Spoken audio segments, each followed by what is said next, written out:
Ya, jadi hari ini tanggal 19 Juni kita bakal nonton Valorant Master Tokyo lagi di game pertama jam 10 nanti. Kita ada EG versus Team Liquid ya. Dan dilanjutin nanti siangnya bakal ada Fnatic versus PRX. Yes, gue berbangun ngantuk banget. Anyway, match mulai jam 10. Jadi abis ini pengen ada ngobrol-ngobrol dulu. Jadi kalau misalnya kalian nanti mau ngelihat mereka ngobrol-ngobrol, nanti gue gedein suaranya karena di sini takut copyright. Ya, saya menunggu. So grab your popcorn, cemilan, segala macam karena ini bakal sampai sore. Abis itu sore gue akan record dulu. Jadi gue izin subatonnya, walaupun ini subaton tapi timernya gue matiin. Gitu aja. Dah, sana siap-siap. Gua tiduran bentar. God.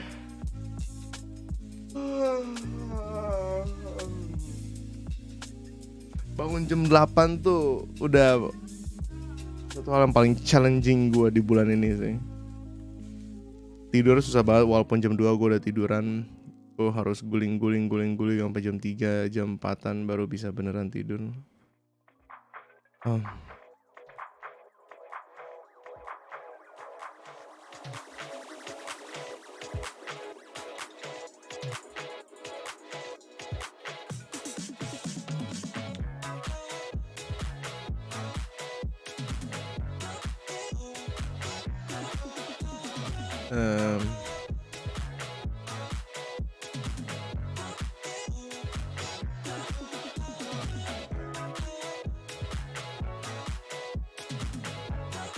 Nggak bisa sih gue tidur bangun jam segini. Damn. Nggak bisa. Tuh yang mau nge-Twitter tuh, siapa tahu masuk ke situ kali, masuk ke TV.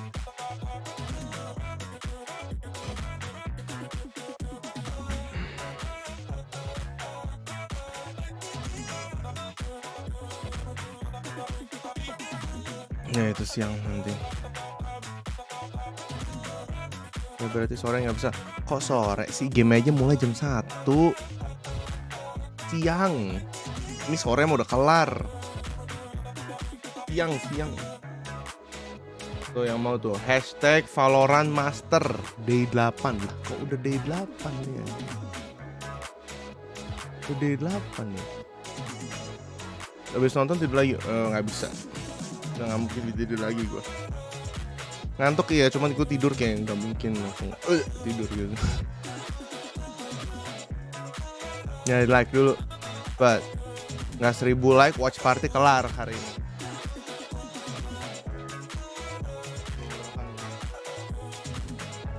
Gue minum dan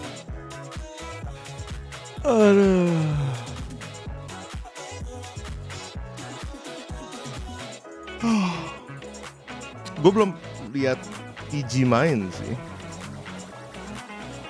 Kemarin gue belum nonton sama sekali sih.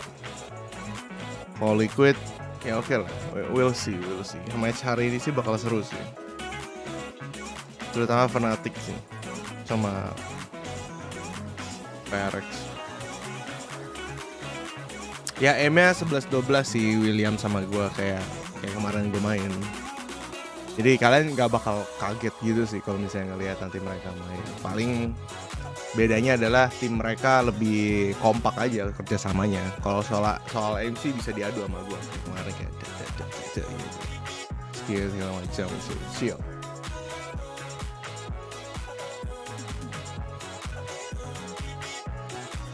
Kenapa tuh ya PRX banyak? Kan baru nanti. Masa gue kira gue dukun? Gimana sih, kan baru nanti mainnya. Belum, mereka masih tidur ini, masih siap-siap ya.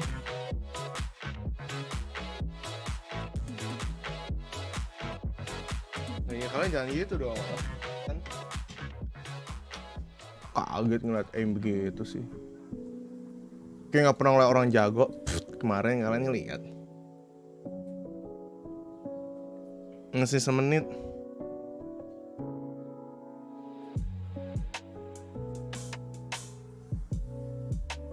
Gue gak tau ya bisa mulai lebih cepat atau enggak ya. Mungkin setengah 10, tapi gak mungkin sih.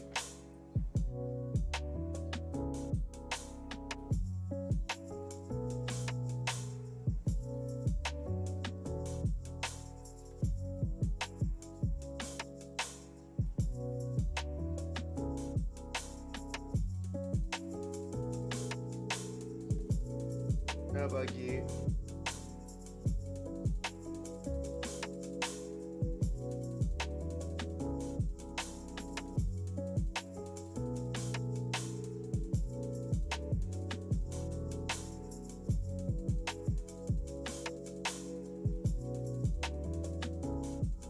mulai jam 10. Kalian mau nonton bisa nonton di, yang mau nonton caster Indo bisa nonton di channel YouTube-nya Indo juga. Di Twitch ada, di YouTube ada. Kalau gue nonton yang Inggris aja. Niji lagi on fire, ya.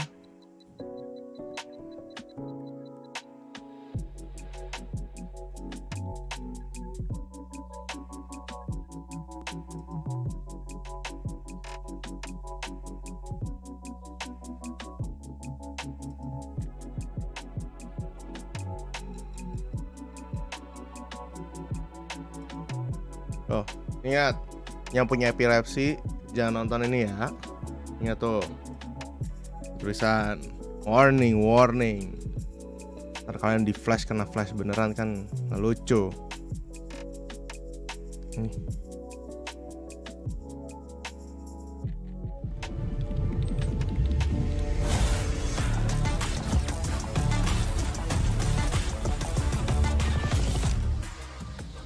We have 4 unbeaten teams that are ready to take the stage, and today we're going to find out which 2 are heading to the upper bracket final. Hello, everyone, and welcome to Day 8 of Valorant Masters Tokyo. Of course, coming at you live from the Tipstar Dome Arena right Gila, here enak banget in aku di Jepang ya. Of course, Tiap hari I'm bisa Golden Boy, nonton, and joining cuy. me on the desk is actually Achilleos, and I'm so Jepang happy sih to sangat say his supportive name in a ya. live event. It's Paper Thin!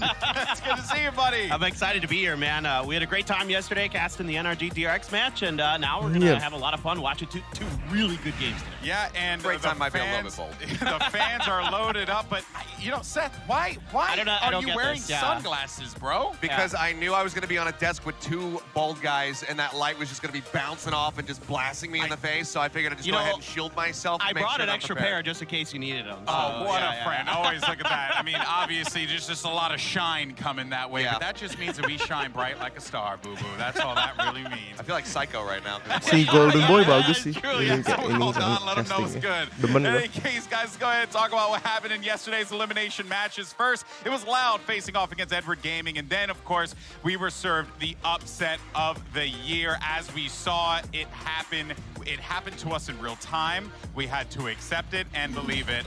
I can't believe Paper Thin, Loud, 0-4 here in Tokyo. It's shocking. I mean, you could understand maybe they drop one and they're just kind of getting warmed up. They talked about it in some of their, post-match, interviews and press conferences and things where they just didn't feel like they were comfortable. They felt like some of the other teams maybe had an advantage because they had to win group stages and those kind of things. But yeah, clearly that was not the case. I mean, this is just a team that it just wasn't fully anticipating what EDG was going to bring against them yesterday. I don't think a lot of teams can. I mean, obviously Team Liquid handled them well, but yeah. EDG is But on even another when you level. think about Team Liquid, that situation in itself was a little difficult for them because it came down really to a 50-50 in the end. So if anything, EDG proved that they can also take it to the #1 EMEA seed. No, they absolutely can. The run that they have been on has been absolutely incredible. TL's been the only one that's been able to deal with them so far, and they are still fired up. And that was still a very close series, as you say, went down to the wire in that last final map. But you could see that they weren't necessarily really upset with it. They've already achieved their goal of making it into the top 8. Anything from here is a bit of a bonus for the side of EG.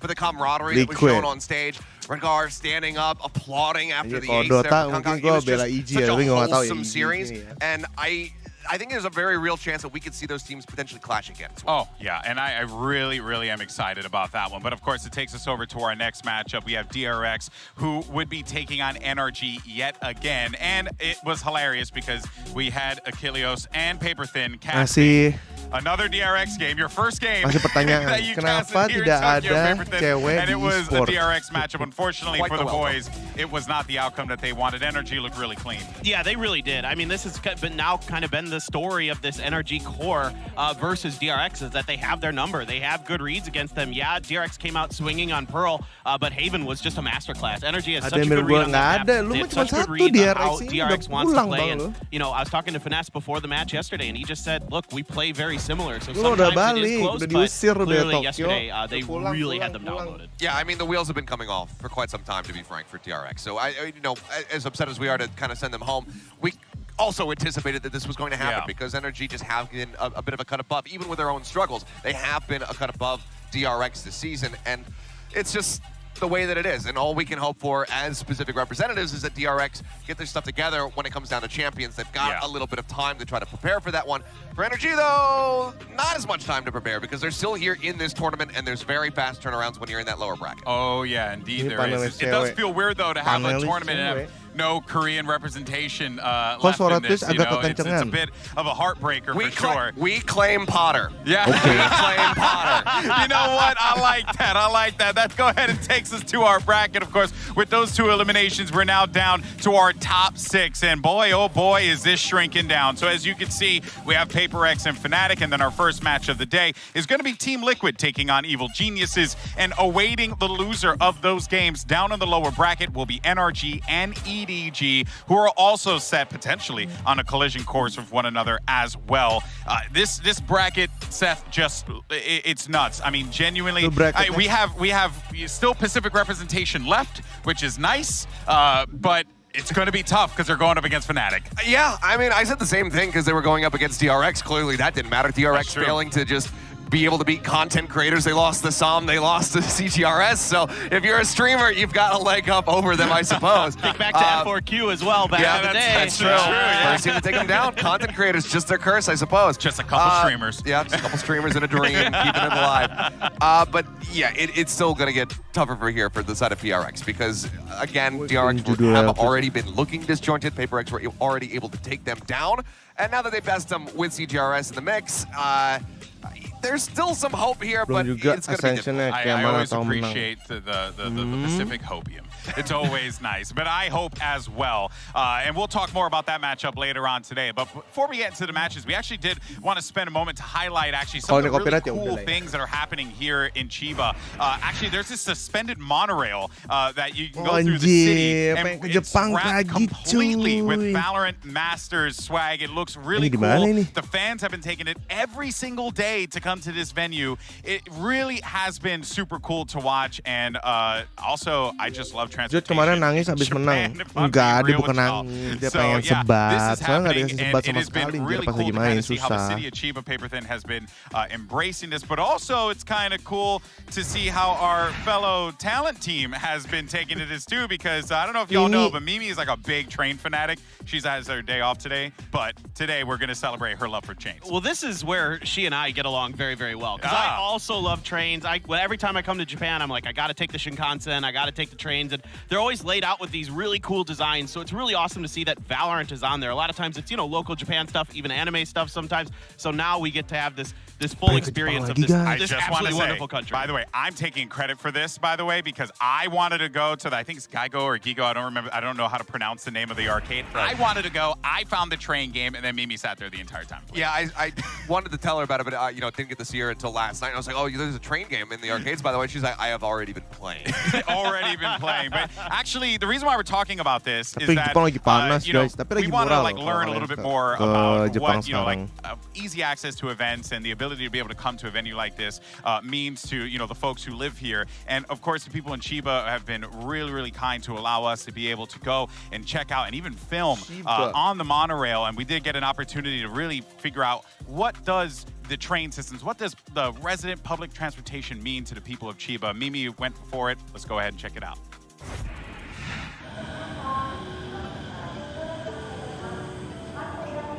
Hi, I'm Mimi, and I'm here at the Chiba Urban Monorail at the Chiba Koen stop. This is the last stop on the line for fans coming to Valorant Masters Tokyo, and this system is very unique for a train. It's what's called a suspended monorail, which means the train is actually hanging from a single track above it, and it's one of only 7 such systems in the world, but this one in Chiba is the longest, and the train itself is quite unique, but for its use, it's just like any other train in Japan. People use it to go to work, to meet friends, get food, or go to an event like this one.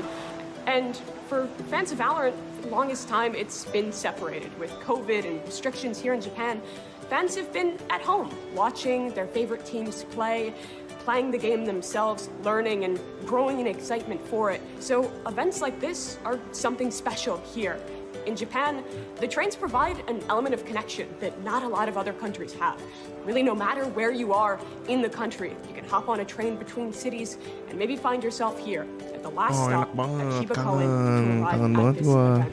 While trains are just a form of transportation, something mundane, it's also something that brings people together. Kira-kira kalau di Indo gitu ya, playoff sampai kayak 10 hari, 2 minggu gitu, ada nonton ya? And experience something di Jepang sih, supporternya gila juga sih.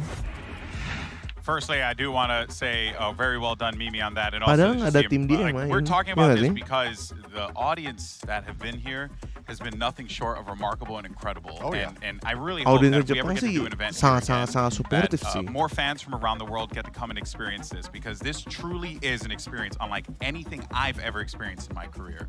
So it really has been fun to witness that. Yeah, I mean, this is my first esports Yang event. kemarin di TA itu a couple times, you know, been to concerts, and you know, the crowd even in concerts and whatnot here in Japan, very similar vibe. Everyone is just having a great time. Everyone is just cheering for the music, whether you're there to see that opening act band or the one after it. You stick around, you applaud for everybody. It's been absolutely incredible, and I'm just happy that it also has bled through to the broadcast for the people who are watching at home, because you can just tell how electric it is in here, how kind everybody is, and how excited they are to just sit down and watch Valorant. And everybody here is like so aware of what's going on. They're cheering for all the players, all the teams. It is really just exciting to see them just be passionate about this esport in general. And I had the chance to come to the Riot 1 event in Yokohama last year, where there was I think about 8,000 people. Ini harga like 12.000 yen. And I mean, at the time they couldn't cheer because of the COVID restrictions like they can today. Now that they just had to use their boom whackers, but man, it was such an emotional event. It was the boom whackers. I don't know. 12.000 yen 1,4 juta. I get it, but boom whackers is a good one. That's what we call them in, you know, back at home. But no, honestly, and we do want to thank the people of Chiba Kalau nggak for ada orang allowing us Indo, apa to be kata able to film on that orang train. Indo? It was very kind, and there's plenty of more coming from that as well. So hopefully you guys get to see it. But in any case, though, you know, if you're out there tweeting about trains, make sure you use that hashtag VCT as well as Valorant Masters. We want to hear from you Majornya juga di tempat throughout the yang broadcast lumayan today. And since we're go ahead and nggak talking about aman ya trains, let's di go ahead Bali and ya. transition over to today's poll question. Which team is on track for the upper bracket final? People hate me. The Evil Express, Train Liquid, the Paper Train, or I can't believe it, Train Addict? That doesn't sound great. Of course, scan the QR code below, and of course we'll have the results in just a little bit. Train Addict. Train Addict. Where you put all your train sets. Okay. That's where you build them in a box. Oh, okay. That makes sense. In any case, guys, we're gonna take a quick commercial break. When we come back, we're gonna preview our first match of the day. We're talking about Boostio versus Redgar, Potter versus Doom Bros. It's of course gonna be Evil Geniuses taking on Team Liquid. Of course, we'll see you 1.000 on the tiket other lumayan side. lah. I of course meant Emil. Iya cukup dikit. 1.000 tiket ya. Habis nggak tuh ya di Indo? Ah?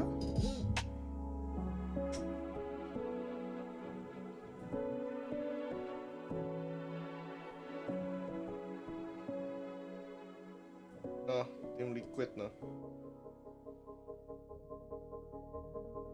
Kayaknya kalau di Indo abisnya sama Calo sih. Gue nggak yakin bisa abis sih. Di Indo bukan baik supporter ya, baik calonya anjir.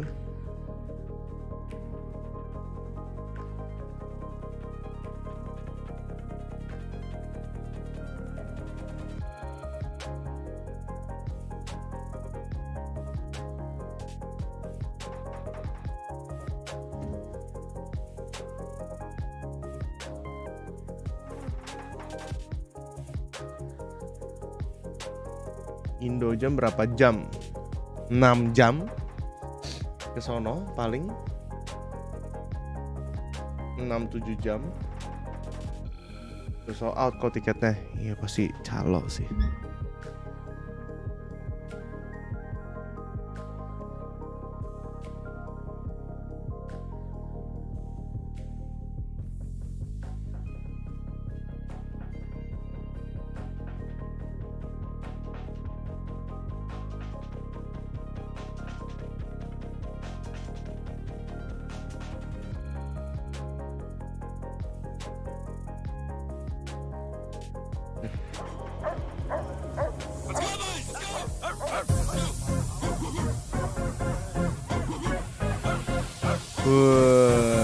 Jangan dulu deh, kalian nonton ya, takut copyright.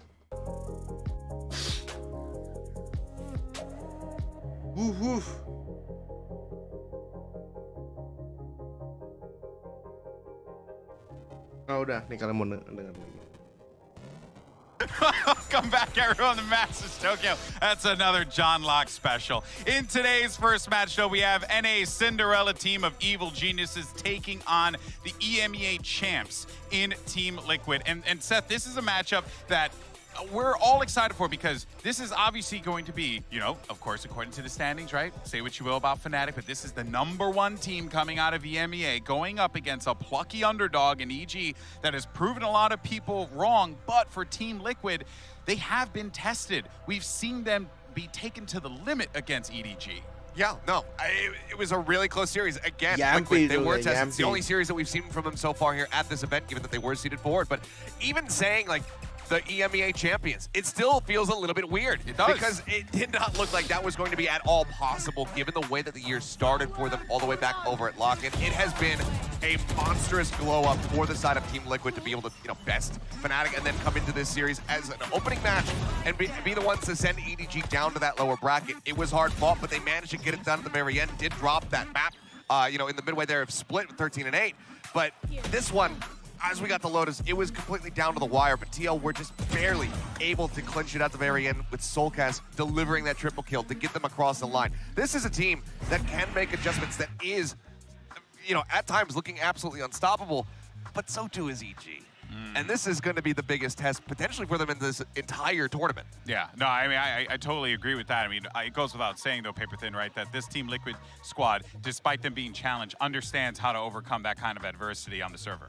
Yeah, they really are just this battle-tested team. It seemed like even with some of the really unique macro ideas that EDG is bringing, stuff we haven't really seen from them before, like on Haven, where they're pushing a lot of space to fake hit and to, like, do different things, that Team Liquid have really adjusted nicely to some of those unique ideas that EDG was bringing. So I was really, really impressed with the way that they handled some of this adversity. A really strong EDG team, as we all know now for sure, that it's not just the individual talent on this EDG squad that is bringing them over the line anymore. It is now these macro ideas as well. But Team Liquid has this great wherewithal, especially players like Nats and Soulcast, who kind of can just read the moves of EDG a little bit better and make these brilliant counter moves. Yeah, and thankfully we were able to get an opportunity to catch up with Redgar. Doug is standing by. Doug, what you got for us? Thank you so much, Golden Boy. Redgar, quick question for you. You've taken down Kong, but now you have to deal with Demon 1. That's a different beast. Is your approach the same? Yeah, of course. We already stoned one hype guy. It's time for the second, right? Best of luck to you today. Back to you, GB. There's Redgar, looking forward to seeing what he could do. Of course, Team Liquid being led by the big man with the big brain. And, look, I'm a Redgar stan. Always have been, always will be. Nothing will ever change. And what helps out is that he also delivers in the server when it counts. It's not just the calls. He's honestly kind of feels like Bustio in that instance, right? Where they both contribute effectively. I just love that Redgar always goes for very Redgar ideas.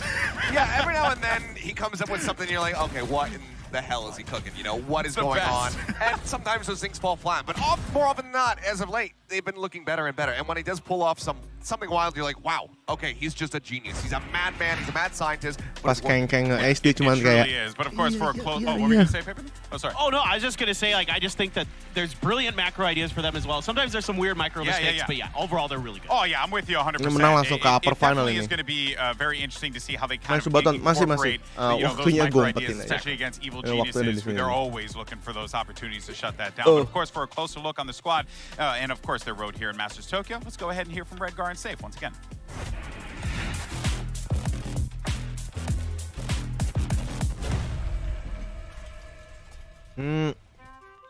PRX nanti siang mainnya ya. Chronout. It was like hard punch into our faces, and we should like find out what was the issues, what was the problems. We didn't give up after one lose. We didn't think about the changes in the roster. We just want to win. So our performance during the season, it was, in my opinion, kind of good because we evolved during the season. Like Takut copyright sih, jadi gue kecilin aja dulu ya. That thing that you can't like make in one day. Ntar tuh game 2. Games to find out what Game is 2 what siang. to do, what is not. And I think we did pretty good during the season. I think it surprised me that during the season. Otot lawan otak. some Siapa teams ototnya play anjir? worse Otaknya than I siapa? thought, because I think we had in EMEA really like good teams. I really thought that we have a strong. Nggak, kayak something nggak main deh. But sometimes they're not stacking, and I'm really disappointed. But I thought that on the next season we're gonna be much stronger. But right now we protect our EMEA crowd. I didn't see Fnatic as unbeatable, I guess. You could say that they had a head start from the other teams because they had the core of their roster and we needed more time, and the more time we had, the better we got, and we proved it. Revenge is sweet. Anjir. I mean, Nats gives me complete freedom because I can rely on him anchoring any site. I can rely on him getting the 3Ks or 2Ks, or at least delaying long enough for me to just pop off or get ready to help him. With Redgar calling, I feel like he gave me the responsibility to decide what I'm going to do and what I do with the players around me. And that made it super easy for me to play, and it also unlocked a lot of ideas in my own head, how to approach the game, the timings people take, and what I can do to counter that. So, yeah, my idea was built. I think that the set can like win them all, you know, because it's my lose, it's my teammate. I know that he's better, and I can't lose confidence in my teammates. I think when a lot of people saying that it's right now the Fnatic era, no one can beat them and other stuff, they might be true, but Vibes-nya beda banget ya. belakangnya Jepang. Nothing in esports, in my opinion. Maybe I'm wrong, but if they won like 3 or 4 tournaments in a row, yeah, then you can definitely say like these things, right? But every time you need to prove that, I think that we can win not only Fnatic but all other teams. Berarti ini besok yang kalah, nanti yang kalah ini bakal lawan I already start from EMEA. IDG. My goal is real. The second is Dodger. Salah satu dari mereka. So Enggak. Mereka kalau nggak lawan ready. mereka lawan energi ini. Very fascinating perspective there. Nggak ada IDG bener deh. Very much founded in Lawan IDG dia. because they beat Fnatic. They are the champions of EMEA. And on top of that, where they were Close bracketnya ya. the season, Rocket till now is just what crazy turnaround.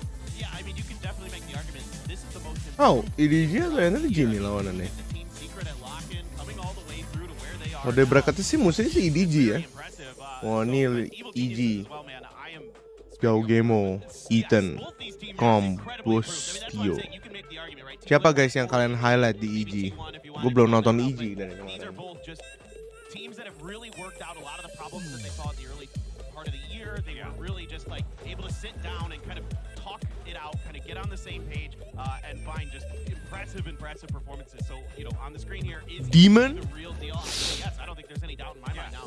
And then when I Demon think about One. that team, like, Bacanya with, apa? the Demonic league atau conversation, Demon? Yeah, they both have had similar pathways. Just the difference is when it mattered most, seemed like we were able to get that championship, beat Fnatic in the final. Kayak- Whereas EG kayak struggled at that point, aim- but now it looks aim like we bot have ini ya. a different version from EG than what we saw in American stuff. Like they're growing over time. It's like Goku in the hyperbolic time chamber. Demon One. It's a limited pool because they have just kept themselves in this upper bracket. Yeah, Okay.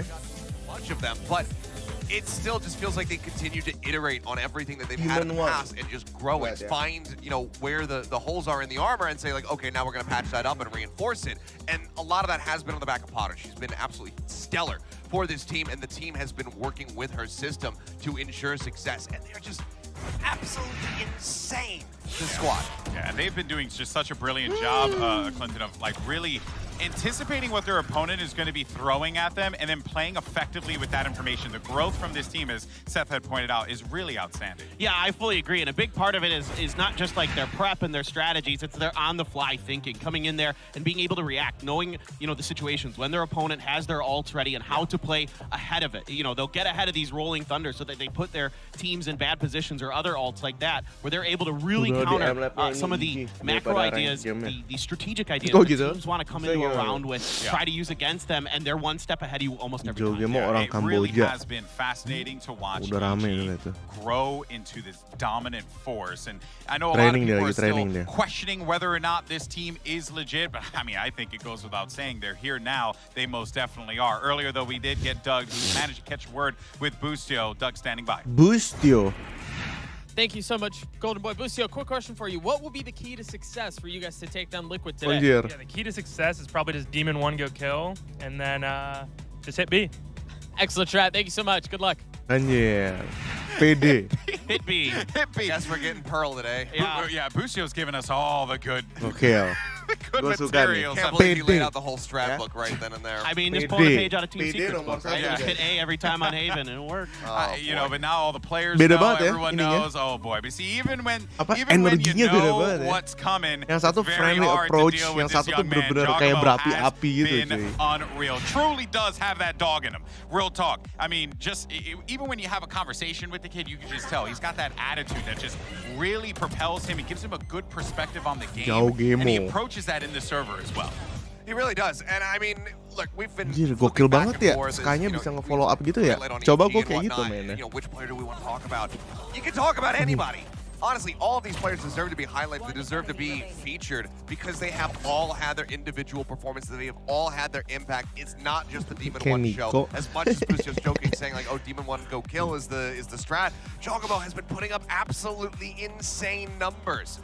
He's just been so consistent. But then even then, you've got kayak ngepas banget loh. Temennya nge-pick terus burungnya diledakin gitu. And it's just an excellent full-fledged roster. There's not really a weakness. You know, nobody's been having really like off performances so far. It's just been strength across the board. Yeah, and it's the way they play off each other as well. I mean, almost every one of those highlights that we just saw from Giacomo was set up by the initiators or by someone else to really get him going, whether it be leading with those sky flashes, leading with the breach utility, with the fault lines, the stuns and those kind of things to make sure that he's set up for success when he's on that race. And when he strips over to the Omen, he's almost just as good. I mean, he's able to anchor really well. He's got great timings with the paranoids and all those other things. So this is a really great thing for this squad to have a Raze player who can come in on these maps now where you need Raze, you need Fracture, you need Split in particular. You know, I wouldn't be surprised if we see one of those maps here today because of the way they've been playing on them. And that really seems to be their key to success, is to have that flexibility between some of these different roles. And that, I think, is a part that oftentimes gets pushed aside because Giacomo's such an impact fragger, but he also has a very versatile agent pool as well. He could play a bunch of different things. This team does have a lot of looks. It's quite scary. He does, and we haven't had to see too much of the pool. It's really just been the Raze and the Omen. But even then, that's still such a massive transition as far as how you're going to be playing the map. So we've been seeing him go over to the Omen when they're playing on things like Ascent and whatnot. But then otherwise, he's on that Raze. But regardless of which one he's playing, he's still impactful. He's still fragging out of control. Yeah, he has been really awesome to watch. And let's go ahead and hear from the man himself, because here's Giacomo on today's matchup, as well as why getting 13-0'd by Loud genuinely changed everything. Take a look. Ini yang dipakai. It felt really nice to just get that revenge. And, like, ini yang dipakai sama caster Overwatch juga. Semua caster pakai Sennheiser ini, cuy. I think that just can be almost any team that does not expect the dart, because the dart's really like random on that map. Like, it used to be Fade Eye, but no one's ever seen Sova, so give credit to Calm for that. AMD 27 komentator and audio engineer. That we lost the 13-0, and I think from that day, like, I definitely woke up and I was like, this might be my last year. Sennheiser It's kind of scared about that. And then from that day, I just like had no more cares. I just didn't care. Like, if we're gonna lose, we're gonna lose. But as long as I try my hardest and I know that I was gonna grind out and make sure these rounds are long as I can, I think that's been my motivation since then. Professional broadcast. Oh my god, harganya $600. We scrimmed them before we had their matchup that's coming up, and they're looking insane. Broadcast headset guys ya, komentator broadcast headset. 547 nyampe Indo sih bisa $600 ya. Hai Juju, sama thank you udah jadi member. Most people that walk in that situation, they'll point fingers, they'll look at what went wrong, who ini did their thing wrong, khusus untuk caster no, pakai beginian, mungkin gara-gara kedap kali ya. Bukan buat gaming sih. Yeah, they did. And I mean, tapi mic-nya bagus ini. 13-0, but they were still able to take a map in that set. Hari-hari headset buat caster dong 8 juta. Push. Loud is loud. They're going to be able to beat EG. So yes, while it does sting a lot to end things with that 13-0 loss, the bounce back clearly has been seen. You know, Earpiece-nya we're apa gonna ya look it yang down. I'm mereka gonna give it my pakai itu? all in every Buat single series main from here ya? on out. That has been evident. That is absolutely noted in the performances that Coba he's put up pasti ever since. And I think it's a trust in the process thing. I mean, I think this is for both of these teams where they had struggles early and they said, okay, let's work on our team strategy. This isn't one individual player making mistakes. This is a bigger picture thing. How do we square this away? How do we get all of our ideas on the same page? How do we all start playing together and working off of each other better? Yeah, it's been really just been a genuine joy to see these teams grow over the course of the season. But of course, early on in the show, we asked you guys a very train-related question. Which team is on track for the upper bracket final? Of course, the results are in, so let's go ahead and take a look at that. What you guys said on the internet. It's the Evil Express is on track for an upper bracket final today. Clint, how do you feel about that? I'm just happy the paper train's making the board here because there's two reasons for that, right? A, paper thin. B, paper X. See, this is a Anjir, double foto-nya sih whammy. gokil. Paper train, paper thick. In ear using. All right. I gotta say, I'm kind of surprised. I mean, granted, look, I think EG, they come in here, they're on the Cinderella run. I think people want to see them succeed, but I am surprised to see only a 10% vote there for the side of Team Liquid, because this is a team that are champions. They need to be respected. They also have veterancy behind them, so I am shocked to see nama a little bit of a in-ear lesser mereka. turnout for that squad. All right, real quick before we jump into it, I just want one word. Who you think's winning? EG. EG. I'll go to y'all. Team, the desk is split. I feel like I'm picking between my cousins over here because I love both of these teams equally, so I'm going to stay out of this one. But what? I'm sorry, No, come I can't. on. Redgar's my Oi, boy. I DM'd him diplomatic as soon as joke, they won, and then Boostio's my homie. It's very hard for me.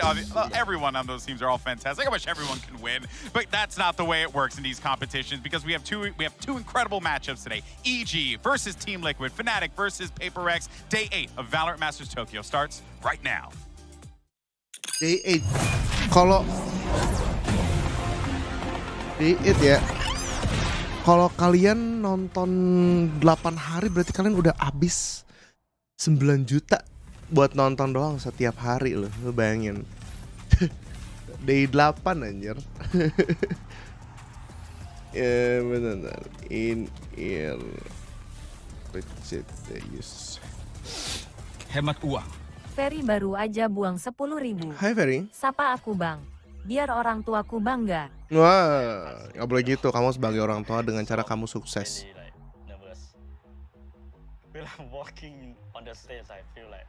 Shure SE846 Pro. Sometimes things happen out of our control that can hit our mental. Finals at lock-in. Sure. Gue pakai Shure kagak betah anjir. Shure SE. Felt the same feeling as I did 2 years ago. Shure SE846 Pro. Let's see. 5 people, like 1 hand. So that's why I gonna try my best. Oh my god, 17 juta. Well fuck. Oke, itu dia earpiece ya guys, buat kalian yang berminat untuk pakai untuk menjadi pro player ya. At least kalian bisa coba invest ke earpiece-nya. Oh no, harganya 17 juta earpiece-nya doang. Kalian pikir headset komentatornya mahal? Hah, tunggu earpiece ya. Itu bisa denger step 60 km jauh guys ya. Baru buying pace, lu tahu dia mau beli apa, lu kedengeran suaranya, suara spray dari jauh kedengeran guys. Hajo. Kita lihat di Tokopedia. Oh my god, Shure SE846 14,6 juta.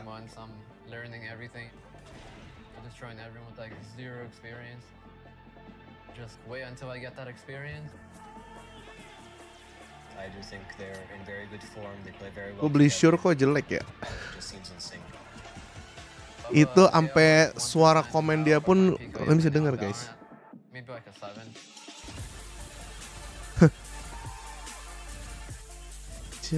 Bahkan lagi step aja kalian bisa dengar cuy. Cit 16 juta. Fuck. Pengalaman gue beli earpiece aja yang harganya 4-6 juta aja udah sakit dan udah rusak beberapa kali anjir. Capek banget gue.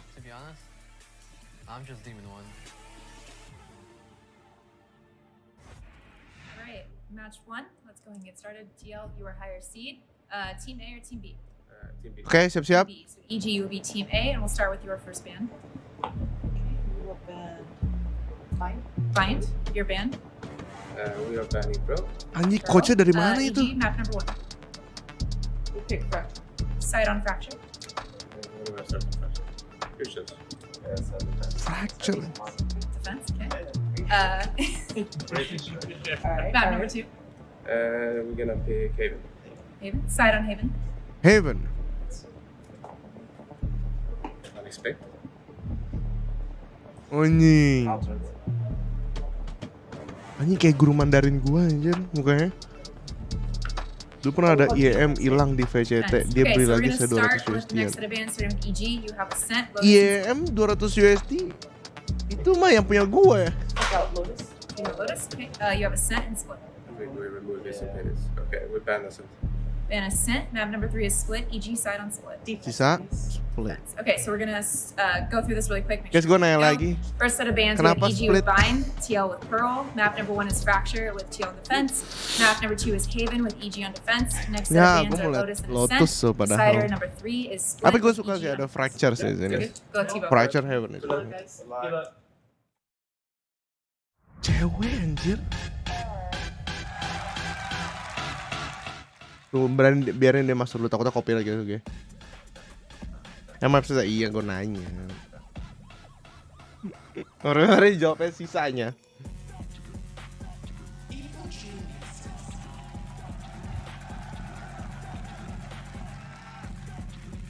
Dim1, Ethan, Jogmo, Tom, Bustio.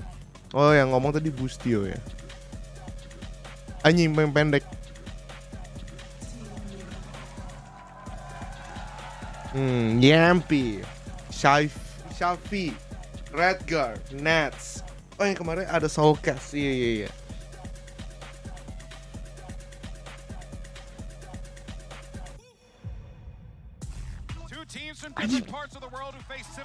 Bis cewek tuh gimana ceritanya anjir? To persevere. No one gave them the time of day, but now this day belongs to them. Evil geniuses, Team Liquid. Let's get it on.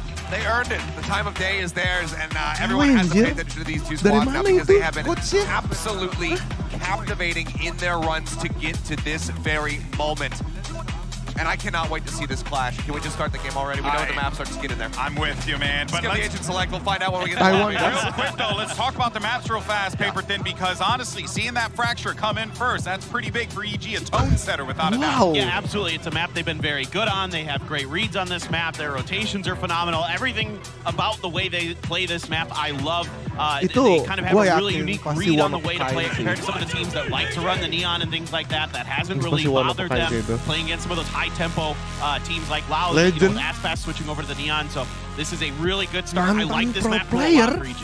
EG, at the beginning, I'm right there with you, and I feel like this could very well go to 3. I say this all the time, and it never happens, so hopefully it does happen today. Because that Fracture, there's 7-2 on it this year right now. They have been so strong. This is their bread and butter, dropping it only twice this year to teams like Cloud previously.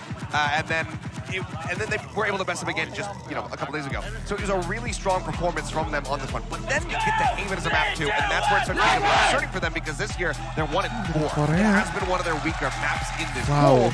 So I feel like as long as TL are able to show up today in their team form, that this is going to go with the distance. Jadi bagus jadi coach ya, benar. Yeah, and we saw that Team Liquid has a really good read on Haven, especially against EDG. They had even though EDG was throwing some really unique, really interesting things at them, they still handled it very nicely. So yeah, certainly you got to feel good about that. But then you go back over to Split, you get Jogamo back on that raise, and I feel pretty good about EG here today. I mean, they did beat NRG on Haven last time. They do run the Astra instead of the Omen in their last Haven matchup, so that's going to be maybe one of the stylistic differences that you're going to see there. So that sometimes can play a role, but generally teams like the Omen, because of the ability to use the TPs, the smokes are a little bit easier to control. You're a little less predictable because the Astra Star is one of the most predictable kind of utility in the game, right? You know where those stars are going to go. You kind of can anticipate how your team is going to approach the map. All right, and here we go with the Prime Gaming Agent select for Fracture, and there's that Sky, Raze, Omen, Cyber, Viper, thorn in the side of EG, Brimstone, Breeze, Raze, and this is kind of one of the big reasons why I strayed towards TL being able to take this series because they have better instinct. I think if they can knock down, Ada they sama can cuma pick up, race start dong off di this sini ya. map in a really Ini strong bakal seru sih, fashion, gue then that's demen going to matchup yang offset kayak gini potentially the beda-beda gini. mentality of this younger squad of EG. And if you could do that, if you could inflict that mental damage, that can be your avenue to success. But that Cypher trapping Jooomers, stopping those really aggressive dives in onto the sights here on Fracture. Nats has a lot of pressure on his shoulders, but he's shown time and time again that throughout history, he's able to deal with it. And I'm really keyed in and calm right now with those shock darts to take care of that Cypher utility. How well is he going to be ready for Nats lineups? Well, we are ready to go, and for this epic matchup, you needed two epic freaking casters, and I couldn't think of a better pair than my friends, Brent and Sideshow.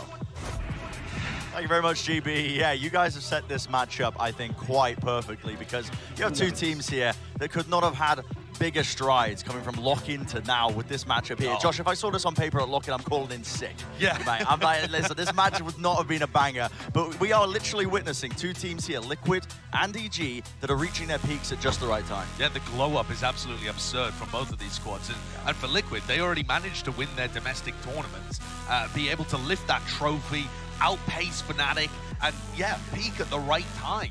With this EG squad, though, was saving themselves a little bit. The form that they've been on at this tournament is ludicrous. I don't know whether we've seen anything quite like it.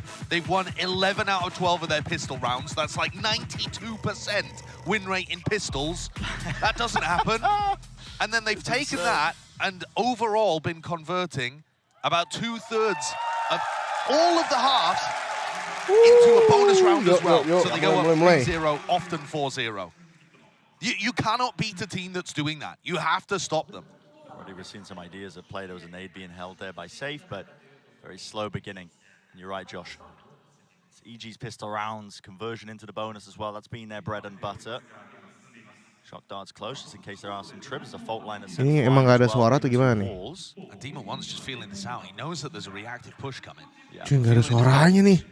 Mana? Triple face and triple contact play. Oh, Pokemonnya gue matiin dulu ya. It's going to be quite integral here to try and put a stop to this push. Spots it out with the jiggle. Gak ada suaranya. Reinforcements potentially. And that was a headshot through the box onto Safe. He's down to 62 health. What is this guy? Set up now that Solcast has a bit of a one-way smoke, but there's been a timing. No one was watching for that one. Boostio's already looked his way through. Trips being caught as well from the Boombot. Ada suara, cuma gak ada suara tembakannya, guys. Finding a kill. And that's great. That helps the rest of his team control Arcade for the retake. Really quite important, a bit of a tap onto the spike to try and force out that util. Again, another fight to be taken. Running and gunning is the name of the game here for Save. Trailblazer now trying to supplement, pushing forwards as well, but that's a double face. EG. I'm sure that they've got good control over this one. Left it up to just Redgar. Sole player from Arcade. He was spotted out earlier from Demon One. And yeah, EG, not a kind of team that are going to be leaving any gaps in the play. You can see it already with the high-low setup. Should be clean, and it is at that. Quite clinical. Another pistol round win for EG, Josh. Keep track of them at home. How far can they really take this, man? Because they are burning bright with this kind of form, but how long can they keep it going? That's my big question, honestly, because I don't think we've seen a team be able to keep this up. I mean, obviously, you can't keep this up long-term, winning 90+% of your pistol rounds and taking a ton of them into winning bonuses. But can you keep it up for a tournament? Ini Boostio sama kayak Kangkang nih ya, kerjanya teriak. Let's keep track of that over the course of this match. But on the other side of things, I watched many Team Liquid Eco wins in their run in EMEA, and partly due to the performance of these players with the Ghosts. They've got 4 players grouped up here going into Boostio. It's outlandish. I mean, Boostio's playing a competition for the Sentinels.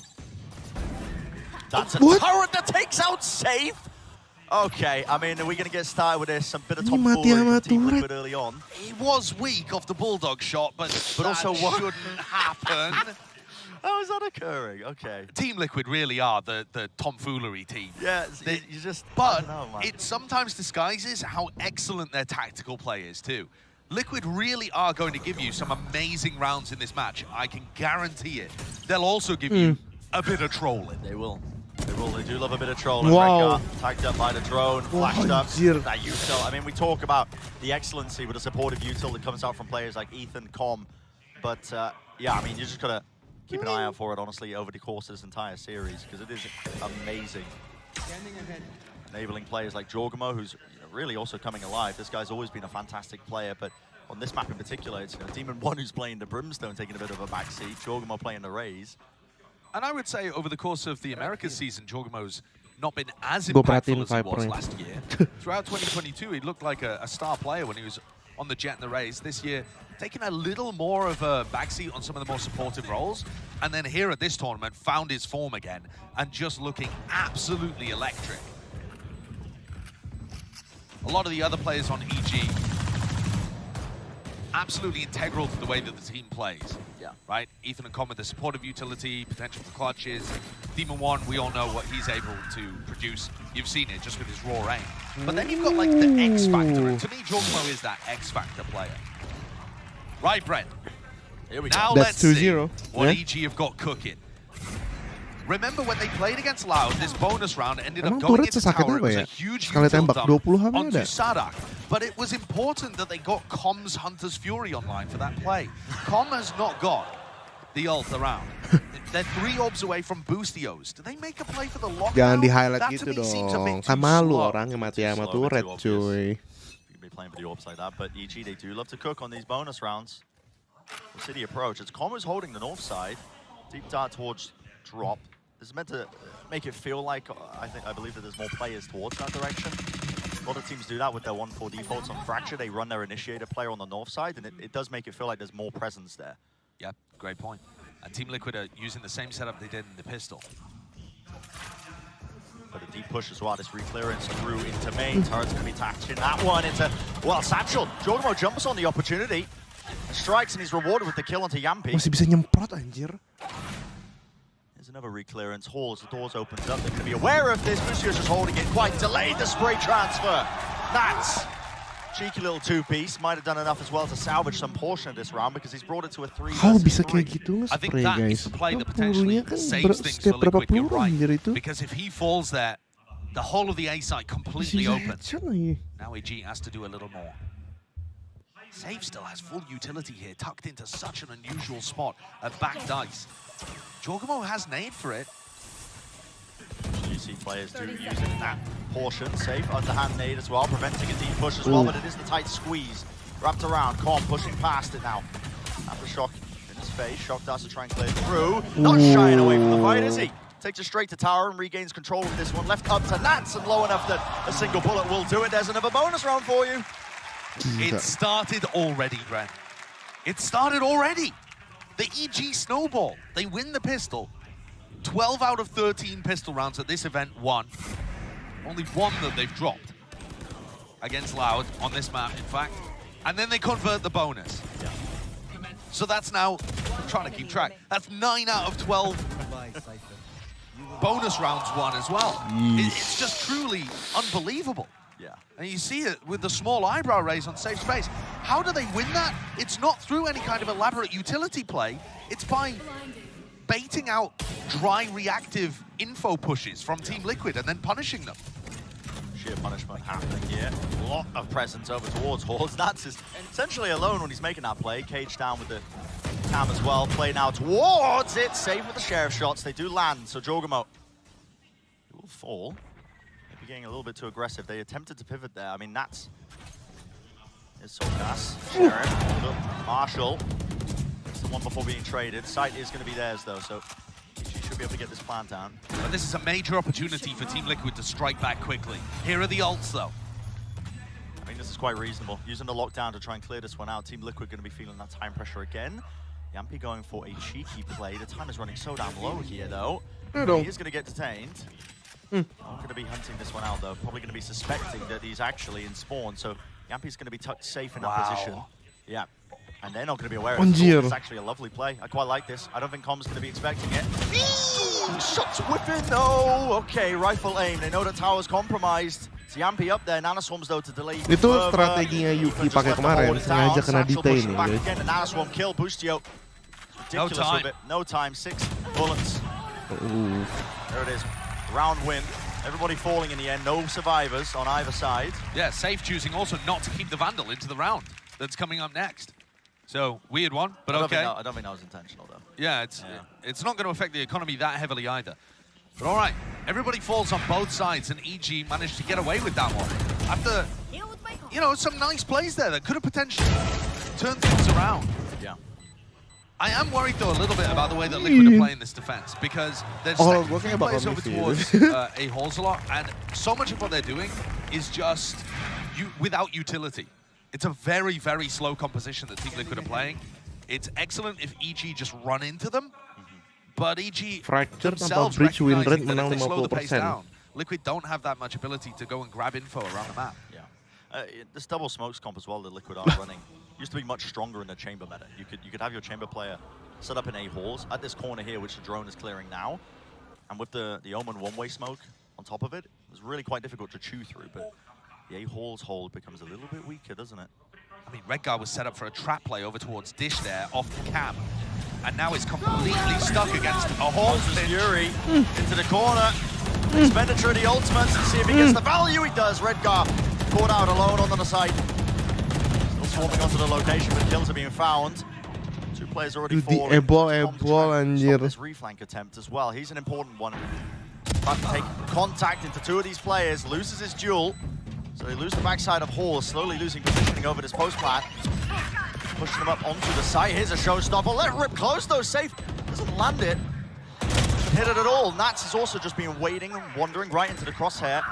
Boostio, deep flash on top of it. Needs to be a fight taken and forced out of them through main. Overall popped off. Nats really landing his shots. Precision's there. Seeker's earned and a wide face into it. Yampi. Wow. Good take. Understanding what they needed to prioritize there. Team Liquid taking away that horse control. And already dangerous though. Redguard was set up, like I said, for some kind of trap play over towards Dish. Got caught on site by the Hunter's Si Fury. Redguard mulai ini ya. It is the reflank retake that comes through. EG didn't really know how to respond to it. They didn't actively go and push forwards in the post plan, but they also didn't send anybody backwards to help with comm. And if those flanking retakes are going to find value, Team Liquid are going to lean into them. Liquid are one of those teams that likes to hammer home strats that work. Yeah. Masih ada Rolling Thunder tuh. It's a good understanding from Team Liquid. Earns them the round win. First one on the board for them. Dart's going quite far out here. Here's a Rolling Thunder. Anything else to push off of this? There's a snake bite at your feet. Ethan, he's being sandwiched and squeezed. Showstopper from the back. And already the kills are landing still. It's Team Liquid again. It's that fast reclear from drop that I was talking about prior. Ethan wasn't aware of it, but they get the plant down anyway. And look at the reposition. All of EG playing close up into the spawn. They realize that they've lost arcade control. Yeah, now you see the reaction from EG. Well, they should have done their prior round. It's a nasty shot to hit. I mean, the nade pressure behind him still finding it. Redguard, last one left, and yeah, watching the wrong angle for it. EG. It's deafening silence across the arena, man. I can hear the primal screams from the EG players from here. It's the ultimates, though, Brent. There is no team in the game right now using their ultimates as well as EG are. It actually reminds me of Fnatic at Lockheed. And Fnatic themselves still use ults really cleverly. But the way that EG have been combining them together, especially on Fracture where you can access the ult orbs and get more ults online, this team combines those ults together to be able to win eco swing rounds like I've never seen. They're playing 2025 Valorant. Valorant in the future, I believe. I mean, look, they're one away from being able to get their orbital strike online this round too. You know, they're using ults to chain into ults. And, well, straight up duels as well. Listen, Soulcasting have a, what was that, a Vandal or a Guardian? Not too sure, but can't win it out. Dart spots it. Methodical. Oh, really? Redguard? That's messy. He's tagged up there by the turret. Yeah, Boostio couldn't quite kill him. Remember, Boostio's the IGL, may have been looking at the mini-map in that situation. Redguard, what in the Redguard am I looking at again? He's just silently taking the ropes behind the entirety of EG. Yep. Hasn't caught a timing, but is going to be faster than they will expect on this flank. Itu dibunuh sama.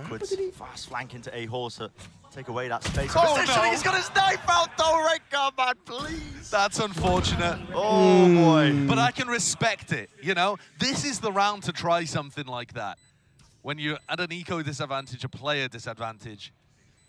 But the threat neutralized by EG being diligent and rechecking. Hilang. So they're going to go up to 6 here, 6-1. This is absolutely dominant. And classic EG. Everything that's been working for them so far in this tournament, the pistol, the bonus, the ult plays, it's the same story. It's not the exact same tactics, but it's the same story. The playbook is thick, man. They have so many different looks on this map. Individually, they're all popping off as well. And this is a real test for Team Liquid. You know, we haven't really gone into this match thinking that, but you know, Team Liquid haven't played as many matches compared to a team like EG. We know that EG's in red hot form. We've seen that consistently now over many series that they've played so far at Tokyo.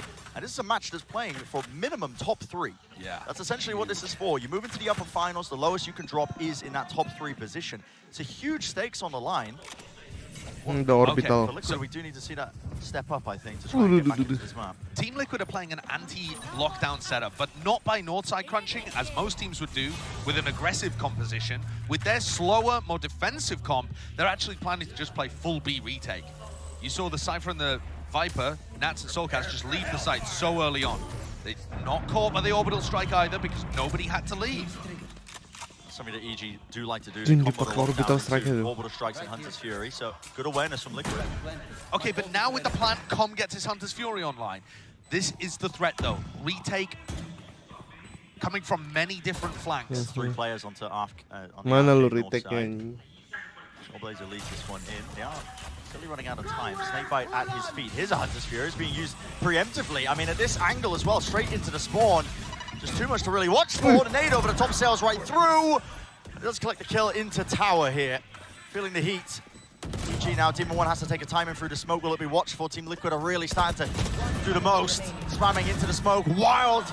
It is blind. It is a pivot. It is absolute DPI increases as well as Team Liquid were just looking for any sort of possibility to get a kill.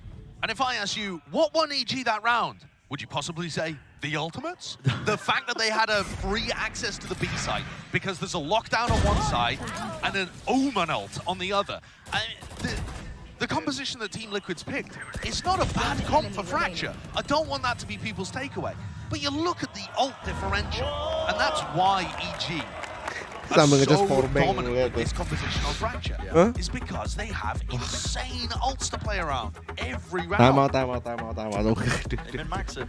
They really do. I mean, dimarahin dulu. Their setup there did indicate to Cier, 7-1. Wah, ini sih jam 12 sudah mulai next game kayaknya guys ya. Straight to the lockdown angle. No, they didn't get caught by the orbital strike. He was pretty far back.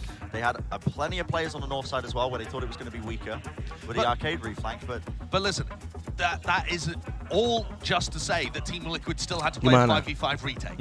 And even though they approached it in the right way, having 2 towards arcade, 2 towards tree, 1 holding spawn, and then Redguard went away so that there's 3 arcade.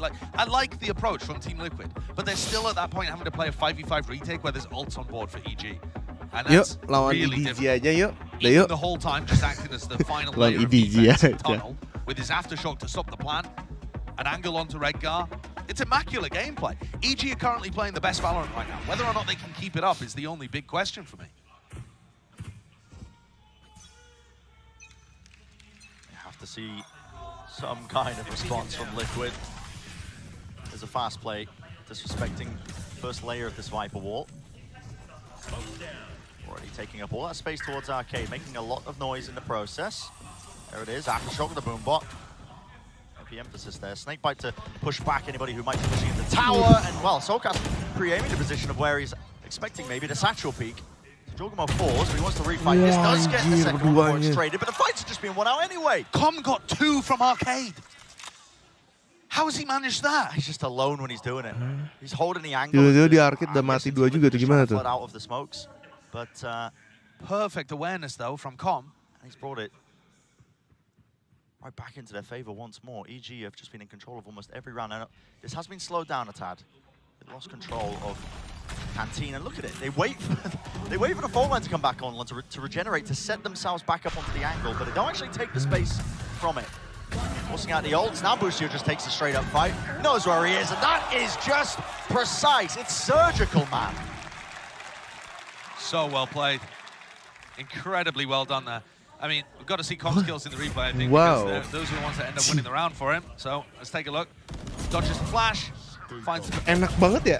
Kayak aimnya tuh very good. Crispy, Save isn't a it? little late on the trade, perhaps, but Yampi was certainly thinking that he would be able to get the line in the favored fight with that flash. Team Liquid had forced into that round as well because they recognized there weren't any ults online for EG. So they don't just want to go for an eco and grant EG more opportunity to build up the ult economy. But now, after having won a straight-up gun round without a big ult advantage, thanks to Comms 2K and Boostio towards the end, now EG have a chance to go ult farming again. Even if they don't pick up ult orbs, they're favored to get them off the bodies of Team Liquid. We are approaching the end of this first half, and it's just been non-stop. Turret takes the contact once more, but Boostio's ready to receive and shut it down. Oh, man. Any pushback. The line is held. Glarbot even spotting out safe, so he knows that there's one additional player, maybe more. Also trying to fight him out. Nate to set him up. It's a beautiful piece of util there from safe, but just buys him a bit of space. Does have the showstopper on top of it, but really you need to see a bit more. With Com lurking this deep as well, you don't expect this of your Team Liquid. No, the pressure from the front is just too much. You're not even thinking about this. I mean, Com set up for the freest kill of his life. He should just take this. He does. Bit of a play now towards Hall. It's on top of it, but again, the setup is just too damn good. Dart lighting them up. Last player. They know where he is. Safe. Threw the nade earlier. 3-2-1 double face. Satchel to try and set up a nicer fight. There's one. Can't reset the aim for the second one, though. So 9-1, EG. This is just sheer domination. It absolutely is. Yeah, it's a team that is unstoppable right now. The playbook on Fracture, I was scratching my head a little bit at Liquid, not opting to ban it. Fracture is the best map of EG right now. They have so many different looks at it. The thing is, Liquid just permaban Pearl. Yeah. So I don't think we're going to see a team in this tournament beat EG until their map pool works against them. Because look at the map pool that we've got for this match. I would say EG's best two are Fracture and Split. Yeah. And yet they've got in here with Liquid allowing them Fracture and actually choosing to go to Split for the final instead of Ascent. It's a bit of a picky poison thing, though, because EG are great at Ascent, too. All right, so now EG, more ults available here. This is the same play that we saw previously from them. Yep, showstopper. Okay, Hunter's Fury into the Rolling Thunder. This time, Joooomer. Will fall there. Redgar seeking to contain. It is even fights being taken, but again, Com is that last line of defense as he just pushes up onto drop. Catches it onto Yampi. 2 players left standing. They know that Nats likes to play in spawn here.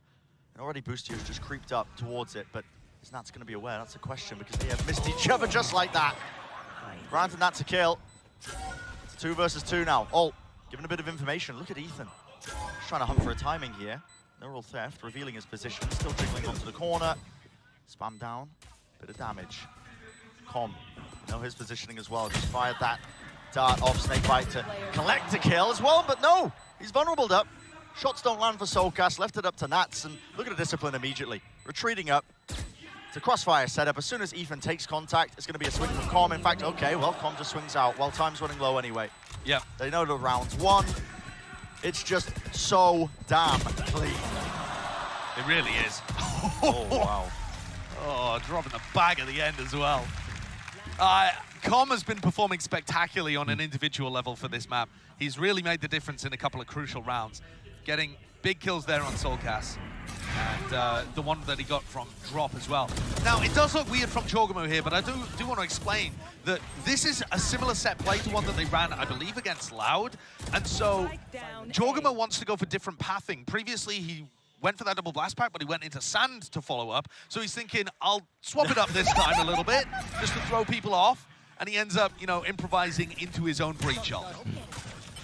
So there is a little bit of method to the madness, even when it looks silly. Ini sih agak. Turn the ult down up. Showstoppers online. Final round of the half. They want to end it with a bang.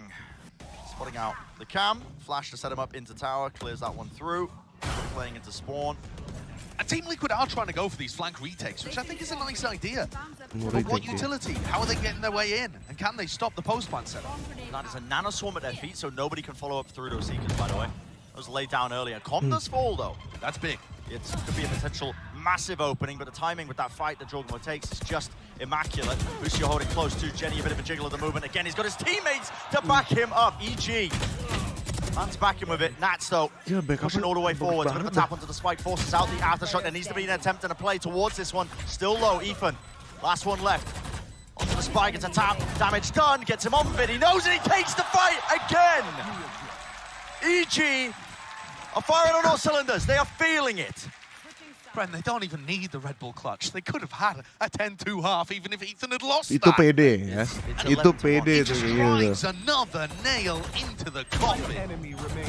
You can't play Fracture against this team. I don't care who you are. They're just unstoppable. I mean, You can't play Fracture. This feels like we should be tossing to the end of the map, but it's not, Josh. Zir. I have a feeling we might be fairly short. Possibly. We shall see. I mean, Over the Desk has got plenty prepped for it, but let's send it down to them as well to break down the half. Wow, wow, wow. Evil geniuses come out all fire cylinder. All cylinder. Well, you know what? English eludes me. I had a little too much coffee. But the point still stands. They're playing so well that your boy can't speak. It's unbelievable. And like, we were talking about how good Fracture is for them and that we anticipate. Like I said, this could end up maybe going to 3 just because, you know, Haven has been a bit of a thorn in their side. But good God, EG on this map, and just in general, continue to look absolutely 92%? Yes. It's bananas. I mean, winning this many pistols and then having the bonus conversion to back it up, how do you beat a team that's doing that? You can't. You can't. And the other thing, too, the reason why this is so important to stress, right, is because of the way that Valorant is played in the MR12 format, right? These pistol rounds are freaking important. And Evil Geniuses manages to take it every single time. The bonuses every single time. It has to be daunting to play against Clinton. Yeah, if you're winning, you know, every pistol, if you're winning both pistols on a map, something like 80% that you're going to win the map itself, like over the history of competitive Valorant. It's just disgusting what they're doing. I mean, to put it a little bit in context, the second place team right now is Fnatic because they won one series. They went 3 and 4. Yeah. And then it was Liquid, who's at 4 and 7 in third place as far as pistol wins are concerned. So just at 57%. For bonuses, T1 is in second place, but they have half the sample size as EG. 75% of the time to be able to start off a half 3-0 up is just absolutely disgusting. I have to agree with Josh and Brett. I think that we're going to be right back on Wah, the ini sih penontonnya kecewa nih. Balikin 12.000 Yeah, yen. with the way that things are looking, it's very clear that Evil Geniuses are men on a mission here to try and end this Fracture right away. But I'm not trying to count out Team Liquid quite yet, because even though they're struggling a little bit, we've seen them put in these kinds of positions before. It's going to be challenging, but they are a team that can overcome. Let's send it back over to Brendan Sideshow. You got to put some respect on the name, you know, the #1 EMEA seed Well. coming into this event. All smiles from the Liquid camp. Change as well. side. You know, we're paying attention to some of the player cams, but EG are just too damn good Gila. with these pistol rounds. Let's see if they can add another one to the stat card, Josh. I Keep don't think they even need the pistol and bonus to win this game. But that's a hot take, isn't it? Langsung habis dong, habis pistol. let's see if they can get it anyway. Yeah, let's see it. Decent amount of util. It's going to be lobbed into tower to clear that one through. Grenade and Trailblazer. It's all used together, so they give up pretty much a lot of control of the site. Nanoswarm setup, though. Look at the way this is being played. Soulcast holding it down. Towards the one fight. Wants to try and take it up, doubled up as well. But Demon backing away. It's a squeeze. Boostio trying to put the hurt on them. What? That was jumping over the top. Again, they're just fighting and reacting into it. Right up into tower across the ropes. You're not going to be set up for it. Left just gone. So finally, another pistol round lost potentially added to the column, but Com's going to be trying to prevent it. Isolates one of the fights. Where's going to be that? It's okay. Double face with the flash. Pistol round for Team Liquid. All smiles. Listen, we're going to have fun with it. It's Team Liquid are a team that like to have fun, keep the energy high, and also it's quite easy to brush off a situation like this because you just go, it's their map pick, GG. Yeah, and you just think about, you know, the ones coming up. Yeah, this one's going to be annoying, I think, for all of the stats fans out there because, like I said, it's another... That's how we're starting the game. Yep. Diketawain. It's another one of those casternya anjir. pistol round losses. They've Nggak only had diledakin 2 pistol round burungnya. losses this entire tournament so far, both of them on Fracture. You know, weirdly enough, both on the defense side as well. Clearly a massive gap in their playbook. Potter should be ashamed. Yeah. Got to go back to the lab. Got to fix that one for later. All kidding, of course, but should be an easy one again. Sights wide open on the A side of the map. That's going to be able to collect. Oh, not quite. Oh, no, wait a second. Boostio picked up Redgar from Dish. How's this happening? Uh-oh. dropping these players. I mean, you can't give them thrifties as well. No, you just can't, man. I mean, the site was open, in theory. Okay, now we're going to be able to get that plant down. Have to hold on to Hall's control, but there is 3 players meeting them up close. How do they want to take it? It's a wide jump spot. They do collect onto that one. The dart as well. Nobody can follow, but it's just under save. Oh, boy. It's crumbling. It's crumbling, man. 75 health. Got to do so much more than that. You've handed over the weapons. That is a thrifty win. He's rubbing his tummy. He's hungry. He's a hungry lad. That's how we start the game. Oh, God. 13-2. Even when EG don't win the pistol, EG win the pistol. Yeah. Okay. Sure. Oh. Thrifty. Great shots from Boostio, though. I mean, oh, what was this? We won't talk about that one. I love the way that they ended up taking this retake as well into Halls. I mean, it's Ethan who's... Oh, he wasn't rubbing his tummy, he was tapping his chest, he was gassing himself up. I like the idea that he was rubbing his tummy. I thought he was saying, oh, I'm hungry, guys, let's wrap this up. I don't know where I was going with that. The Boostio high-pitch pop-offs have been some of my favorite things to listen to on Kelar, these guys, check-ins as well, though. So here we are, map point for EG. We had a strong suspicion we were getting there in this half, but not exactly sure. Right here. We predicted the exact way that we were getting to this point. Okay. Launching smoke. Glad though that Team Liquid are just laughing it off a little bit. I'd be feeling worried as we headed into map 2 if they were all quite stern and stoic, stomping off the stage at some point. This is a common position that Cyphers do like to play on the attack side. Hugging close to the wall with a cam to just watch for a deep push out, regrouping. Yeah, definitely something that Nats likes to do, something that EG could try to punish with a north side crunch at some point, but we may not even get there in terms of their defensive playbook. Yeah, we'll see. Cam was again spotted out there. Nats is going to seek to again hold that one line here, but they're just contacting through, trying to take it. Team 1 was crossfire. Oh, the paranoia goes so damn wide. Team 1 couldn't quite land that shot, so crossfire placement wasn't good for it. So Yampi enters himself onto the site. That's going to be the plan from Soulcast. Get themselves into it. Have to hold this back though. It's up to Nats once more. Satchel so damn wide. He's jumping and skipping it off and well! Can't quite get the 2-piece. Almost getting it done. Left it into a 2-on-2. EG, this is for the map. Satchelnya buat begitu anjir, serem banget. Gue juga kaget sih ngeliat ada putu loncat begitu anjir. It's labored. It's messy. Yampi's got the Seekers, has to use it. Jorgamo onto half, dodges the flash. Seekers in his face, and he still wins the fight out. It's just so damn clean. 13-2. This is the team that got 13-0, by the way, and now putting up close to similar scorelines against the #1 EMEA seed. Bruh.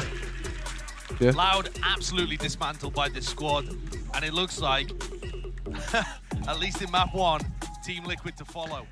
Crumbling. And this is how we start the game. 13-2. And that's it. EG lawan Team Liquid. Gila EG, entah gimana ya. Gila sih. Ini mapnya dia banget sih. Wow. Serem banget anjir. Gak dikasih nafas anjir. There was no real need to show safe down to the turret, was there? But it really was not the greatest omen for how Liquid on this map. I mean, this was a very Gimana menurut kalian? I'm not gonna lie, it was a bit of a Liquid game. We're all smiles. Coach Div. As well. We saw some amazing moments from Nats as well, trying to get back up deadlift. Nah, ini Nico Juniors, guys. EG, they just have too much variation to how they play this map. They're too clean right now. Boostio sih, Boostio gila banget, anjir, serem banget. Crispy. Kayaknya dia dikasih jatah deh malam ini deh. Don't go anywhere. We'll be right back after this.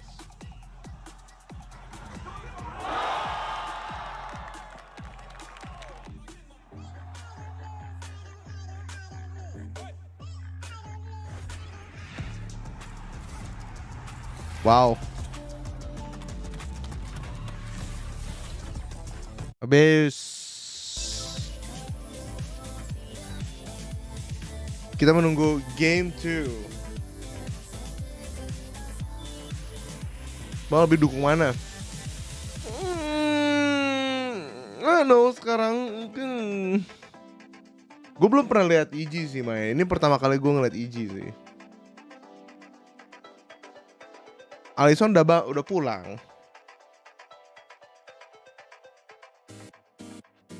Cier. Anjir, nggak mungkin dong 4 kill yang main kayak gitu. Gua fanatik EG sama EDG. Jot belum pulang anjir.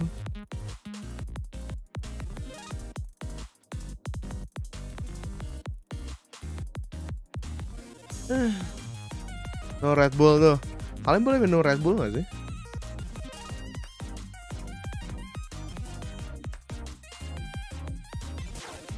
Jot masih main. Easy juga banget.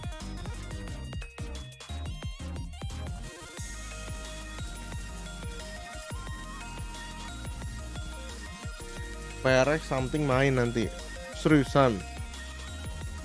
I blink and EG won fracture 13-2. Tweet guys, tweet.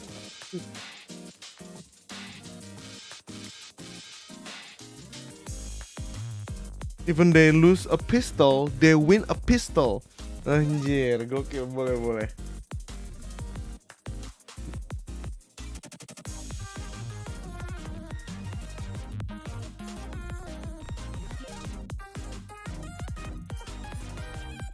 Bener juga ya, dia menang thrifty hanya walaupun kalah di pistol ya, gokil.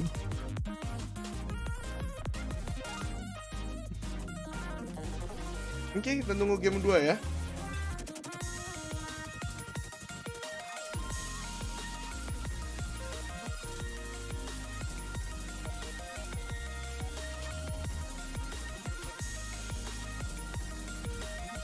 Bentar ya.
Now, but what do you think needs to be carried on to win map 2? The same kind of confidence. You know, we're not playing to lose at all. We're just stepping the gas on the foot pedal, just constantly. We have a lot of good flank pressure, and we have map control across, especially Fracture. But even on Haven, we're going to need that to beat Liquid. So, yeah, just map control. Thank you so much, Potter. Best of luck to you. Mereka pede di Fracture. Thank you so much, Doug, for that. And yeah, great map control. That truly is the name of the game. And we've been seeing that time and time again, Paper Thin, where it's just very clear that this EG squad has a brilliant read on how they want to execute, especially on Fracture. Oh, they're just absolutely brilliant. And I mean, it's everything for them. I love the way Potter's talking, because two of the biggest takeaways I had from this map was their disrespecting of the utility that Team Liquid was throwing at them. They would just step ahead of it and play ahead of it and get ahead of it. That's been their MO on this map. Yeah, exactly. And the flanks are all over the place, and their patience and their timing with them as well are brilliant. Yeah. It was just a masterclass. You know, the most dominant first half that we have had in the series so far here at Masters Tokyo. Just absolute brilliance from them. And yeah, you know, I said, okay, this Cypher from Nats, he's going to be able to lurk. He's going to get a lot of information. Those trapwire setups, he should be able to maybe slow them down. Didn't anticipate that this was still going to be EG's map at the end of it all, but not as concise and decisively as it was. This was a brutal slaughter, and one that TL need to be able to bounce back from. And I think it's important to note, Sideshow mentioned, it's not the comp from Team Liquid, it's how they are playing this, and it's also how they're playing with the information that is given. And someone that wasn't even really mentioned that much in the cast, and I don't blame him because there was so much going on the side of EG, was Calm. This guy is so effective with his utility. The Sova has been unreal for him. It feels like I'm watching, you know, like Crashies 2.0. They're both just so good with this agent, and the impact is so profound. Oh, Sova players all over the world are rejoicing, because I think you're going to see a lot more Sova on this map with the way he plays it, the way that he's so good at not only setting up his team, but just finding the angles, finding the timings. He does a lot of lurking. He does a lot of flanking with this Sova as well. It's a very kind of uncommon way to play this agent. Somewhere Jesse Batch is going, I don't have to play Fade anymore. I'm bringing up the Sova, baby. It's my time. He absolutely pounded this whole way throughout. It was just such a star-studded performance from Calm. Comes in, I mean, maybe not the top ACS, didn't quite get to see it, but certainly the highest KD. I mean, he was at one point was like 16 and 8, kicked things off really cleanly as well. This is just a gorgeous performance from him the whole way throughout. And from, you know, we're talking about the overall run back here from EG and how improved they have been. Calm did not particularly look good at the start of Americas. It was a really rough time for him, but man, the glow up has just been absolutely fantastic. And you'd also see it, I mean, you know, if you ever get a chance, you ever come to the Americas arena and you get to meet Calm and stuff, you see just the confidence brimming from him. He has grown exponentially as an adult, as a player. It's been magical, genuinely, to see. Couldn't be more proud of him, and that's the reason why they were able to walk away with such a dominating performance. But let's go ahead and detour a little bit, as usual, as we take a look at the AIM Lab shoot-around. This time we're looking at Demon One, who honestly, he was the talk of the town, you know, in Americas leading up to this event, obviously, because the world wanted to know whether or not he was going to be able to participate in this tournament. But now that he's here, it's been really nice, and I'm sure he's happy with it too, that he can kind of go into the background while the rest of his team, Achilleos, steps up and meets the moment, and then Demon One can kind of just do Demon One things. And that's the thing, and what we were talking about during the pre-show is that you can highlight any player on this roster because it is it's no longer just the Demon One show. He has those times where, yes, it is Demon One go kill, but even then, there are so many backups to still find success here for EG. We can see the pop-offs from Busio, from Calm.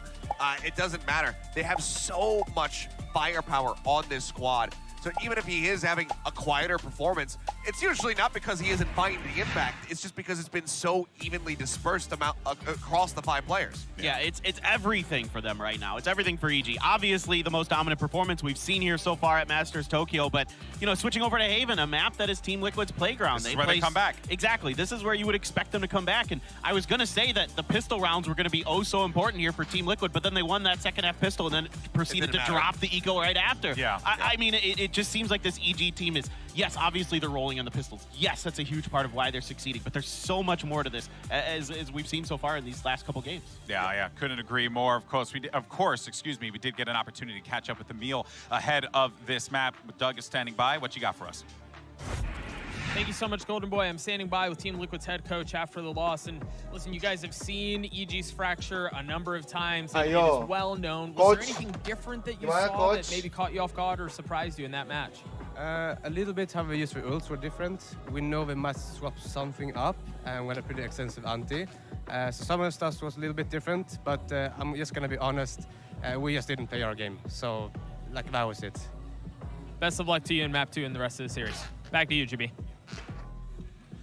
Thank you so much for that, Doug. And I just like that Emil was just straight to the point. They didn't play their game. I know that they know that. They felt it when they walked off that stage. But this is the time where Team Liquid turns it around. I know that this team has that capability to do so. And you just have to rattle. So, and by the way, that cosplay is incredible. I'm loving the KJ gecko right there. But this is the opportunity where you find a chance, I think, Paper Thin, to really rattle evil geniuses with this Haven pick.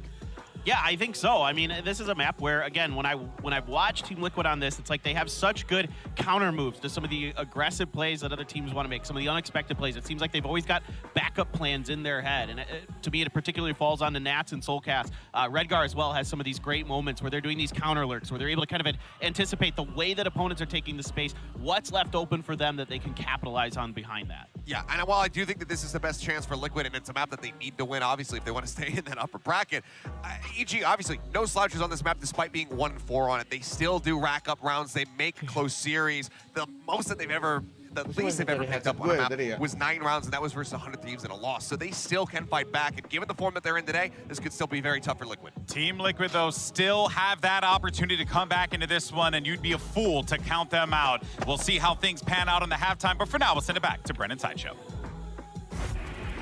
Yeah, let's get this one started. Map number 2 in this series here, and this is, listen, that fight as well for that minimum top 3 finish at Tokyo between these two teams. EG 1 map away now from potentially stealing it away from Team Liquid. And they've been on a tear, Josh. I mean, you were mentioning it as well to me just in between. They haven't dropped a map yet in this entire run of Masters Tokyo. How wild is that? Yeah, it's nasty stuff from these EG players. They are firing on all cylinders. The playbook looks immense. Their map pool depth is really the only parallel towards it is teams like Fnatic, I would say, as well. Yeah, it's just been incredible watching EG build out every map that they focus on seems to improve. Most recently, their Haven improved. They managed to get a win over NRG after losing fairly consistently within Americas. Beating NRG on this map is no mean feat. Let's keep track of the pistol, though. It looks like there's going to be a very heavy clash over towards A. I feel like Liquid need to win it. They need to win it. Get some momentum Yo, behind let's them. go. They're all smiles, but got to convert it into a potential win. That's disrespect shown off the rip by Demon 1. Takes the fight. Our Jet head-to-head already made manifest. There's a flash to set it up, but again, it's just really a bit scramble, isn't it? It's a bit scrappy. It's contained well by Team Liquid. Com also gone for another attempt to rise! No! Oh my in God! hell! How was he getting away with that?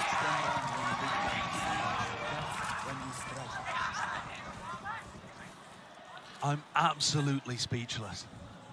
I can't believe it. He's completely alone on the site. Swings in, bad pre-aim on where Yampi is, and then just tapping away with the ghost. Look at his player react in the bottom corner. He can't believe what he's done either. Bro, there is disbelief on both sides of the stage. They're winning those kind of pistols as well? Yeah, I mean, just get out of it. EG are winning the whole thing. They can't be stopped, apparently. After that, after witnessing that. I'm confident that we're living in a very fringe timeline. Crispy, man, crispy. It all started with Chosen getting that knife kill. Yep. And he's actually, I don't know. This was seen, hasn't he? Oof, wow. Lovely shot from Redgar, so he's evened it up a little bit, but... He's completely used that knife to just split the timeline. Yes, yeah. If Chosen didn't get that knife kill, like something what could have been? Like something from his Dark Materials. Yeah. Do you think 100 Thieves would be here instead? Yeah. 100 Thieves, 100 Thieves would be in this spot. Absolutely undefeated in terms of the maps. Oh, God. Insane. Well, What Team we Liquid witnessed. might have found themselves an opportunity to get into the C-site here, although only with Sheriffs on board. Lucio picks up one, and oh, the stun was good, but the flash was not. Yeah, blinded up here. Got to get a quick reload on. Stuns, shock darts, aftershock into the corner. Sure, the Astra. Utility is really being used a bit disjointedly. Is there going to be some sort of follow up the pull, collecting and colliding all sorts of players? And yeah, eventually collapsed on. Slightly dangerous. 2 players surviving. It's not the healthiest anti-eco in the world for EG. Okay, I've got a game for you, Brent. Okay. In what bonkers fashion are EG going to win this bonus round? Okay. Which of their players, I mean, what, are they going to get a 5K with the aftershock? What's happening here? They're going to do a quad push down A lobby. Uh-huh. A lobby, there's just going to be a flash. So Team Liquid are essentially just going to let them take that space. Right. Because the smoke at the back is going to push them back. And the quad push is going to collect 3 kills. Right. And that's how they're going to win. Okay. That's my prediction. Well, let's have a look. It's not the best weaponry in the world for an EG bonus. It doesn't look likely for them to convert it. Okay, so here's the disrespect portion of lobby. So they get the smoke at the back. They have deep A lobby control. The dash is active. Now they're going to wait for a good timing. Probably when the smoke fades. Going to go for something else. Is a drone up close. Yep, so here comes the next level of disrespect, like I was saying. And at this point, yeah, has to use the TP to get out of there with the deep drone. Tags onto Redgar. Are they going to push this further? Yeah, well, you're wrong. Oh, you're wrong. It was boosted with the 2-piece garage. I couldn't have predicted it, Josh. I mean, how could you not, you fool? Team Liquid rattled in a 3v4. And there's weapons down that Redgar feels like he needs to try to defend. So that's another player that's kind of isolated from the pack. Presenting potentially like a 1v3 that Redgar would have to fight if the whole of EG decided to convert into him. Can't give up the rifles here. But they are starting to get a bit of a collapse on. Jangan sampai 13-0 dong. Line him up for him and take him out. Redgar moment, gives us highs, gives us lows. Recall, Star, pops up, sets it up for the fight, but here we go. Team Liquid, okay, they win that gun round. No bonus round win today. Beli perlawanan lah. This first part of round 3 lah, round 3 lah. And Redgar biar rame. Channel gua biar rame. Put under pressure. Up towards top garage, had players all over the place, but let's take a look at how Boostio got these two. Yeah, okay. The first one is spectacular. And yeah, the spacing just not quite there for their the EG players trying to overwhelm Redgar. Come on, stand up again. Getting into it. Rifle round on board. Has a Hunter's Fury. Kind of player that he loves to throw out this ult as well with little ideas to get cooked up by EG. They don't actually save it for lockdowns most of the time. So Com used his recon dart there in the same kind of play that you would if you were going for the Fnatic ult down mid. Team Liquid are cautious, but they're still moving forwards into grass. Yeah, I think Demon 1. Itu namanya nyemangatin, guys. Mentalnya itu loh. Susah cuy. Demon 1 activates the dash, now there's an aftershock as I well. mean, Redgar playing not too bad menurut gua. Fight. The potential's on the board, isn't it? Demon 1 is on the angle here. So Com at his back, making sure to cover some of that. But it's very slow at the beginning here for Liquid. Now they start to explore towards a lobby. And we heard from Kukuka on the desk during the last Team Liquid match. Team Liquid, the slowest team to be able to get those first picks online. Very cautious in the early round. Redgar? That's accidental. Fires a shot. Whipping the mouse around. That was accidental. Reveals at least that there's one player there. Now they're going to be ready for it. Look at this. Nana swarm into the fault line, and it is just obliteration. You can't walk through the choke point. Comms there, ready and waiting. He's got a Hunter's Fury. Okay, he wants a piece of the action, piece of the fight. Right off into the corner. He's like, where can I predict the next player? Can't quite get the third shot off, but enough damage done to Yampi. Drops into 45. And Spikes in his hand. There's no 10 chance. seconds. There's yeah, no there's time. No chance. No chance at all. So not only did Team Liquid try to play really slowly there, and to be honest with you, I think Redgar's calling is fairly decent in that spot. They put a little bit of pressure garage. They don't actually, get into that area fully. They don't hear any Killjoy utility. Maybe they feel like they don't need to. They go back over to A, and it's only the Killjoy set up here until Ethan got himself into the spot.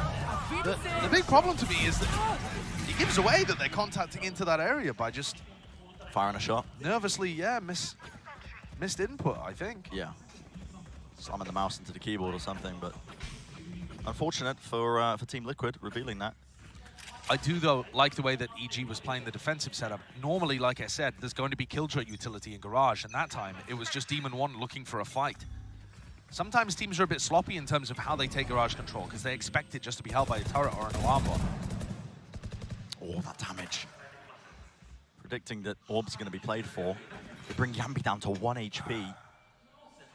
The heal, so...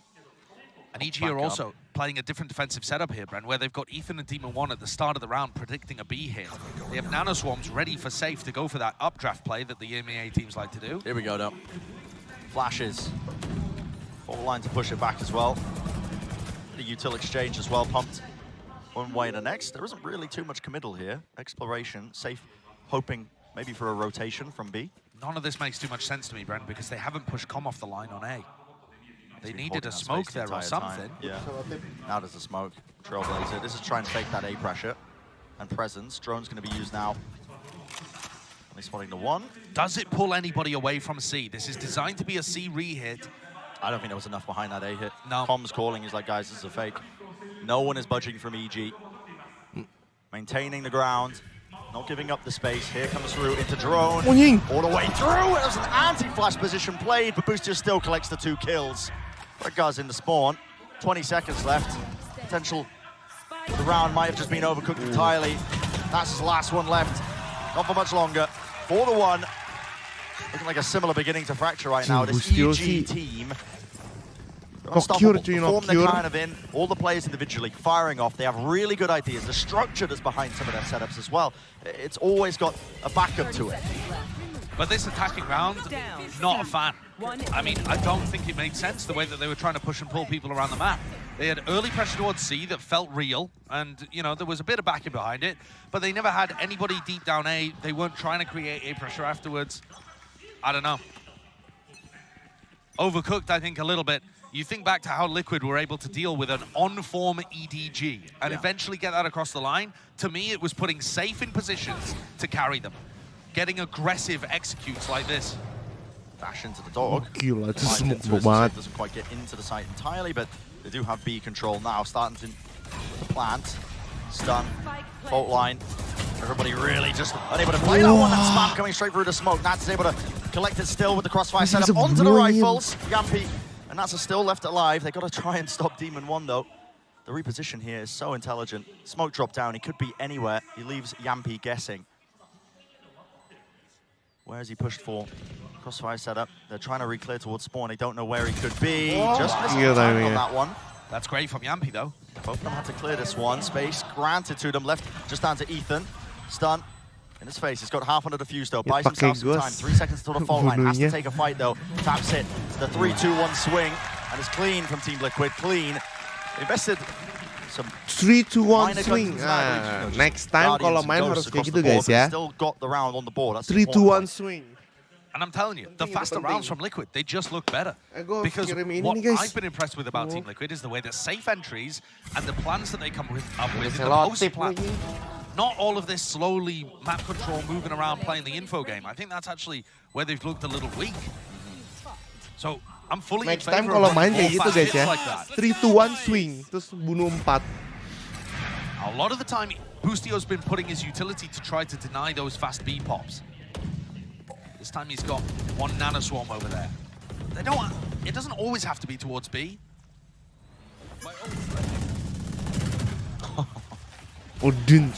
Smoke does obfuscate quite a bit towards A lobby. Now the dog straight into garage. Lambot dealt with. Never smoked across. Buys some space for the lockdown, but they're backing away from this immediately, giving up the control. It's a lockdown used in response to try and push them back. So I like this. For an ult. Yeah, but it allows Team Liquid to go towards B, and they only have to worry about the A connect. Here it is. Yeah. Draft to the dash as well after shock deep into the corner. Spam onto the common angle here, just in case there is that refight attempt, which there is. We can see this. Team Liquid, save, skip, hop, jump, resetting the aim. Shorty's out, but Yampi covers for him. Okay. Doesn't get dicey, doesn't get dangerous. Boostio flooding back in, but with no support, it's Team 1 left to try and retake with the op. He has to save this now. Got to back away. Another round win for Team Liquid. And another faster round, too. They instantly took garage control, lockdown, stops any defenders being in the C connector, go back, pivot B, plant, fight A connector. These are the rounds where I feel like Team Liquid show brilliance. These are the rounds that they need to be pulling out more and more often if they want to beat Evil Geniuses. It has to come here on Haven.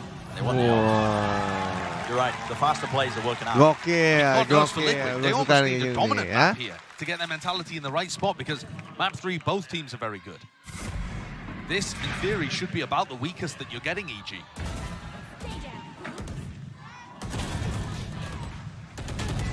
The coverage was there as well, refighting towards the connector. Yeah, I love the call. Good calls. Yeah, exploiting towards B as well. And it's where these round wins have been coming from. Potentially because the setup isn't quite, you know, entirely their defensive with EG's utility, leaving it open for the retake. Ini dia. The fault line and the dart. Push them back away from A lobby. Means Com can farm up the orb without too many worries. Redgar's inside his smoke at short again. Oh, here we go. Yeah, he was doing that often. Sprayed through there. Damage done. Lighten him up. Yep, Redgar's been caught. Redgar was getting caught inside that smoke at short constantly in the game against Edward. And now he just pulls it out again. And they're down. No smokes. So much more difficult for Liquid to convert. This close reposition could be incredibly punishing for Demon 1. Safe for the updraft dash as well into the smoke. The dog, it catches. There needs to be at least some help out. Demon 1 backs away. Here's a rolling thunder though. One left in the chamber here with the blades. Needs to land a shot there. Solgas was stunned up still. Hits it blind. Ambi can't see a thing. It's left up to the two Liquid players. Enough damage has been done by EG. Still spotting it. Fault line used. They know where at least one of the players is. And process of elimination. Now starting a bit of a re-clear into garage to put the squeeze on them. There is a gap. Team Liquid have found it. Found to the back value. Okay. That's the spike dropped, so it's going to be called out for his team. An impossible situation for Solcast. Even with the jiggle, just gets info, doesn't give away his life. Baiting it out. Spotting it out. But that all starts with Redgar dying in short. Gue gak mau ada di posisi kayak gitu kan, guys. Absolutely brutal. He's playing inside of his smoke, gets droned out, decides to try and fight it aggressively. Com plays it very intelligently. But I don't mind Redgar doing that play inside of his smoke occasionally. But if you have an option to retreat, you've got to take it. You can't be running forwards like that and offering yourself up as a pick. The smokes are just so crucial. Okay. On attack side as well. Looks solid game, masih solid game ya, masih solid game. Masih 5-3. Down mid. Yeah, fighting for it. That's a dash used. Even Abusio, they have to collapse and they have to help him out. There's a Hunter's Fury. It was there prior. Right into the window. It's over like that. Blink of an eye. What a strap. Shake it ahead. I love it. That is almost like the Fnatic kind of play, where you use your Hunter's Fury and you have a jet push down mid, but it traps everybody in that mid window. So they have two people facing mid, one that's going to swing off contact in garage, and then also the Hunter's Fury is the final follower. Definitely ways of countering that, but only if you know that it's going to be coming. Yeah. Damn. Another amazing ult from Com. Hey, that's another thing, actually, to give credit to EG for. They use a lot of tactics, but they don't copy them, they don't steal them, they invent them. They're, you know, new, different twists on things. Innovators. Team Liquid going back to the default, which has been working for them. Fast plays into B. Jumping around with the knives, though, safe. Can't quite claim that kill. Boostio locked in towards the back. Across their placement is just set up almost for the 3-piece, but eventually shut down. Nocure anjing. To one side of B. Kenapa Killjoy sekarang jago-jago ya dari tim pro player ya? Kenapa ya? One will fall. This is getting a bit awkward. Kayak RB juga gila anjir. It's an odd situation. Still eager to take the fight. Ethan is so smart with it. Doesn't open himself up, just continues to spam. Gets the warband kill here. They can hear the plan.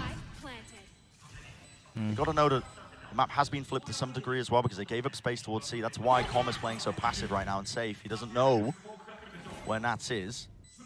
That flash tells Com that there's nobody playing in the A connector, because otherwise, why would Solcast be looking for info?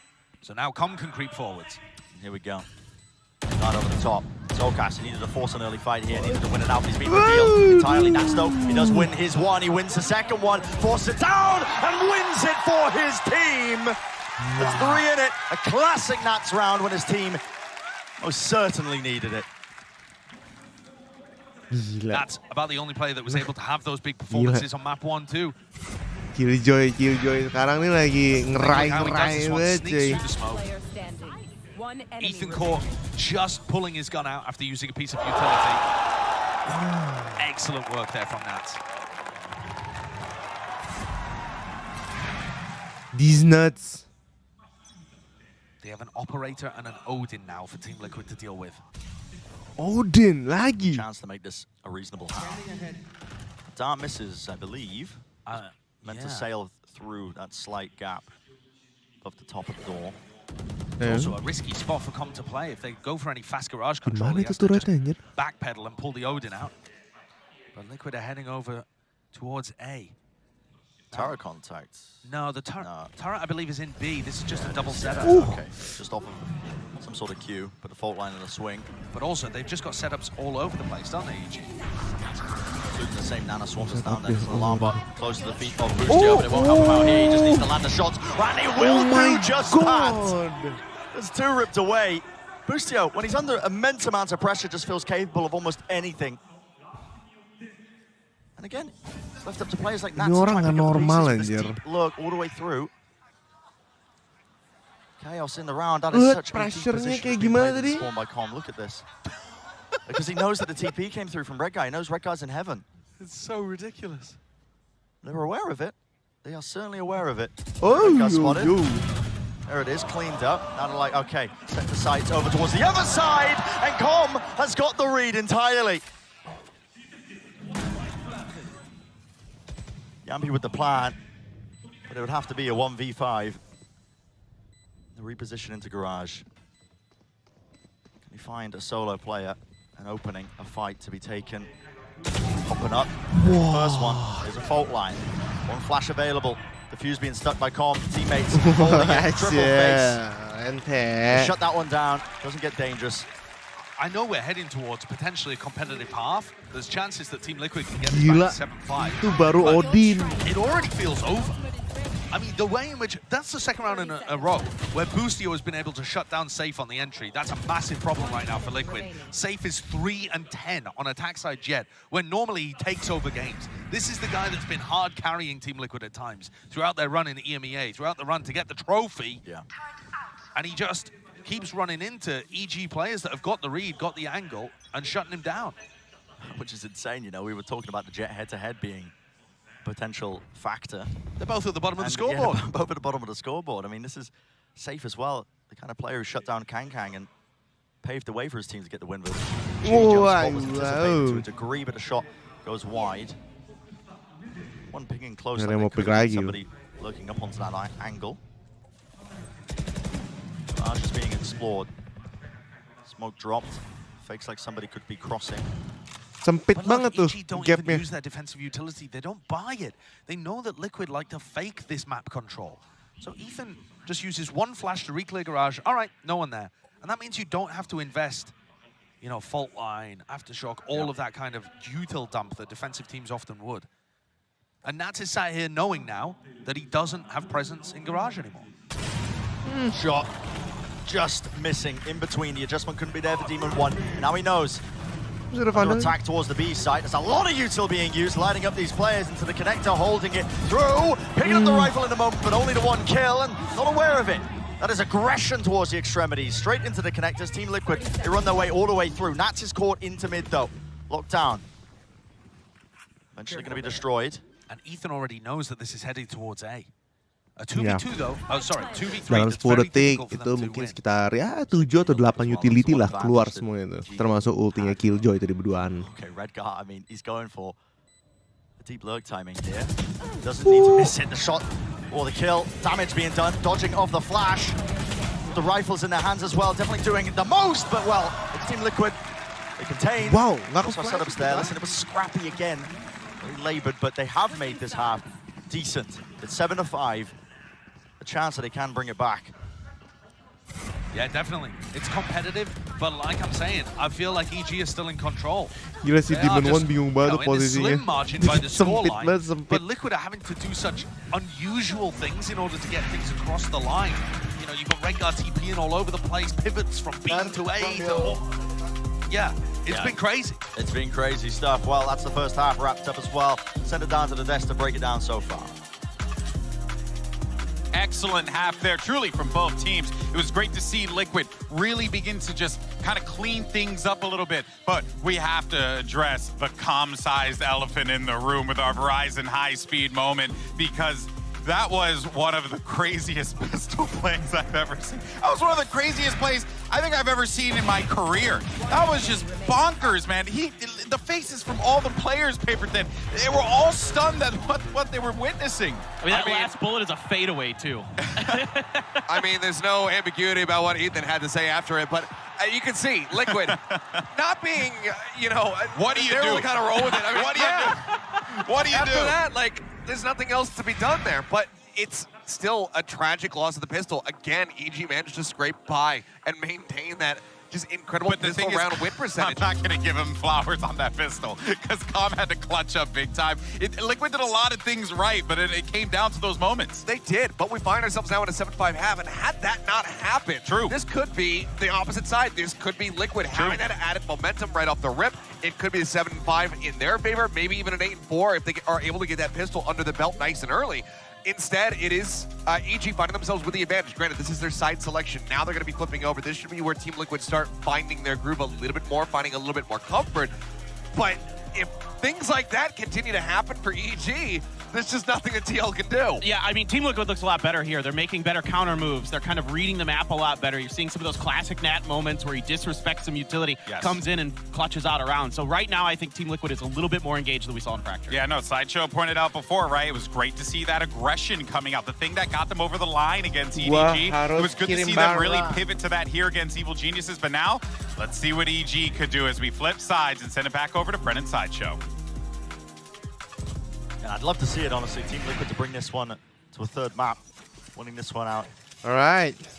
Map 1 wasn't really, you know, the taste that I was hoping for with this kind of level of match where we're here. Ini mapnya Liquid sih. Maybe they can make it. Tapi gila sih ini. This looks like a very similar pistol to what we saw when the sides were flipped. It really does. So much emphasis being placed towards it. Team Liquid, the paranoia. It's just running it straight into it, Ethan. He negates the near side, still seeking to just, again, barrel through and disrespect the players that might have been holding further back and tap onto it. Disrespect now seeking to the also just try and player? clear out that with the right click. It blesses him with the 1 kill.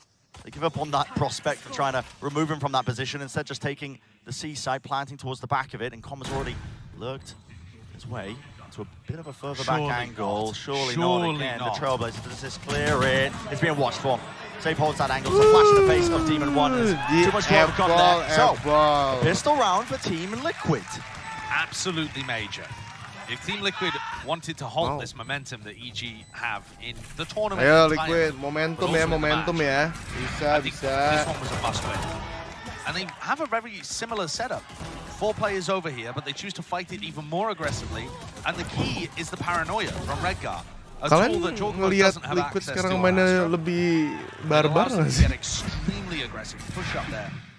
And Nats plays his situation hyper intelligently, just realizing that everybody was trying to bait him into a bit of pressure. Yampi Nats nih lagi on fire cuy. Careful there. Telah trigger. Jiwa Marshall ini. G might be sending the sights towards B. A bit of a faster play, try and get the spike down some way or form. It's a fault line re-clear here from Safe. Smoke was propped up in his face, just needs to make sure that nobody has worked their way past it. But they are quite unaware. I mean, it's an early Trailblazer being used to push them back. They know that 1 player is there. They missed the timing on it. Oh my! Shots hitting with the Sheriffs. So much danger. Just like that, it's a 3 versus 3. Serem sekali nih Sheriffnya Bustio ya. You just never know, do you? You just never know. Quick reload. Get the bullets back online. Demon 1 low though.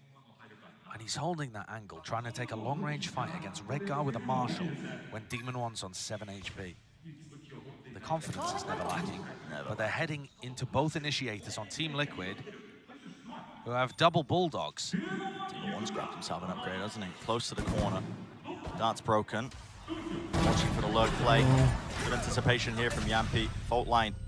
Pushes it back once more. After shock into the corner. Langsung gitu ya. Tahu anjir.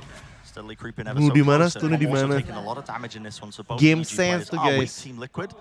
Ini HP 7 They'll have heard Com run away here, so Demon 1's potentially set up for a kill. They're trying to noise bait and pull the rotation. This looks like it. Uh-oh. Demon 1 finds the first. There are players in front of him into the corner, close. Shots here. Fired off. Not enough time on the clock, so okay. Pretty good It's a little bit all over the place. I mean, the energy levels covered into that. You expect it to be Team Liquid's win, but you just never know with these EG players. Yeah, there's some big shots. I mean, one of the biggest strengths of EG Serem banget anjing one tap gitu anjir. And the way that they've been able to put themselves in spots tactically to maximize that. But yeah, the individual aim stuff you get to see on those rounds where they just have Sheriffs on board. Bustio itu adalah Kang tapi versi West, guys. And this looks like their biggest test to me. Team Liquid's best chance of being able to pick one up is right here on Haven. And they've got to do it for the match's sake. Possibility is theirs for the taking. It's all about converting it from here on out because they made it even, 7-7. Set up here from EG, looks like potential for a fast pop into the C site. You can see Util sailing over the top. It's a dash play, flash into the back on top of it. Nanaswarm's layered down as well, so nobody can really flood into this, but they didn't clear the close corner. The reposition from Safe is good, and so is the aim. This guy is crispy, right when his team needed it. Jumping right click, come. Oh my. He finds 3 in that with a flood attempt to Team Liquid. Ini itu kalau dapat sih, gokil. He's like, where's all the players at? He did a good job though, Soulcast, getting over there. But now he's going to be stuck in a really tight spot. I think EG have made a very good read as soon as they identified that Soulcast had popped his way over to C, instantly getting themselves back over here. No, winnable. Still over 15 seconds for Soulcast to get a flash online. And that is a brutal one. 15 seconds berarti masih bisa. He's hunting for information, a sideline, anything to try and win this round out, but it's so damn hard. Safe position being played by Jorgen. Here's a flash. Drops down. Wow, Ethan not getting baited by that, is he? Playing the anti-flash, realized it wasn't being popped immediately with the 180 shutdown. Wah, mau di-bait loh. Gua aja nggak ngerti anjir. Jadi itu mau di-bait burungnya ke bawah. Still have enough money to be able to buy. I like the fact that we're seeing Safe getting online a little more, though. Even though Team Liquid weren't able to win this round, it looked like we were going to see a complete dominant defensive jet performance from Safe. With the Bulldog in nggak di-bait tuh guys berarti. Now in round 16, he picks up the Operator. He's got Op and Bladestorm to work with. Itu nggak fake, nggak kena flash. Ult Orb here, so that the EG jet also has Bladestorm. No semblance of counterplay here from Liquid. They don't deny the space, so they let them have the Bladestorm up. Knives online for Demon 1. It's about trying to spot this one because Safe could be a difference maker. He tucks into A. Great mid-rounding here, and Nats punishes it. Bustio was alone when he was breaking that utility. Very good punish. Usually teams are going to try and use a nanoswarm. Di punishnya nggak nyampe 0,1 detik anjir. Instead, Demon 1 choosing to shoot it, and Nats is ready. You can't get scared of them, right? The more you get scared of EG, the more you allow them to get away with moments like that without swinging, going for the punish. So I appreciate that Nat still has that confidence, even though he got brutalized, and the entire team did, on map 1. I just play by EG, though. It's both flashes, I believe, used by Soulcast for information, and the Trailblazer was broken in the top section of the lobby. Gathered a bit of info here, but it has pulled the rotations over. I mean, it's the trouble of running the sky. You don't get that concrete information in the mid-round to make decisions like that, and so they just leave the site completely open. Redguard playing for his life here. They'll try and flood back in with the retake. Jooomers becomes another layer to the lurk. Turret also taken care of. That has dragged 2 players away from the fault line into the side here in the corner. Safe shuts down the jet opposition once more. Dash into the back of the side, not wasting the time with it. There's a flash repeat. Ethan is also not able to find too much value. Fight. Beautiful movement from Soulcast, and they do just face it. Straight down the main, all the way down that angle. Good game plan from Liquid. Yeah. Bagus. Really well played. Love the fact that Safe now has a rifle in hand. Guys, kemudian Astra sama Omen, smoke-nya lamaan siapa? Atau sama mereka? Lama banget ya perasaannya. I feel like for this Team Liquid, kalau lihat-lihat ya anjir ini mereka semua grafiknya burik ya. Emang di lowin ini. Astra lebih lama. Aman sama kayak asapnya Brim, sama segitu. Berapa? 8 detik gitu? Stop and Safe from getting value here. It's going to be quite important. Nanaswarm. That's what the purpose of it was. Beberapa detik ngaruh loh. 8 detik ada, 10 detik ada. Gepengin layar. Ya, next time gue streaming Valo, gue gepengin layarnya ya. Dan harus rata kanan ya. Rata kanan di sini kan burik ya. Oh, ketahuan itu. So we set ourselves up now into a post plant. EG How concrete is it? And how good is the retake from Liquid? Safe has the knives. Might go for a double updraft play on top of the boxes, but no, just wants to follow the Trailblazer in. Check lower. Cuts it down. Hunter's Fury.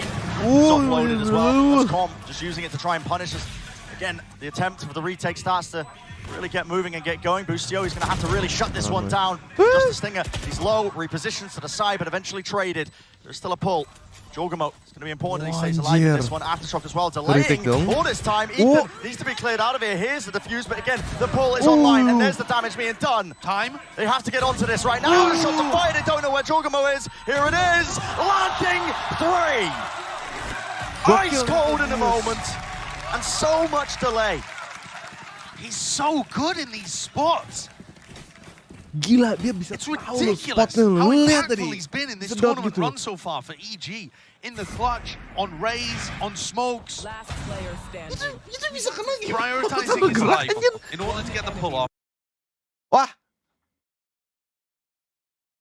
Oke guys, ini Twitch-nya ya, bukan gua ya. Twitch-nya muter ya, Twitch-nya muter. And then realizing that he can step up a little more aggressively. The rest of EG did a great job in terms of taking Traktirnya di wall banging. And I still like the way that Liquid are playing their retakes. I think the retakes look drilled, they look good. They're swapping the operator off the Yampi so that Safe Gila itu can kill entry again pertama back into the sih sights. kagak kelihatan musuhnya di mana ya. Itu kayak peluru nyasar nggak sih? Because Liquid look very disciplined here, but EG have got that magic behind them. Mirip Nico Junior sebenarnya, mirip kan ya? Oh, spam onto it. Right onto the corner, it's damage. Done. Intention of this one, of course, just to clear the Killjoy utility. A bit earlier as well, the alarm bot was broken into A lobby very early on by Safe, which is quite important. The EG players attempt to punish the fault line. Trailblazers. Serem banget ya. Di sini Sky-nya anjingnya loncat-loncat terus ya. Where do you want to find a pick? And then he pushes Demon 1 into that area. Demon 1 hasn't really been firing today. So they're going to have to adjust how they play these mid-round moments. Safe almost got a freebie on the call. Show him respect though. Use the dash immediately to get out of there. Was worried about being punished with some form of utility. Masih bisa ditembak anjir. 3 players of Liquid seek to reinforce the defenses over towards A. Now there's not too much presence there. Asher Star up top. Mana nih kalau lihat World Divide. It really makes this feel like an A hit from EG, but they have no intention of going over there. That puts the pressure on Red Guy. He's got to put a stop to this now. He's going to be calling. Here's the hit coming through. It's a lockdown. Good ultimate usage as well. This is going to mean that the site completely clears out. There's nobody going to be playing close. Nats can afford to take this timing now as he realizes they're all flooding back off of it. Aftershock. It's used preemptively. No one playing close. Now a lockdown of their own. They have to try and break this one. Com does not get the kill. Being that backstab, sticking through onto the defuse. Yampi gets half. He's brought down though from the util. The timing has been poor. And it comes down to spam the bullets. A landing, raining down onto the updraft will not save you. Lockdown away. One player detained. It's down to just this. Soulcast has to do the most. But he's shut down and Nats is detained off to the side. It is half on the diffuser. Potential is there. It's going to be taking contact. Slowing him all the way down, and there it is. Boostio with 4. Pure RNG, spamming down the line of sight. It gets the job done.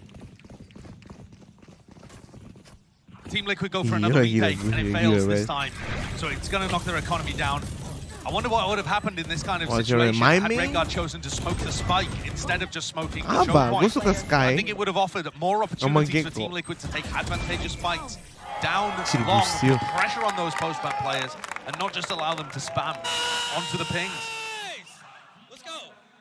And Rengar also potentially had the opportunity to just use his paranoia and fight there because he knew that there was both initiators committed to faking A.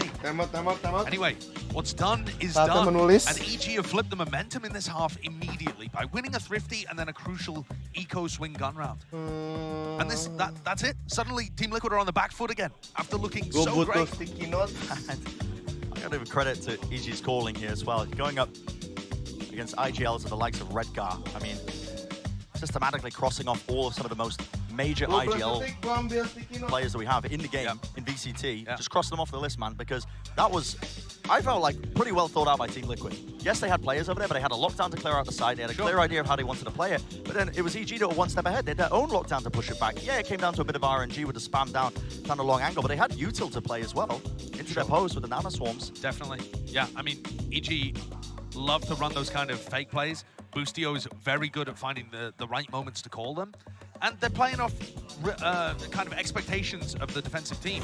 When they use stun recon there with 30 seconds left, you expect a commitment behind it. So much of the Sova breach composition is about those 40-second regenerative pieces of utility. Here's some aggression. Went into A lobby. And push past the flash. It's slow and quiet behind the recon. No stun used. Makes it feel like they're saving Ethan's utility to just pop into A, actually. Yeah. They've been doing some conditioning where they haven't been playing popped up now, holding that deep flank, but yeah, wide swing, safe with the Blade Storm. It's a fight you do not want to take, so immediately Jooomers seeks to play his life. Dash forwards here, trying to punish these players into the short angle. Flash around the back of the site. Red guy's inside the smoke though, still playing this one. Round and round we go. Solkas eventually traded, but he did bring down Demon 1. Maybe it could be the difference maker, yet Jooomers was not cleared out of that position. Again, he's got that global presence of utility. He's playing the Astra. Yampi with a Ghost. It's a crossfire setup. Graffiti to default. Swing off of it. It's perfect. Bren, you know what to me is some of the scariest stuff watching this game? EG are taking down the #1 seed from EMEA while Demon 1's not even having a good performance. And it's not just that he isn't fragging, like he's actually beefing some of these situations that you expect him to win 9 out of 10 times, and yet EG are still winning. Yeah. That should strike cold fear into the hearts of everybody else in this tournament. Because yes, of course, their pistol round and bonus round win rate are excellent, but this half, they didn't win the pistol. Obviously no bonus. This half, Demon 1 is not going crazy, and yet EG are still out there winning. The macro play that's going so well here. Nats is pushed up, stun in his face with the drone. He's traded. Felt like he had to make a play in the moment. Now a Rolling Thunder through the backside of it. Misses the platform, and the Cosmic Divide, there's a space and a gap. And of course, Redgar jumps right on top of that one. Still, they don't have control of Garage. He goes for the repush anyway. Now's a Rolling Thunder. They're waiting for it. The transfer cannot be hit. Jooomers once more lands it. Safe. He's the last one left.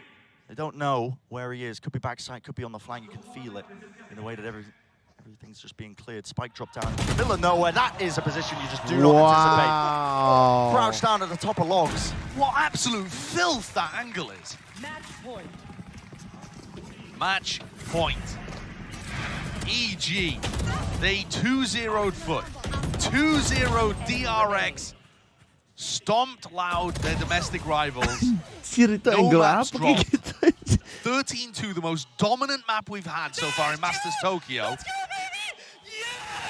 And you can tell from the reaction that they are just one round away from being able to seal up another major squad 2-0. This is the new guard. This is the new guard sweeping away. Nggak, belum pulang. Dia upper cuy. Dia turun. Yeah, it's ridiculous. New kids on the block, man. This is an EG squad that, you know, not only are they all popping off individually, they have the ideas behind it, as we've been mentioning over and over and over again. But it's the perfect storm, I feel like, as they come into this event. Because you think back to the Americas playoffs, we've been rehashing this point all the time. They weren't even expecting to make playoffs. It was out of their hands by some sheer chance, by Chosen's knife that boomed some teams. They made playoffs, but they grasped that opportunity, right? They earned their spot to Tokyo from that. And since then, it's been just a level of whimsy and vibes, I feel like, just added on top of already the usual good ideas, the individual talent. It's all there, the perfect mixture to just make a statement at Masters Tokyo, one of the biggest events that we've got in VCT this year. 4 opportunities to close this out. And Team Liquid themselves, they don't get rattled too often. Normally, they've got those big personalities on the team that are able to still keep the energy high. People like Yampi, Safe, Redgar too. Just keeping that energy up on the squad. Do they have what it takes to be able to pull this one back? It would be ridiculous. Reclearance and a refight. That's a very wide face by Safe. He does not want to lose that one. Takes out Com nice and early, and he knows now that there's some presence from the EG players. And guess what? What do they choose to do? To contact Reclear of themselves. Not worried about it. There's a timing in between this, but Solkas is holding that crossfire angle. Safe on top of it as well. Holding that short push. Nats. Hey, what is occurring here? Demon 1 still alive and kicking, but not for much longer. That's Solkas. It was all over the place, no? Yeah, that was absolutely bizarre. So Nats went for an info play down C and tucked himself into the cubby and was begging to go for a knife kill. And then probably realized, probably shouldn't do that when we're down 9-12. Or 8-12, I suppose, at the time. Good from Team Liquid, though. Safe really turning on that round to be able to shut down what people were going for over towards A. The more they can get Safe activated and use their utility to give him favorable fights, the more chances they've got at getting back in here. He really is performing better than Demon 1 right now. And you got to grasp that period of form while you can. Spam. That's a punish.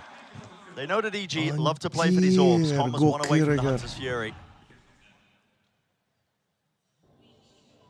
Those are the moments you need to drag it back, to potentially bring it to OT, to stay in this series. Aftershock is committed for the turret, removes it, dash forwards with the knives. Demon 1 is not quite hitting, but he gets the refresher anyway. With Soulcast falling towards the back of the site, any util to set him up, jumping, right click. It brings down Yampi, and no one's facing the backside of it. It's down to just Safe. Is this it? He's got to pick this one up. The pieces all over the place, and maybe forge a round win, but he's got to do it against Jorgamo and Boostio. Cosmic Divide is online with the plant. Big ult. Maybe enough to seal it. The positioning is all over the place here. Jorgamo. Uh-oh. Is this it? With the utility, doesn't look like too many stars, and he's cleared out the space, smoking the connector. I think Safe's not going to anticipate that he's there. That's Nanoswarm on the spike at the moment, and Boostio's still got a second. Yeah, and it's just delaying. The time here is not going to work for Safe. It feels inevitable. Safe is clearing all the usual angles, has to use the dash just to get on top of it as well. Smokes it, has to get half. It's the only way he wins this one. Another smoke used as well, and here comes the pressure applied, the run and gun to finish it. Evil geniuses are just not losing maps. This run is something different. Something absolutely different. Because they're not just beating out teams. They're not having a close Cinderella run. They are smoking people. They are taking your trophy lifters from EMEA and rolling them around. Map 1, the most dominant map that we've seen at Masters Tokyo. And map 2, they felt like they were in control as well. And that's without Demon 1 performing. He only had 150 ACS. We were watching his POV. He's not hitting shots that you expect him to hit. Wait until he wakes back up for one of the later games. Then you're in some real danger. And it's just incredible what the players like Boostio, Calm, Jorgamo have been able to put up. When you were watching them in Americas, it was all about Demon 1 and then Ethan being that second big player for them. The other half of the squad has just taken to the stage, the atmosphere, the crowd, the pressure, the vibe, the run. They've taken it all. Yeah. Immense credit to the coach and staff, Potter, and the crew that she's assembled as well. I mean, the ideas are all there. The vibes are good. It's just tremendous. And it puts them in that minimum of top 3 at Masters Tokyo. That's the furthest that this EG squad can fall from this point on. That's what they've earned by knocking Team Liquid down to that lower bracket. Truly unbelievable stuff. I think the team that's most similar to is Fnatic in terms of how tactical they are, in terms of the plans that they come up with around the ultimates that they play, and then also just the raw form of the players right now, which might sound utterly ridiculous, but then also Com's doing that. Yeah, it feels like luck of the draw in some instances, but the consistency is there everywhere else. I mean, credit to Team Liquid. They were all smiles, the vibes were good. Yeah. You know, they didn't get disheartened after getting absolutely stomped in map 1. Regar murah senyum guys ya. A bit more competitive. Mispo tinggi banget. They will be getting sent Dari down Korea, guys. Where they'll face off against NRG. So huge battle down there in the lower bracket. Meanwhile, I'm just excited to see who EG are facing. I would really love to see a battle between them and Fnatic, but if PRX can end up coming through in that game later on. Jadi itu dia, EG bakal masuk ke upper final guys ya. Kita akan lanjut jam mungkin 12:30, bakal lanjut game kedua. Kita end poll dulu. Next kita bakal ada PRX versus Fnatic. Ini juga nggak kalah serunya ya, buat kalian semua yang menonton. Siang kita akan break mungkin setengah jaman.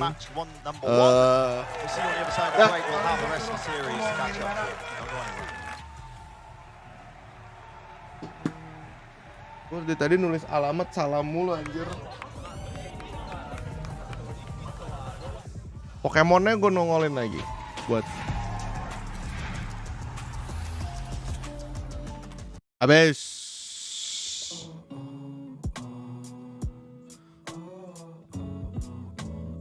Gila, segitu ya. Tadi astranya si Jauh gue mau ngebuat gue kayak anjir ini beyond human. 11-12 lah guys sama M gue lah, ya gak sih? Ntar gue mau kirim barang dulu nih. Gas main Valo. Orang lagi nonton main Valo sih.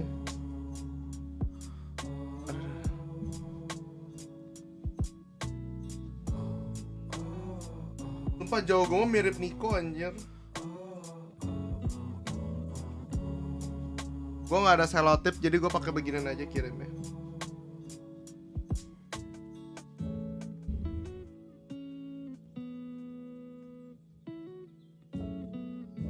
Tapi gue bingung ya, Killjoy di protein sekarang gila-gila anjing, serem-serem banget anjir.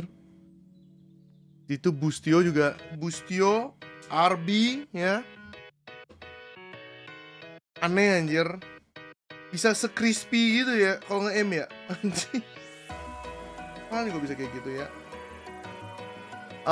Karena match ini cepet ya kelar ya. Kayaknya jam 12-an 12:04 udah mulai deh musiknya sih. 12:30 musiknya udah paling telat sih, udah pasti mulai sih. Karena 2-0 lagi kan sekarang. Next kita ada PRX lawan Fnatic. Jadi buat kalian yang mau ngelihat yang Indo Pride ya kalian nonton dah nih. Mungkin nih seru ya. Oke.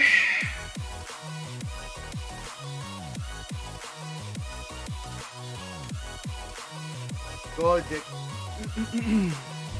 Hari-hari headset rusak mulu. Kayaknya kalau nanti gue mau beli headsetnya deh.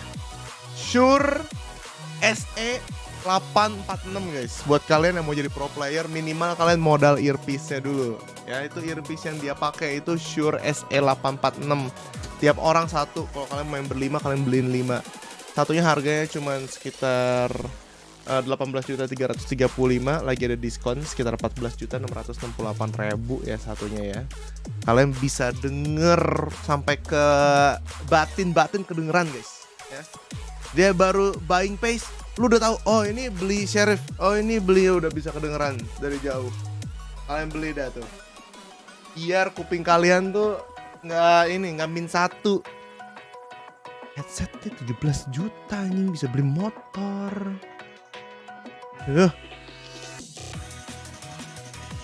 Serem banget ya, serem banget. Gara-gara gue ngeliat headset, gue langsung anjir gue harus benerin headset gue nih. Earpiece ngomongnya, earpiece. Shure. Gue punya Shure, tapi yang 1,6 juta gue pakai. Udah gak enak banget guys. Gak enak dikit telinga.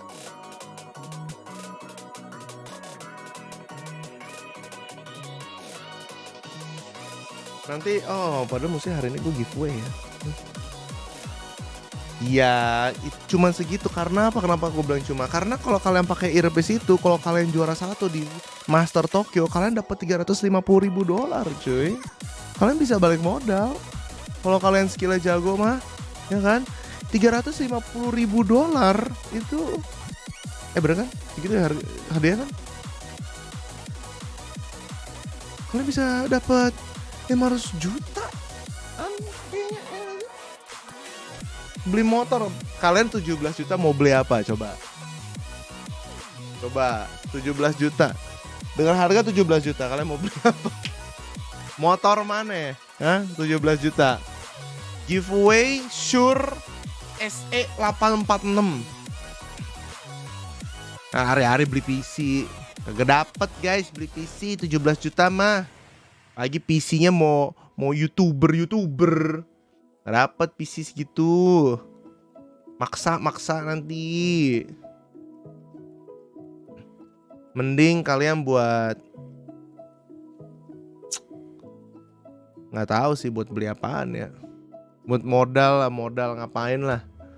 Is absolutely stuns the world, a 2-0 finish with map 1 not even being Takut close. copyright jadi gua timpa sama lagu guys ya. Gua kecilin ya. PC mah sekarang PC doang ya. Minim 20 jutaan lah. PC tok. Nggak monitor, nggak keyboard, nggak mouse, PC-nya tok ya. 20 lah, bisa lah kalian lah. Tahan lama lah, 1-2 tahun lah bisa lah. Kalau kan bisa balikin modal gitu ya. Ternak lele bisa kayak deh 17 juta deh. Beli boneka anim hidup tuh ya bonekanya. Jadi 20 juta ya, 20 juta masih oke lah. 17 juta masih tipis-tipis, apalagi 17 juta lu mau beli monitor, keyboard, mouse gitu. PC-nya ujung-ujungnya kayak 14 juta, 13 juta.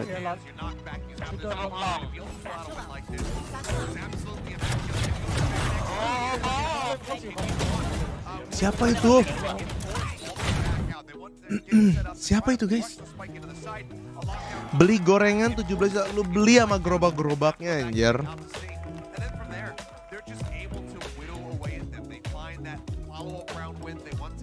Kecamatan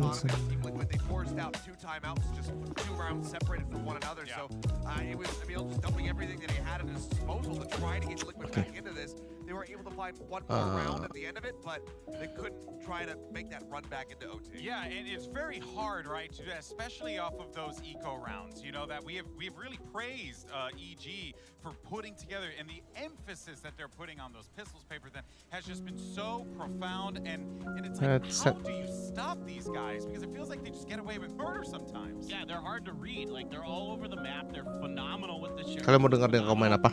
Just all their movement, all of kind of reading, making adjustments. Like right now, everything is clicking for them. How do you stop them? You're just gonna have to be better than them. You're just gonna have to come in and kind of outperform them. And who knows if it's gonna be PRX or Fnatic next? Either one of them. Yeah, you know, obviously, I agree with them. Yeah, is it possible? I don't know if anybody can beat EG right now in this form. I think Fnatic has a good chance because of how similar they are. Yeah, and really, when you think of phenomenal, one player definitely comes to mind. It's Demon1. He's actually standing by with Doug It Fresh for that Verizon post-match interview.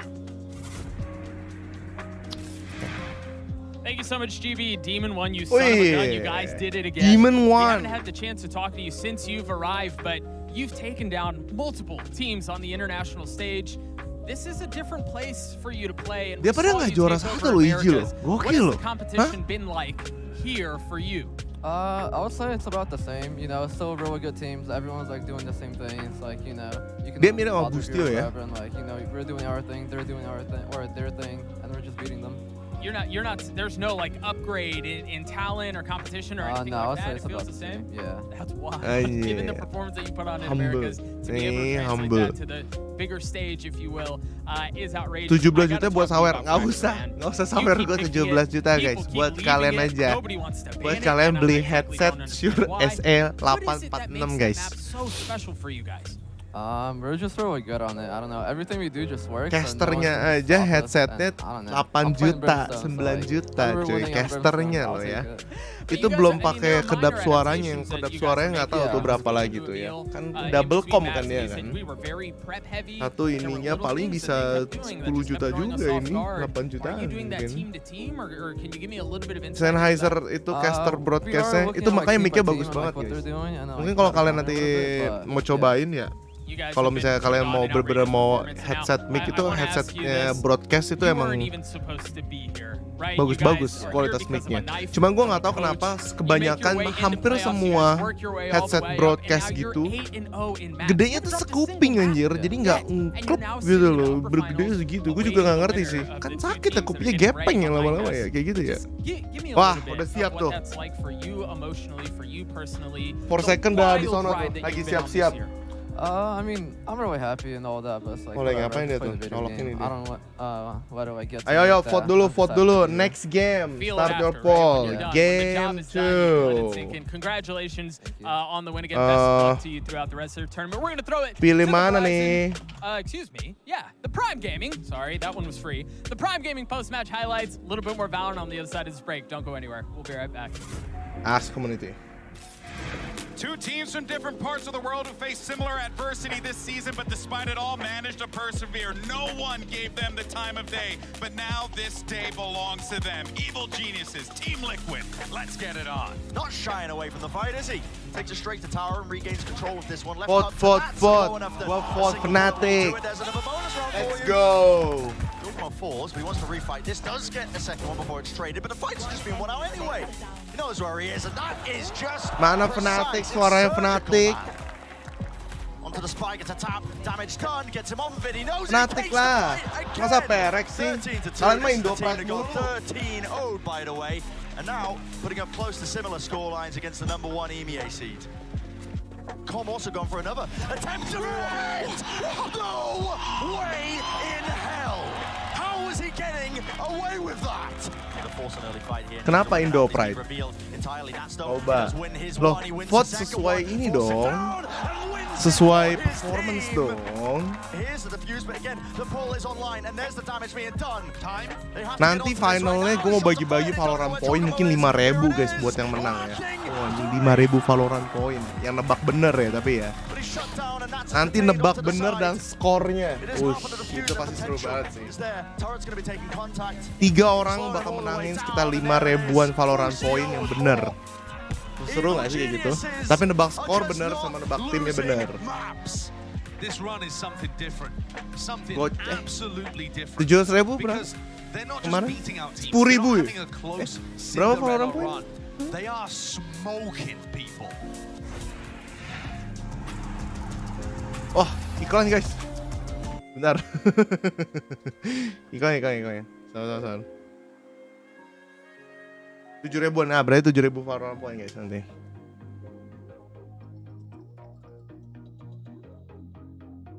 Mau betting? Bener-bener lu. Jangan promo di channel ini. Channel ini nggak ada channel judi. Judinya cuma di RO doang. Nggak ada lu. Enak aja lu promo-promo. Boleh lu promo, lu donate ke gua minimal 10 juta. Gua promoin lu. Satu kata doang tapi ya.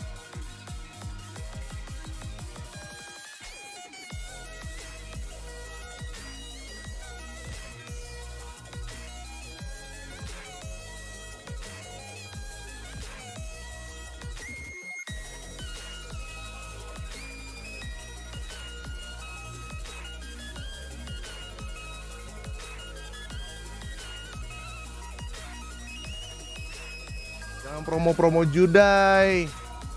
Modal dulu bos. Masa promo lewat chat. Chat mah gratis. Satu kata, iya satu kata. Lumayan kan? Lah, lumayan dong. Dengan satu kata mungkin chance-nya bisa 10% sampai 20% orang yang tertarik. Terus kalau dia depo, depo. Lagi watch party nggak mau record lah, kan kemarin foto gitu. Watch party menang, ya udah watch party lah ya, let's go. Secret lab. Bangkunya bagus banget, enak. Nah, lu duduk berasa terbang lo ya. Gua pernah pakai secret lab seminggu. Rakitnya enak sih sebenarnya. Jadi dia ada satu template gede banget. Ada step-stepnya langsung di situ. Malas rakit sih gue sih, tapi gara-gara waktu itu Monster Hunter gue buat video rakit ya. Buat gue yang pantatnya lebar ya, buat kalian yang pantatnya lebar juga yang sering panas ya. Ini bener nih. Ada beberapa orang kalau misalkan duduk selangkangan kalian sama pantat kalian itu tuh cepat panas ya, entah itu metabolisme atau emang mungkin karena lagi keringetan atau gimana ya. Nah kalau lu pakai Secret Lab dia tuh punya surface tuh gede ke XL gitu, jadi nggak ngepas, jadi lu masih bisa begini lipat kaki, masih bisa ya gitulah, enak dan dingin banget. Cuman gua nggak tahu nih, tergantung bahan kulitnya ya. Kadang kan kalau basah kan ya kalau kulit sintetis gitu kan agak takutnya ngelotok ya lama-lama ya. Tapi ya itu tergantung bahannya sih sebenarnya ya. Kalau leather gitu basah lama-lama retek, nah udah gak enak dah tuh gitu. Gue nggak tahu ya, gue nggak tahu siapa yang pernah make bangku Secret Lab sampai bertahun-tahun. Nah tapi bangku Secret Lab tuh ada yang kayak yang Cyberpunk collab kemarin, dia tuh bahannya bru-bru, nggak kulit. Nah kemarin itu kalau bisa, kalau kalian emang orangnya basahan ya suka basah gitu, kalian beli yang bahannya gitu, jangan yang leather, karena gitu dingin, lama-lama nanti ngelotok kulitnya cuy. Pas nyadar langsung tidur nggak? Yang ngebuat sih Secret Lab ini agak sedikit apa ya, bukan ringkis ya, gue serem sih. Jadi buat kalian yang pakai pacemaker, jantung atau segala macam yang ada unsur-unsur magnetnya, kalian nggak boleh pakai bangku ini karena sistem senderan dia tuh pakai magnet bantalnya. Jadi dia ada magnet di sininya. Makanya pas dulu pertama kali ngerakit Secret Lab ada ininya, ada warningnya, health hazard gitu. Buat kalian yang memakai pacemaker, nge-bypass atau apapun itu yang ada unsur-unsur besi-besinya, jangan, bisa mengganggu katanya. Karena gitu, semuanya serba magnet. Dari pad tangannya, dari sininya itu magnet semua, plok nempel semua. Tapi ya gitu, bantalnya bisa lu sesuaiin. Jadi gue takut ya gimana ya, sampai magnet ya, kayak gitulah. Kalau ya kalian ada masalah kesehatan, jangan gitu ya, boleh. Yang jantung dipasang ring nggak bisa. Kemarin sih bilangnya yang pakai pacemaker nggak boleh sih. Kalau ring gue nggak tahu, karena magnetnya di sekitaran sini sih, di bawahnya. Jadi nggak pas di atas gini loh, kayak di bagian leher ke bawah gitu ada magnetnya. Bahkan tangannya pun juga ada magnet, dan magnetnya itu kenceng banget guys. Bahkan kalian harus hati-hati, ada itunya, magnetnya bener-bener kuat banget. Lu tempelnya langsung plok ya gitu, yang boleh. Halo ya Pak, udah depan Pak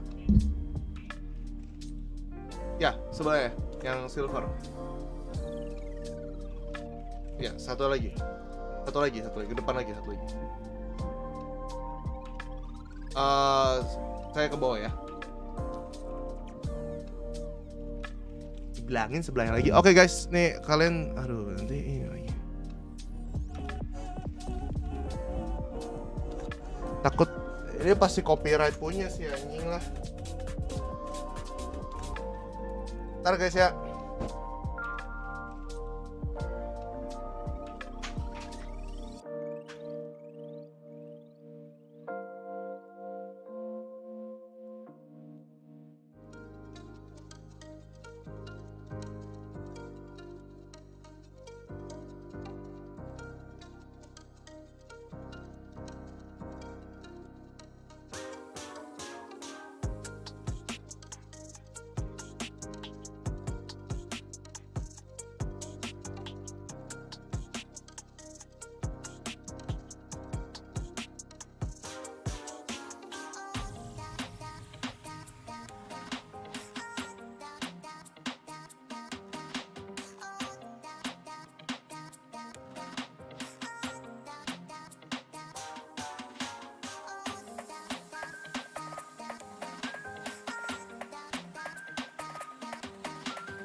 Sudah mulai?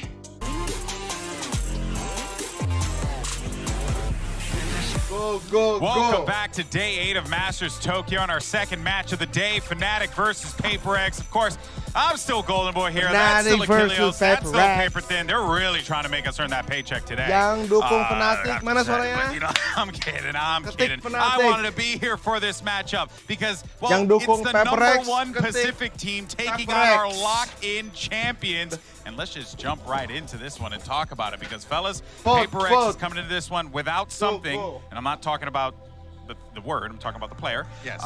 In case people are just tuning in and think I'm an idiot, but it's okay if you think I'm him. And this is going to be problematic because something had a profound impact on this team in the Pacific. Kalau si Gores Really pakai did. Gecko And lagi. it's something that you can see pretty much immediately if you take a look back at their match record. They were still able to get some wins when they dropped the series of Secret. They had a really close bout, versus Detonation Focus Me when they were playing on Lotus and whatnot. So there was some cracks in the armor there. But then as soon as something came in, yeah, they got beaten battered by DRX that first time in the group stage. And then after that, a switch got flipped and they just started dominating. And that's what led them onto their run into the grand final in Pacific, into beating DRX for the first time, the second time, now a third time here, sending them to the lower bracket. And as we saw yesterday, they got eliminated. So they still are that #1 team because even without something, they were yet again able to topple DRX with CTRS in this roster. Yeah, and they're a tough team to predict. Yang sering nge-class in any, siapa? like in the Mind best of freak circumstances. Ya. They're a tough team to understand exactly how they're going to play. They're very aggressive. You know, silakan vote di they atas. take pride in the WK Gaming moniker, but that's not all about what they are. They're a very organized kind of chaos team. Like they have. Their comms are a little bit messy at times, or at least they seem that way from the outside because their IGL role has been shifting a little bit. But overall, this is still a strong team, even with CGRS in there. And I imagine that's still going to cause Fnatic some problems. DRX talked about it in their post-match that there were some things they just weren't anticipating because of the difference with CGRS in there that they didn't fully expect the way that PRX was going to play. I mean, the advantage that Fnatic does have is now getting a glimpse of it, seeing how CGRS did play this one. So for sure, how much more does PRX have up their sleeve? Can they catch Fnatic off guard? That's going to be the big question as we go into the series. And there's always the you know that Fnatic are in the lab researching, looking at everything, VOD reviewing. They know, or at the very least, they want to be prepared for what to expect here today. But actually, Forsaken had a little bit to say at the press conference that, well, guess what? The IGL in that last game on Split, it actually wasn't Forsaken, it was CGRS. The replacement for something was coming in here, Paper Thin, and making calls for the team, but it made sense considering how they were playing with that composition. Exactly. Since Forsaken was forced to move back over to a duelist role, it was clear that he wasn't going to be as comfortable. You know, he's been playing a lot of Harbor and Initiators, things in the back line where he can set up for the team, where he can get a bigger picture view and kind of lead the charge. They said it was probably about 75% of him during the last couple matches there in Pacific of him doing the calling, but now, they needed somebody else to step up and CGRS of all people. You think maybe it'd be Devi or Mind Freak isn't loud enough to be the IGL, but but definitely it was incredible. I mean, he comes in there, his KD wasn't great, but he led the team to a victory. At this point, I think they just pick a name out of the hat on a given day, and then say, oh, you're the IGL now, and then they just go that way. Hey, whatever works for you, works for you. But we had an opportunity to talk to Devi. We had Doug stand by earlier today. Let's go ahead and check it out. In-game leader. Thank you so much, Golden Boy. Devi, a very cool question for you before you go in. Fnatic are playing some of the best Valorant we have ever seen. What's your main focus heading into this match? I think coming to this match probably just as usual, like just having fun. And Mario obviously X Cross, guys. Excited to meet the Hi Kalo, thank you for the super but chat. I hope we win so that we get to explore. I get to explore Japan, like more days to explore Japan. Yeah. Best of luck to you today, man. Good luck. GB, back to you. Nah. I love all of our players like, I really hope I win, bro, because I want to go to Shinjuku and vibe, I just want to stick around for a little bit longer. I mean, you could. It's not that long of a flight back, whether you're going to Korea or if get you're back just to going work. to go. They don't have to play in LCQ. I mean, they're going to go. You can stay here as long as you want on your tourist visa before they kick you out. But I'd love to buy. Sigurus rap English lah, that's the thing. It's like, wants to have fun gitu in kan? everything, whether it's going around Tokyo or playing the game here and trying to stay in that upper bracket. It's always about fun, and I think that we are seeing that is the secret ingredient for a lot of these teams. EG, vibing out of control. EDG, vibing out of control. All these teams that are able to just enjoy playing the game and go wild in the lobbies are the ones that are kind of dominating. It's almost as if video games are supposed to be fun. No way. No? No? Am I off the goop in any case? You're off the juice. You're off the juice. I'm sorry, I'm off the juice, baby. But you know what, though?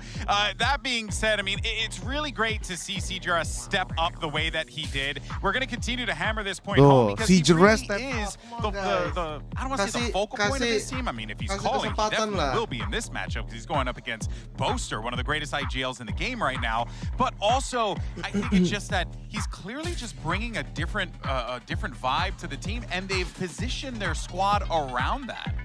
I think that the amount of time for a turnover on this is astounding. You know, again, really is. Even against a weakened DRX, I thought that they were still going to be able to, they were still going to struggle trying to be able to take them down because of this addition having, you know, being forced to come through. But CGRS, you know, a little bit rocky in the beginning in that first map, but then as they moved over to the bind, he goes to the Gecko, which has kind of been, you know, prior to that series, the only thing that we saw him play, because he played Gecko on Icebox of all places, it looked a hell of a lot better, a lot more comfortable from him. And the fact that he was looking that comfy while also IGLing the first time on stage in front of all these fans, I think that speaks volumes about how well they've been able to integrate him and how much effort CGRS is putting in. I couldn't agree more, and I think, again, an impressive accomplishment for CGRS, something he has to be proud of. But the problem is that this time around, across the stage, you're facing up against the lock-in champions. You're facing up against one of, if not, the greatest team in the world right now. A literal super team of EMEA's finest put together to forge this Fnatic lineup. Every single player here can contribute in an effective and meaningful manner, whether it's the calling, whether it's the util usage, whether it's the ult usage, whether it's the clicking of the heads. I mean, Paper, then these guys can literally do anything. You're right, they're the complete package. I am really a big fan of this team. I rated them as the best team coming into this tournament. I rate Leo as the best player. They made NRG just look no, it was silly. Light work, man. No, that's how good they are. And they're just so aware. They're all so cracked out of their minds at each of their roles. This is such an impossible team to deal with. The coordination's insane, the calling's insane, the util usage is insane.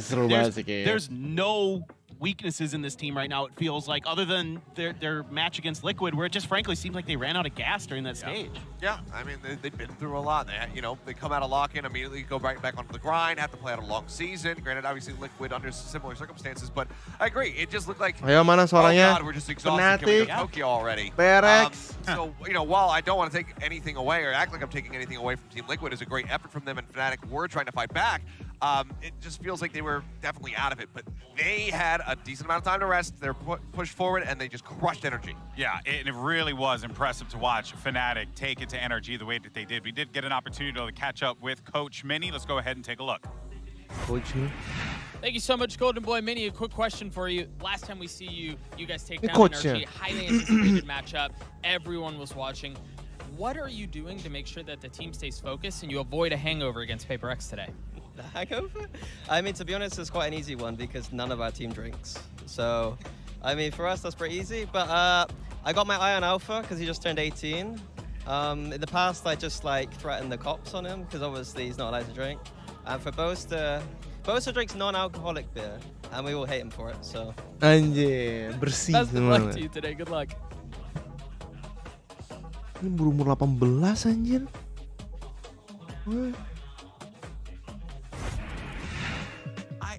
Yeah. That was an interview. That was one of the interviews of time. We cut. It's one of those videos that cuts too short because Boaster's climbing into what looks like a dumpster at the end of it. Don't know where the heck Boaster is. I think we need to run that again. Oh man, but look, guys. I mean, look, Fnatic. Umur 18 they ngapain, won guys? second in their region, but then they come here and they roll energy, and everyone thinks that this team is truly an unstoppable force. But here's a little fun fact for y'all: is that they do have a tendency, Achilleos, to struggle against Pacific teams. Now, granted, this was 2022. Yeah. They didn't have Leo and Chronicle, but regardless, that core has struggled against these Pacific teams in the past. Yeah, throughout the whole of last year, they weren't able to get those wins coming through. Granted, that was also during some of the more miraculous runs that we have had from the Asia teams. You know, Zeta getting their third place finish over Reykjavik, PRX making it into the grand final versus FPX, and then TRX as well being able to knock Fnatic out of Champions Istanbul to then go on to get that third place finish. So a bit of a rough year for them, but with Chronicle and Leo added into this roster, it has just completely been a different beast comparatively. Yeah, and I think that takes us to Leo and Chronicle, right? We have to Well, talk about 18 them now, these are the nganggur. guys that just got added in and have had so much of an impact, Paperthin. No, it's just brilliant the way they play. I mean, A, they're just insane, like individually, mechanically, but B, they're so good at setting up their team for success with their utility. In particular, Leo, I think the best info gathering initiator in the world right now. These Sovas guys that he has, and the Fade as well, absolutely brilliant when he's on them. Yes, you're going to see a lot of him just clicking heads, but he's better than that. It's a lot of the way that he sets up the team, and of course it is a entire effort along with Boaster to kind of combine all that information, put it into their computer, and spit out wins. But like they're just absolutely insane. I mean, look at these stats between the two of them. The KDAs are through the roof. The assist numbers are through the roof for both of these players. Yeah, and I mean, for Chronicle in particular, you love to see it because as we were looking at Locken, we were looking at all of those former Gambit players and whatnot. It was rough performances. Just like, oh god, are any of them going to be successful this year? Is it going to be rough around the edges? And Chronicle came out the gate and said, I'm getting myself a second trophy, took that home, and now he's looking for a third. Yeah, and which has been an immaculate run, honestly, from Fnatic, outside of losing out on the EMEA finals, Paperthin. I do want to get your thoughts real fast, both of y'all, real fast. Who do you think's winning this one? You going with Fnatic? I have to. I gotta go for Fnatic as well. It kills me. It kills me inside to do it. All right, little dead inside, right? Look, if PaperX walk away with this one, I am going to be beside myself. I'll take the whole team out for some A5 Wagyu or something like that at the end of this because they will have deserved it, but man, I think Fnatic's got it. I will join you on that one as well. But folks, Minnie and Alex are standing by with the map picks and bans, so let's go ahead and have a listen in. All right, Machu, PaperX, you are higher seed, so would you like Team A or Team B? Team B, so Fnatic, you will be Team A, and you can start with your first ban. Pearl, your ban. Pearl langsung di ban. Side on Lotus. Dia masih di ban. Side on Bind. Okay, we'll start next set of bands starting with Fnatic. You have Ascent, Faction, and Split. Bind.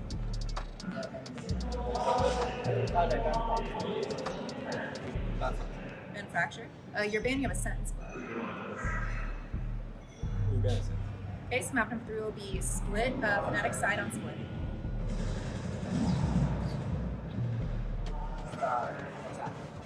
Okay, I'm going through this to make sure we are all good. First set of bans, we have Fnatic with Pearl, PRX with Haven. Map number 1 is Lotus with PRX on attack. Map number 2 is Bind with Fnatic on attack. Next set of bans are Fracture and Ascent. Map number 3 is Split with Fnatic on attack. Go to both.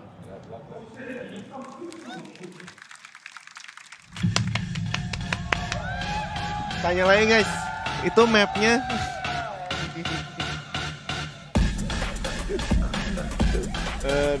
Dia walkout dulu guys.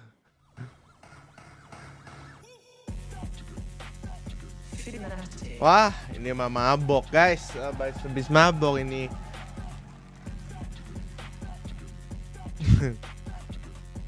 Boaster sih kayaknya masih basian sih. Jadi kita lihat aja sih hari ini dia ngapain cuy. Oh ini.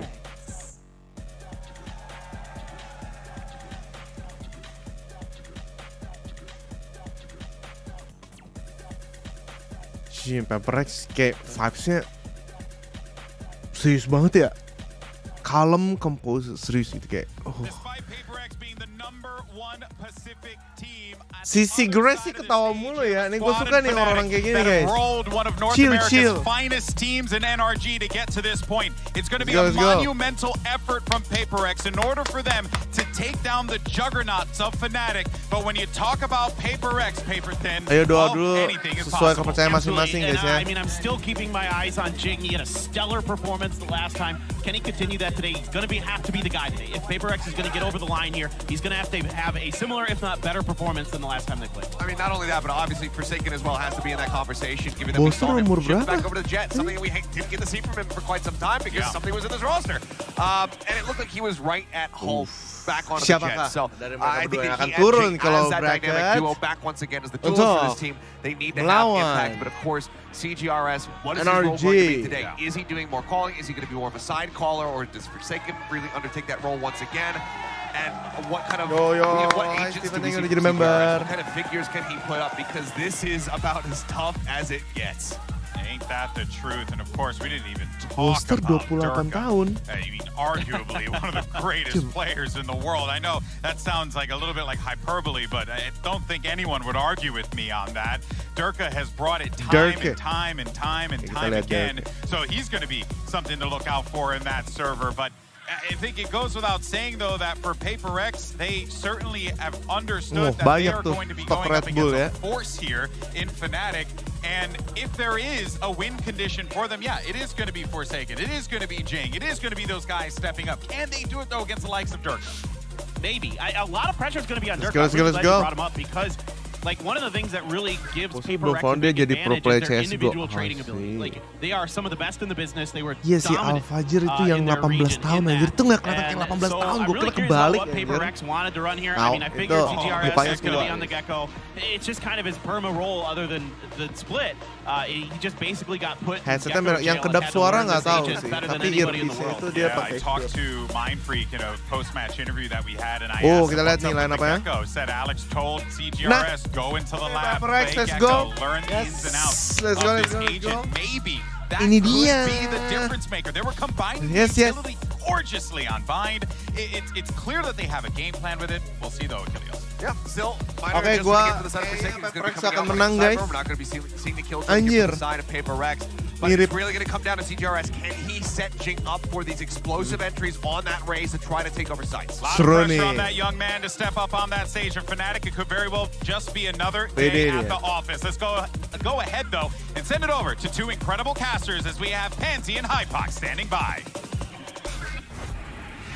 Thank you, GB. Kalau Indo lu akan tahu lah akan gambar apa ya nggak sih? As well. Always good to see him at the event. Had a wonderful cast, but again, let's focus Pokemon on yeah. in front of us. Because bring it back a little bit. But let's talk to me about what we've seen so far, because they have been only glimpses of these two teams. So can you just compare and contrast the form thus far? Yeah, I do want to start with Indo PRX. gambar apa sih udah begitu tuh, buah rambutan dan pisang. I think as well that I mean, Paper Thing was talking about. Kalau Jepang kan anime jago gambar ya, kalau di Indo nggak ada. But to be able to execute that versus atau nggak pasti nggak jauh-jauh dari banteng, nggak jauh-jauh dari ya gitu lah. Versus Fnatic, the structure that they bring. It's a tall ask now to carry that confidence across and actually really build behind that sort of play style. So coming into today's series, the fact we start on Lotus, both teams only losses this year all the way back at Lockheed, but Fnatic have a ton of reps from the regional season here. Anjir, dia absolutely do. And if we do want to discuss that NRG game, there's a lot to take away from that. At least the form conversation. Now we'll focus on what's in front of us with PRX starting out on the attacking side. Of course, that then means Fnatic going to be having to hold back on these sites. And you're right, they do have a great deal of reps. And again, some specialists here too, taking some of the very few wins against certain teams who made this very much a home in EMEA. For now, though, PRX looking like they want to end towards C. Testing a little towards B, but the end goal looks like that C site, but there are already two players here. Gila nih line apa beda-beda semua guys ya. Kagak ada yang sama anjir. Kecuali Race. Wingman-nya belok lagi tadi. Gara-gara nggak kasep. CGRS to retrieve potentially both bits of utility there. Hesitant on the second, but Fnatic, I was going to say, might get a shot at a kill here, but Chronicle not able to pin one down. No, felt so close to it, but it looks like PRX actually want to swing CT. Not necessarily a bad idea. That paint shell going to send them scattering. Does a lot of chip damage. But where's that next layer of pressure? Fnatic not quite working in perfect unison yet. It's going to give opportunities to PRX still hold this down. You're still seeing two standing. That one's going to hurt though. Durka posts it to the pocket.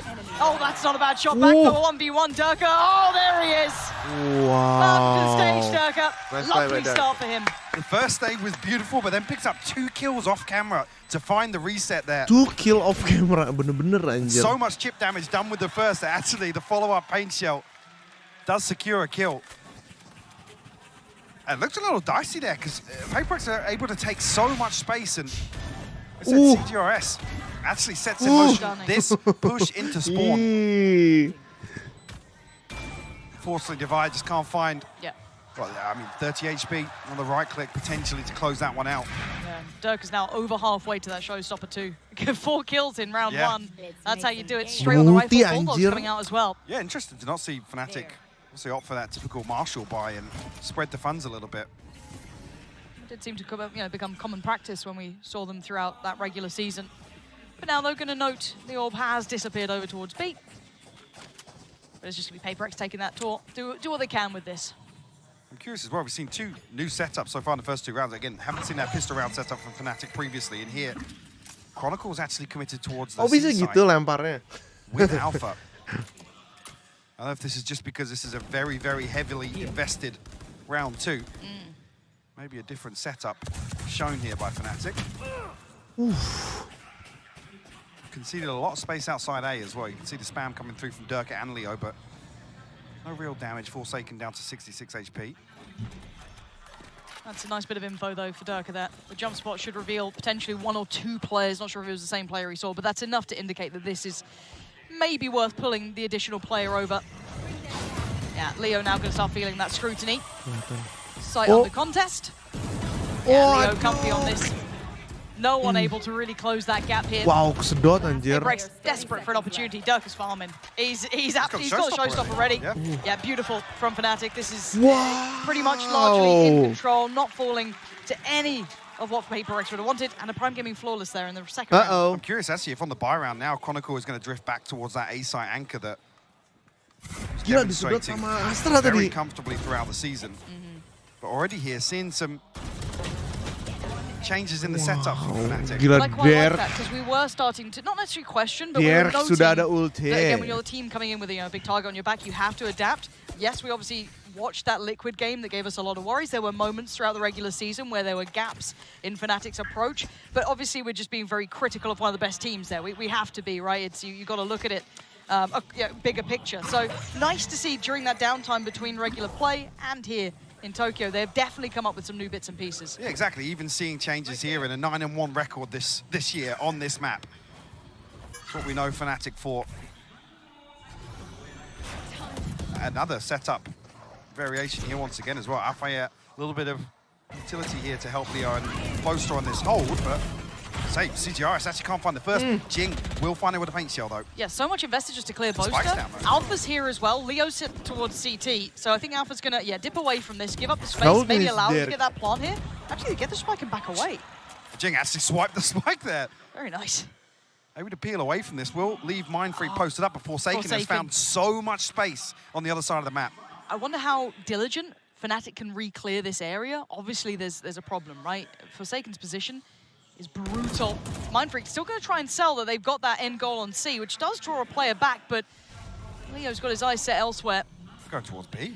30 seconds They haven't got an entry yet, though. There's still utility in the way. Forsaken does very well to find Leo, but this is still a non-starter. Durka's going to take down Forsaken, and they still haven't made it in towards that B site. Alpha's got this on lockdown. They haven't made it through at all, so they look back towards C. And now they're down to 15 seconds. They've got to make this one stick. Chronicle's gotten close, but the flash will force him away. 10 seconds now. If they deny the plant, that's where it could get problematic. They haven't. So with 5 seconds, wait. Okay, denied. Hold on. Go. Has he got that down in time? I think he's just about. Yes, he has. Durka, though! He's got it right back. Beautiful work from Durka. Divide now. Digagalin. Alpha's position will be considered. Flash in 1 second. What can he do with this?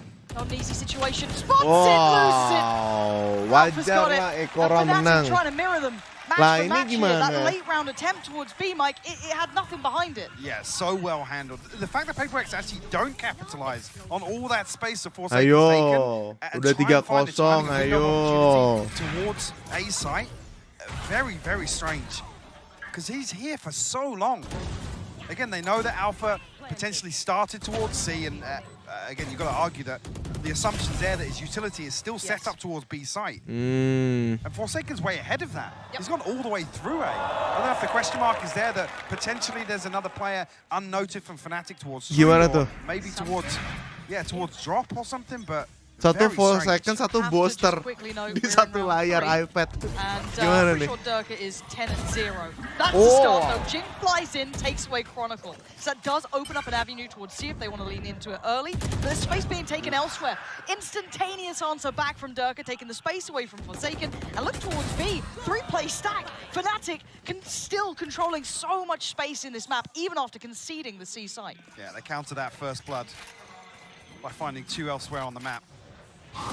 Divide very disconnected from this right now. Plants coming through. Jing, gotta be careful. He's caught on the way back through. CGRS is going to be under a ton of pressure here, Lauren. Yeah, but he has to be good for almost 2 in this to even make it doable for Divide. Does the flash come through from Divide here? He's got 2, he might as well give him something. There's 1, tries to swing on it.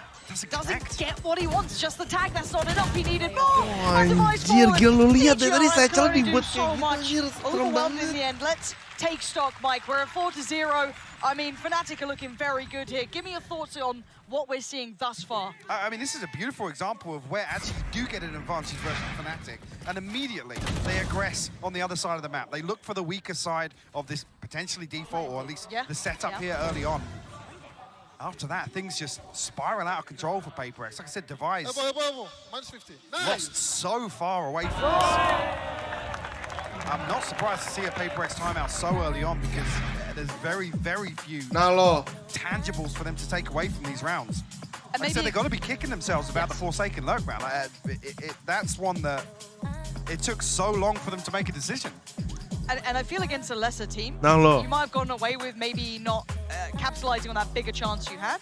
You might have still found a bit more timing, punished a little bit more with Forsaken getting there, but Fnatic were matching them throughout this so far. I love the fact that kind of almost denoting it in that previous round with, as I said, as soon as they get that first pick, well, Dirk is already working on the other side of the map.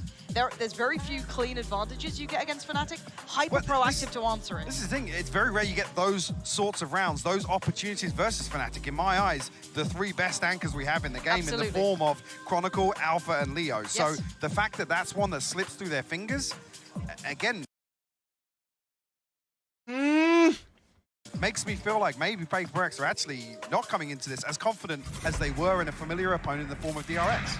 Yeah, this kind of echoes back to the start of how we were discussing this matchup of... Maybe that's the IGL factor as well. Absolutely could Whoever's calling what in these games. Absolutely could be. Now, they're going to have to try and fashion a purchase, a half buy coming in, so Stinger's coming out, Sheriff, and 1 Vandal for Jing. That's about it. Nice little start he had over towards, I think it was Chronicle he caught on C, but it didn't really amount to much beyond it. Now we're going to see the 3-play stack from Fnatic over on A, and obviously the entirety of PaperX here too. Jing trying to do some of that early work he's been quite good for, and actually the flash is fantastic. Makes something of it, he desperately tries to. But it's Leo to trade out, and all of that potential starting to dwindle a bit, but look at the damage done. Chronicle down to 1 HP, Leo is tagged up, and maybe a rifle can be recovered. It's a little deep, but they could probably get hold of that. Maybe get 2 into their hands here. There's something to be had in this. Chronicle's actually burned up the second snakebite as well, so luckily enough, able to get back up on the road, but Fnatic got to be cautious on the reapproach here.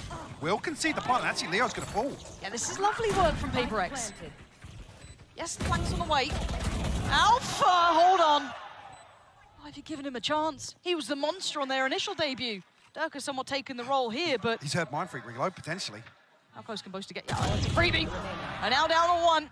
Divide, it's all on you. 1 flash to hand, and the spam starts. Alpha spots him. For the time, it doesn't even matter. Fnatic taking back the site. PaperX had a good start. Again, they find that first pick, but then exploring beyond that, they're being given nothing. They actually get past the trap play here from Fnatic. I say trap play. They're ready and in position to dump util behind rubble. Yeah. Set a beautiful flash. Sets Jing in motion, but I feel like he's got to be good for 2 in that. It's a situation where unless he gets 2, cuma kelihatan rambutnya doang, guys. Fnatic can't reset after that initial exchange.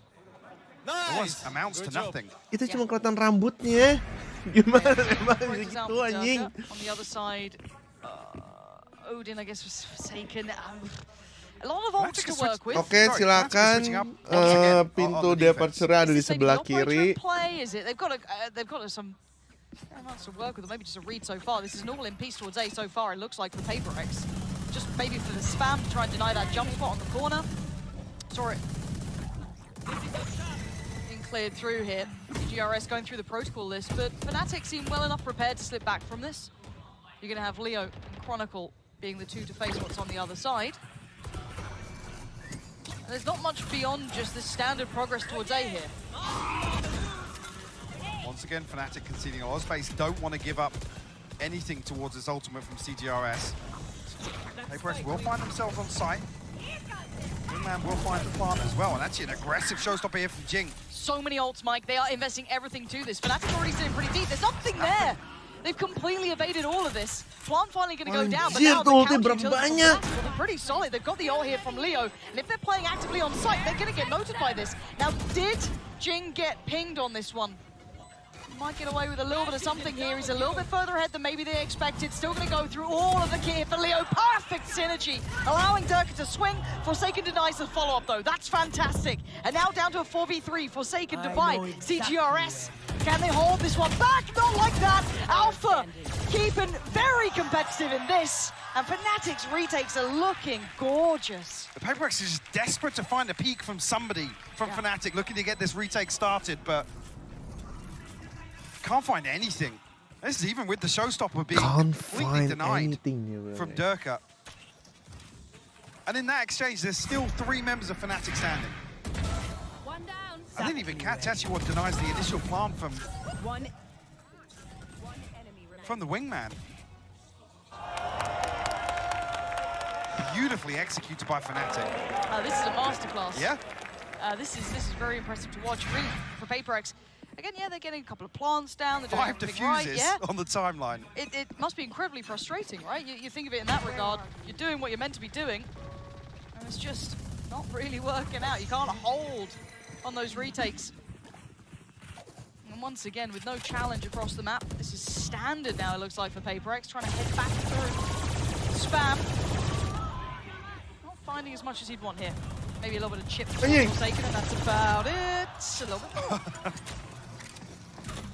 Odin on Odin. Not too much damage done, but PRX feel as if they will have success towards A once again. This time around, Alpha has the lockdown. No other ultimates available, but minimal utility invested so far from Fnatic. Seems to be the game plan, and it's working so far. We have the Odin here, so got to be careful with the wallbang onto this ultimate. Yeah, it gets picked out here. Stopping it so far. Not been dealt with. Nope. Yeah, it's still going to tick on through, so they have to pull away from this. Mindfreak was waiting for Alpha, though. Sends the paranoia, not going to find much, but time ticking now. Fnatic need to get a move on. Can they clear these lines? No, not like that. CGRS going to find Durka, put him down. Jing next to one looking vulnerable here. Now they're starting to clear out the side, but they got to get on the defuse. Time is running low, but can Forsaken and CGRS do anything to deny it? Flies in! Oh. Fantastic work. Back on the defuse, though. Boaster holds it down. Barely getting it. PRX do everything they can to buy some time here. But still, Fnatic get the half defuse, and even with some heroics coming through from CGRS to barrel towards the spike. And like I said, this is just a game of utility. Fnatic burn nothing, concede all this space. Hari-hari smoke Odin semuanya di spray. They have so many tools to retake once again.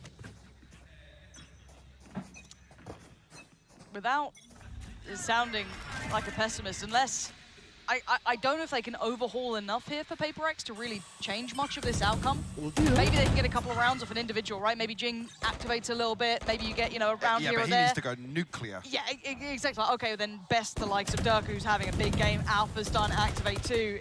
It's such a hard team to look at and go, okay, well, this is where your win condition is against Fnatic.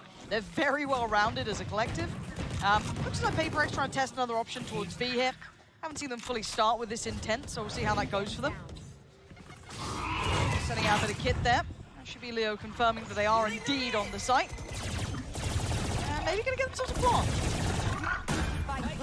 Tough to hold on to, though. Another situation where there's quite a lot of utility to come back through. Durka on the operator, though. Maybe going to slow things down. Actually, PRX getting a little bit aggressive here. Got to be careful. Alpha first. He gets the second as well. Waduh. The Wonder Kid looking real good today. Wah. Fantastic tournament from him so far. The last two as well, Divide and Forsaken. Only the Sheriffs. This is the best attempt so far, but it looks like fate will repeat itself. History repeating itself. The defuse is going to be happening, and PRX can do nothing to deny. Fnatic are going to make it to 8. This has been very clear-cut. Every single round, and we know where PRX's strengths lie. It's in creating that chaos in some of these site executes. There isn't a single member of Fnatic committing to an opening engagement. They back up, they mitigate all this risk. They don't want to get involved in the scrap on site. Perfect read. It's a beautiful adjustment. They know that that wave of utility and, like I said, chaos is going to descend upon the site, and Fnatic aren't even there. Oh, they're sat super deep. Yeah. They've read this very well every time. And then also keep in mind they've got a nice amount of utility still in the pocket because they haven't been challenged super early. They haven't been brawling out early round, but they can still play these retakes so well. There's this overhaul that PRX would need here. I'm a bit worried is out of reach for them. So at this point, it's just, okay, well, what can we make of this half? We're down massively, 8 rounds against you. I'm a bit worried that this is going to fall flat. They have a couple of ults to work with, but again, it doesn't even feel close, Mike. Yeah, I'm very worried because it's 8-0, sure, but we're in a situation where we're talking about we need to see PRX slow things down and play outside of their wheelhouse and actually look at some of these rounds a little differently. Because the evolution of Fnatic has given them so much more depth, right? Like, I kind of like what the Destiny by highlighting those previous results that Fnatic had struggled against certain, like, Pacific teams. So, you know, previous to now, you look at the upgrades they got, you know, the likes of Leo coming in, Chronicle, that changing it. There's like, and here's our depth. Now we don't have to worry about this. That's what this super roster was put in place to address, is to fix some of those results where consistency was lacking, sustainability, all these other discussions we've had about Fnatic in the past. Some ultimates available here for PRX, but again, these rounds haven't really come down to them. A bit of a switch up here. Alpha might get caught. Dirk is there to find it though. Jing removed. Yeah, and Alpha, he's sticking around on this. Now the ult's coming his way. He's going to have to handle that, but he's still tucked in the corner. Spots out another pixel and gets away. Paranoia does land, but he's got to safety. Look at that investment though. All of that. Just to find mound control. And they concede the first blood. So what does the mid-round look like for PRX? Well, with Mind Freak going down, not great, I think is the outcome. Smoke's gone. Yeah. And now how are you going to force Durka away from this as well? Well, CGRS is actually tucked into a corner here, and he doesn't have any utility to cross back over. Nope. Oh, there you go. And that's Spike down. You're playing perfectly into the hands of Durka here. And Boaster's all too aware. Look at this, look at this. It's like they're in their comms. Yeah, 100%. They know exactly what's going to happen. Nice attempt for Durka. He's not giving this one up. Yeah. Next game. Durka, honestly, it's everything else that's so impressive. As I said, even Boaster so deep in CT there, so aware that they try and get that player towards those backlines, play behind the wire at the start of it, when basically saving Alpha's life in that. Yeah. Well. I hate to say it, but there's not much else to really discuss about the rest of this map. I mean, if PRX can come back and find 3 here, it doesn't feel likely, but that would potentially change the conversation ever so slightly. Here. Yeah. He's in the right place. He's on 17-4. I'm terrified for PRX. Because Durka in good form is already terrifying. Durka in great form is almost unbeatable. So we're going to have to see if he continues this level of performance. Obviously, Alpha in that first series against NRG was impeccable. Godlike. Yeah, it was kind of the rollback to like, okay, this is the kid that everyone was terrified about. But PRX, we're looking to see, can they find something here? Boaster could be actually very vulnerable, yes. Lovely timing coming up from Divide to break that wall. Leaving Boaster in no man's land. And first, really, the... Oh, that doesn't seem fair! It doesn't seem fair! The accidental headshot coming through for Chronicle. Bring it to a 4v4. Another shot on the retake here. Wonder Kid himself has to get past CGRS. Does so. Easy work for him, making it look so comfortable. And look at this synergy. It's perfect. Absolutely pixel perfect play. Fnatic. Oh, if anything, I've got to say, Mike, this is statement jangan salah. Right? When all the other teams go, bloody hell. Loud didn't look so great. Okay, coming in as one of the better teams. NRG already lost them. You're talking about all the heavy hitters. Fnatic so far, looking above them. I mean, this is ridiculous. You don't need to give Chronicle those sorts of kills as well, but even here, Jing, the reveal comes through, the boom box zipping towards him, and the swings come through at exactly the same time. Nice. This is so well drilled by Fnatic. And like I said, the perfect adjustment. It's completely nerfing PRX's win condition. Not even giving it to them. Oh, not even close. They're calming the chaos, right? There's no opportunities here for them.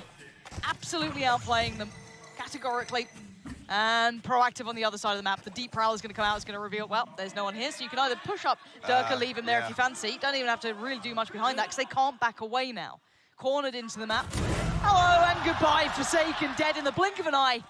Most, yeah, got to get out of there a little bit. Hands out here. Yeah. Oh dear. Oh well. Yeah. You've walked into the blender. This feels... This doesn't feel like an upper game. This really doesn't. No. For the watershed, too. It's just... I mean, somewhere in the world it's late, I'm sure. This is chaos. Kelar dah. They've got... A showstopper. Yep, but they're on the site. They've got the... I mean, they've done that before. They've gotten the plant down.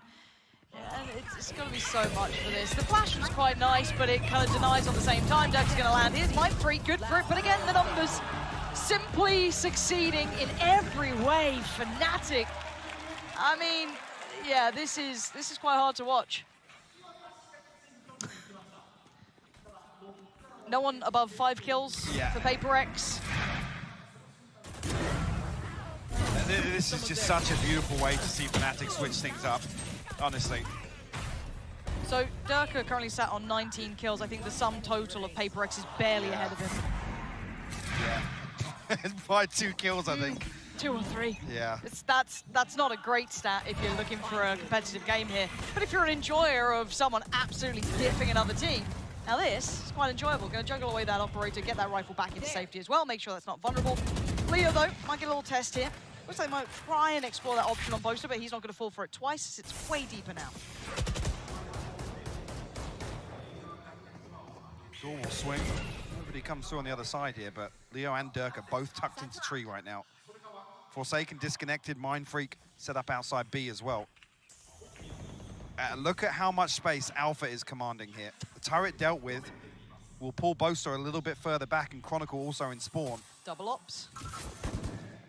We did note that Durka did have a rifle on the ground as well, so it's not like... Operator duluan, yeah, so it's like they've got everything they need if he does get pressured in a way that he doesn't feel comfortable with, or maybe a retake on B, for example, which is looking like the most likely option. Now, Jin gets away with not being checked on. That gives him a little bit of room to work. First pick is found there towards Durka, but then Fnatic are so prepared for what PRX wants. And in a flood, in a blink of an eye, they're all gone. Yes, they've got the spike down, but both players now tucked into the corner. How are you meant to deal with this? Diffuser already going to be started. Nothing to stop him so far. They've got to go walkabouts. Leo's going to find it, as is Alpha. Well, well, well. Blink and you miss it. 12-0. This game might be over before it even begun. 12-0. We do not see that often. Over, boleh ya, silakan yang mau istirahat, silakan istirahat. You talk about form versus NRG, but this year is really a testament to the preparation, Fnatic's ability to completely mitigate anything PRX can bring to this. Too much. Ya silakan, pintu departure ada sebelah kiri. Udah, mending jalan-jalan ke Shibuya aja lebih enak.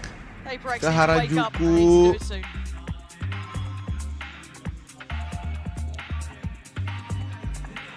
Kalau di timeout sama Fnatic sih bener-bener. It up. Real talk. Wrap it up.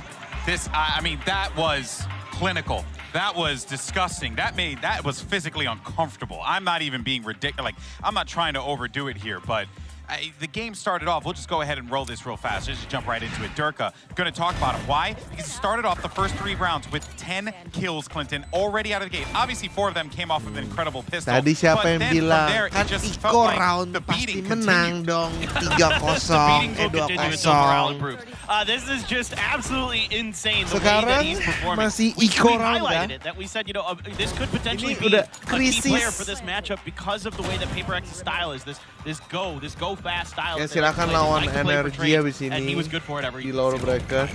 So scary. Yeah. This is like really realistically, and look, the EG Team Liquid game, obviously EG had a really banging half. They looked really good, but not like this. This is just on another level. This is on another level, but so too is PRX. That level is just a hell of a lot lower than we're used to seeing. Because, well, Durka, 417 ACS, 19 kills. Look, he's doing incredibly well. But on the opposite side of the spectrum, we are not seeing PRX even hitting shots that they normally hit. They're getting out-read across the board, but they're also not expecting people from flanks that are very common. There's no nuance. Misread on this game. They are not hitting the shots with the crispness that we usually see.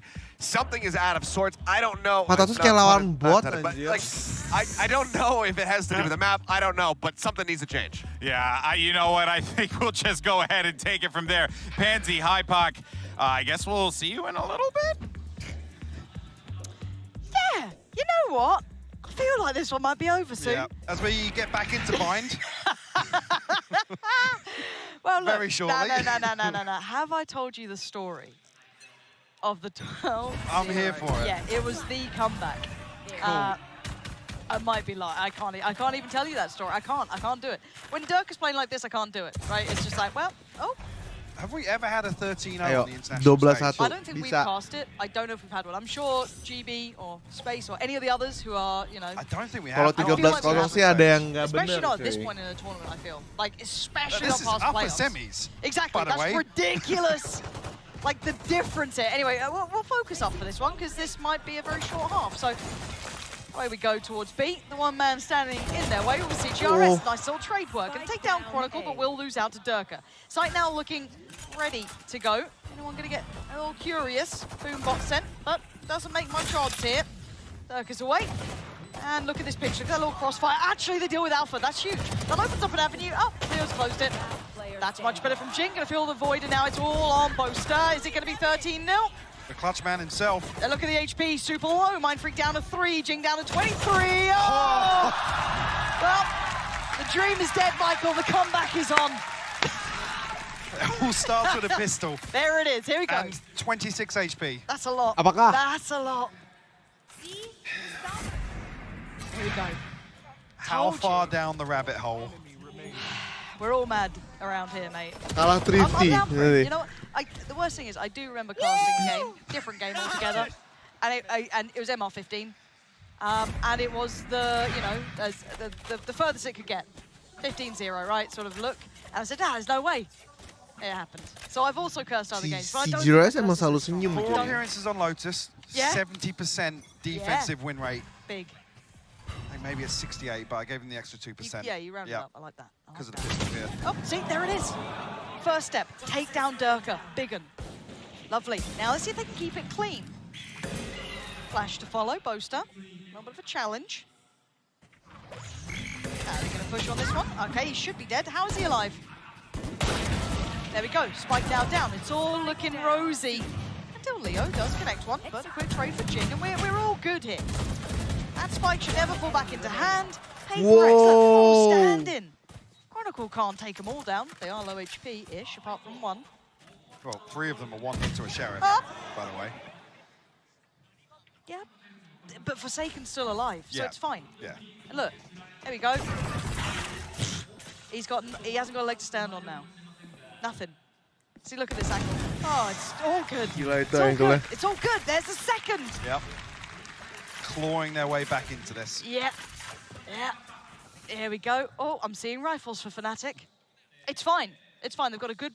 Ini sih. Well, at least, I mean, the positive is that Deg-degan PRX banget actually ya. being decisive here in the early rounds. There, again, I'm not saying Itu it's like wajar ya, Iko ya. Oke, ini round penentuan nih berarti ya. What, them winning 2 rounds? Yeah, it absolutely is. I like that. And confidence is back. Confidence is in the building. All right. Jing's on double digits. I mean, he's flying. All right. Space taken. They don't want any of it. Heading towards the site where it's only Forsaken. It's okay. It's okay. Here we go. Site takes on. Clear. Okay, clearing all that util. Forsaken's in a lot of trouble. He needs to back away. Yeah, okay. Site is Fnatic's. Actually, they want to try and take this back early. PRX going to try and play into this, but Chronic's going to be waiting, and as is Durka, Trade's going to come out, Divide does well. Now we look at the follow-ups. The damage is being done. This is great. Jing's there. And now it's all Alpha, 1v3. Wonder Kid himself. What can he do?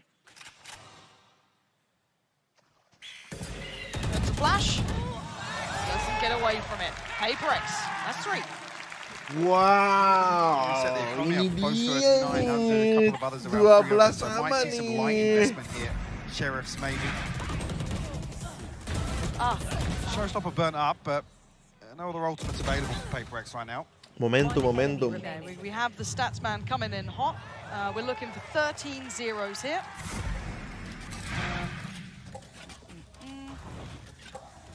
Oh, that was almost our third international 13-0. The other two were like Gambit when they had Chronicle.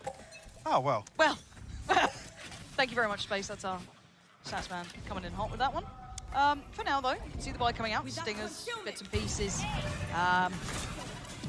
But every round is incredibly dangerous for PRX in a very real way. One rifle recovered. Oh, that paint shell very fortunately placed for Jing there. Actually going to catch Alpha before he had any chance to close that gap, but the plant is in.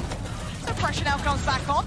Working their way in. PRX doing very well here. Durka, the only one to deal some damage. That's a rifle found. And he does take one more down with him. The diffuse is there. We're up to 4. Trying to come through and find the plant, though. Some weapons removed, but the fun's just about there to protect a further purchase for PRX. 4th on the board. Showstopper available for Durka. Leo have his Nightfall as well. Ini map picknya si Fnatic nya. Fnatic can get to a post plant here. Some opportunities to secure. Actually, both 2 away from the divide as well. Okay. You know, getting there. Bated breath and all that. Kingston activates. 17 kills for him now. Looking to get aggressive on Mound once again. Fnatic not here to create it, but how deep do PRX force the issue here? And the quick response looks like it's from Durka anyway, and Fnatic taking that B site. Instantly to work, Chronicles isolated one very early on. Jing with a fantastic response! Claiming 2, cutting them off at the knees on the way in towards that B site. Fnatic left down to Leo and Boaster. That heal towards Jing, he's been a superstar for him so far. Boaster gonna find one, Jing on the trade. And now a 1v3. Boaster, this is a tall task for him. To even get that divide going though, that'd be very nice for him if he can even get that coming through here. That spike is not where he'd like it. That's a horrible amount of players to work. Look at the setup on X-Ray as well. Even just the high-low from Mindfreak and I mean, Jing's enough, yeah. So deep in the pit as well. Yeah. Good luck. Not gonna happen, Jing. All right, it's 5. Gila di spray bareng. I think this time around with the light shield, they will be able to reforce back into this. And yeah, look at the ultimates. They've almost got that snowball round, right? Yeah. 3 away, basically, from having a full house. Heroics from Jing here, wow. Yeah, wait, what? That was 1 HP was left on there as well. Well, I was just looking at the scoreboard. I thought, man, that he's up to 21 and 14 already. It's forced Fnatic into a timeout. Easy. Maybe considering that snowball round we're Wow, talking about. the timeout. And how to execute with so many tools. And Chronicle with 3600, he will be able to get the light shield and a rifle in hand. Full utility available already. Momentum guys ya.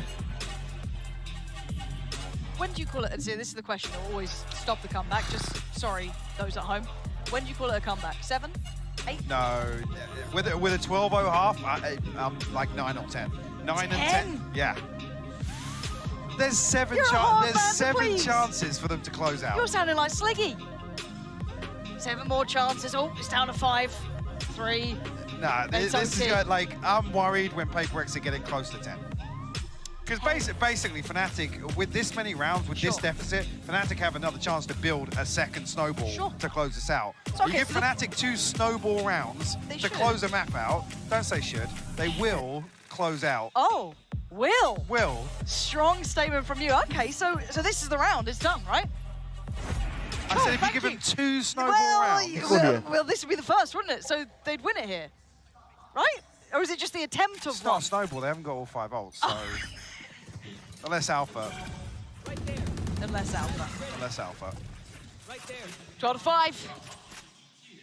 Here we go. It could be the snowball round for sure. There's plenty of ults to be played with. And all of them high impact ones as well. Enggak sih. Eye on the operator as well. I was going to say, he's got a deeper angle than Forsaken. We'll actually sort of Trailblazer out here. Terus ngeliatin Fnatic aja dari tadi. Boaster to deal with it, so presence noted. Look at the switch up here at the B side hold from PRX. Fnatic felt a little bit of freedom towards that previously in a couple of the openers. Mindfreak is fairly committed here. I'm curious of the range of his TP to retreat from this if Fnatic do actually swing out. He's got 10 more seconds till his next smoke's back in hand, but Fnatic are actually shifting away. Mendadak slow pace gini. Gonna invest the ult to try and maybe just clear. Just try and find a little bit of that information. Fnatic are really keeping their cards close to their chest. Now, temptation for Alpha maybe to try and swing on that, but it's not gonna be. Smoke gonna go towards B, but you can see the goal here for Fnatic is that C-side, or at least the look of it. Two but kill they're trips faking. on the site, yeah. 2 kill trips on the site. Forsaken has the Odin, Divide has the Operator. So it's all about connector, it's all about that A-link. Divide's gonna go up, and the two players from PRX need to try and do the damage from here. The paranoia is very good, but the cross gonna happen regardless. Showstopper popped. Durka trying to close that gap, held back 10 seconds now on the plant. You're gonna have the Viper Spit as well, just to really add insult to injury. What are you meant to do with this one? Not gonna come in. CGRS is, oh, huge one attempt! Doesn't get what he wants. Leo gonna deny him, but the spike is in. Time's on their side now. It's gonna get messy. Durka tries to play his life. Trade comes out, 3v3 now. Still on the site though, Chronicle surrounded, looking a little bit worried here. Chip down to 47, dips away, and you can see Jing trying to close that gap, trying to get closer. Left down on 1 HP, Chronicle holds the ground, good trade as well.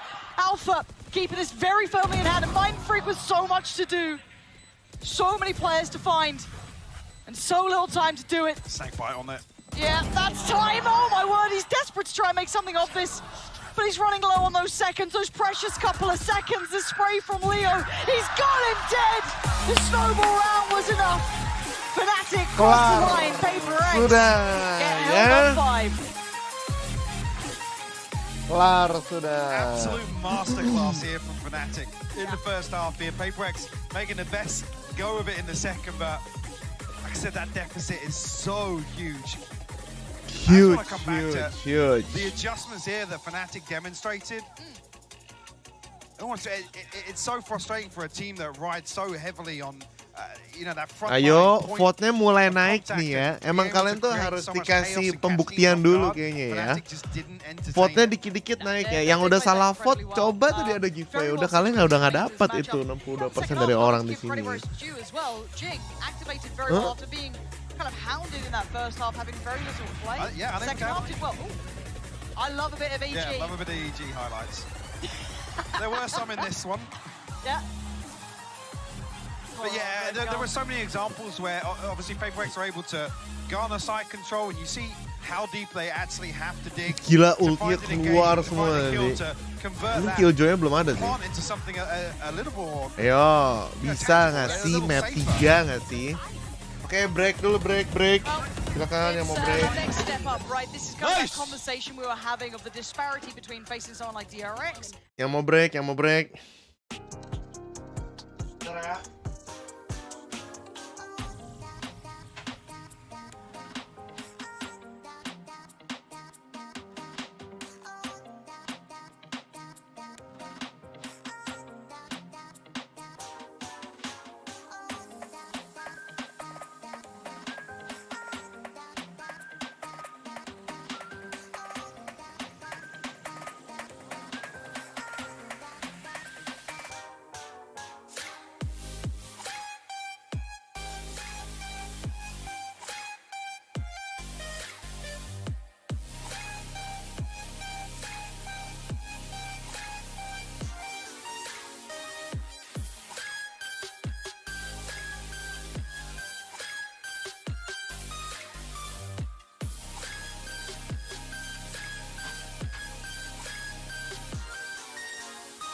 Aduh, harus foto dulu.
Lagi dimarahin coach nih. Hah? Coach, ayo like dulu videonya guys, di like dulu.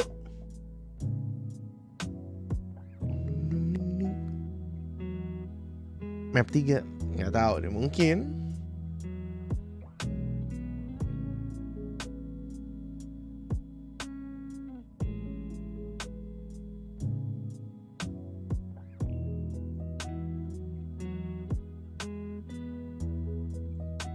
Setelah beberapa kali watch party, adakah keinginan untuk balik main Valo, Hans?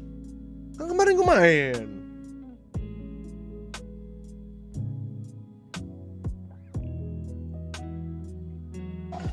Kemarin kan gue main.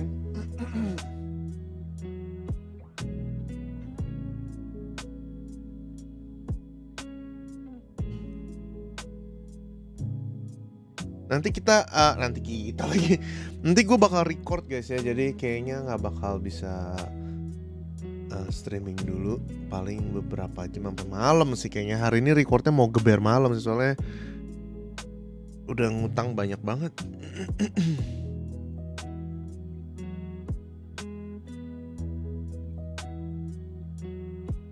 Besok nggak nonton gua, ya.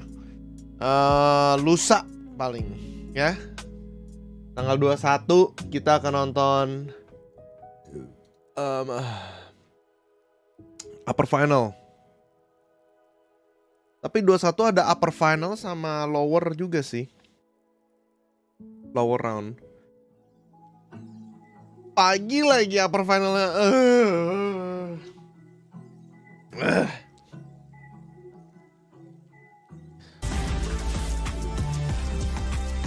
Capek dah.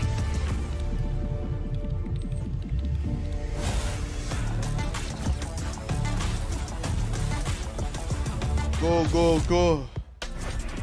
Welcome back to Masters Tokyo. I'm standing alongside Fnatic's head coach, Mini, and you guys just dominated PRX, but it really didn't feel like a complete effort nggak ada di PRX. This may be a hard question, but what do you feel like Durkin needs to do in the second map to secure the win? Because it was spotty. Yeah, it wasn't his best. There was a round specifically with the Raze ult. Something me and Boast will be going over and over with him is that like he's ulting too quick. So like when he does the satchel, you saw that round, he went to go ult, instant death. So kau sudah nggak main G lagi kah? Gue geprek ya ginjal lu ya, pakai Primo ya, bayi lu ya. Fix those little things and walk away with the dub. Baru kemarin gua kelarin. Viral abis. Bang lu dukung gue dukung Fnatic. Karena ada Gecko jadi gue kasih semangat ke PRX aja. It's good. I'm glad that Mini's identifying all of the issues that they had there on that map and that they're going to be able to clean it up and come out here and have a stronger bind because it's getting down to the wire. Yeah, I was concerned there for a minute. Yeah. That Fnatic team, let me tell you, a couple bumps. Am I right? You know? I'm kidding. Jeez Louise. This has been... okay, so first and foremost, you know, I think it's important to note, right, as we look at the team breakdown and where things landed, obviously the thing that sticks out to you is that, contrary to what you heard in that interview, it was quite the shellacking by Fnatic. That being said, we were starting to see PRX really show why they are able to really catch teams off guard, Clinton, because they were being aggressive, they were being proactive.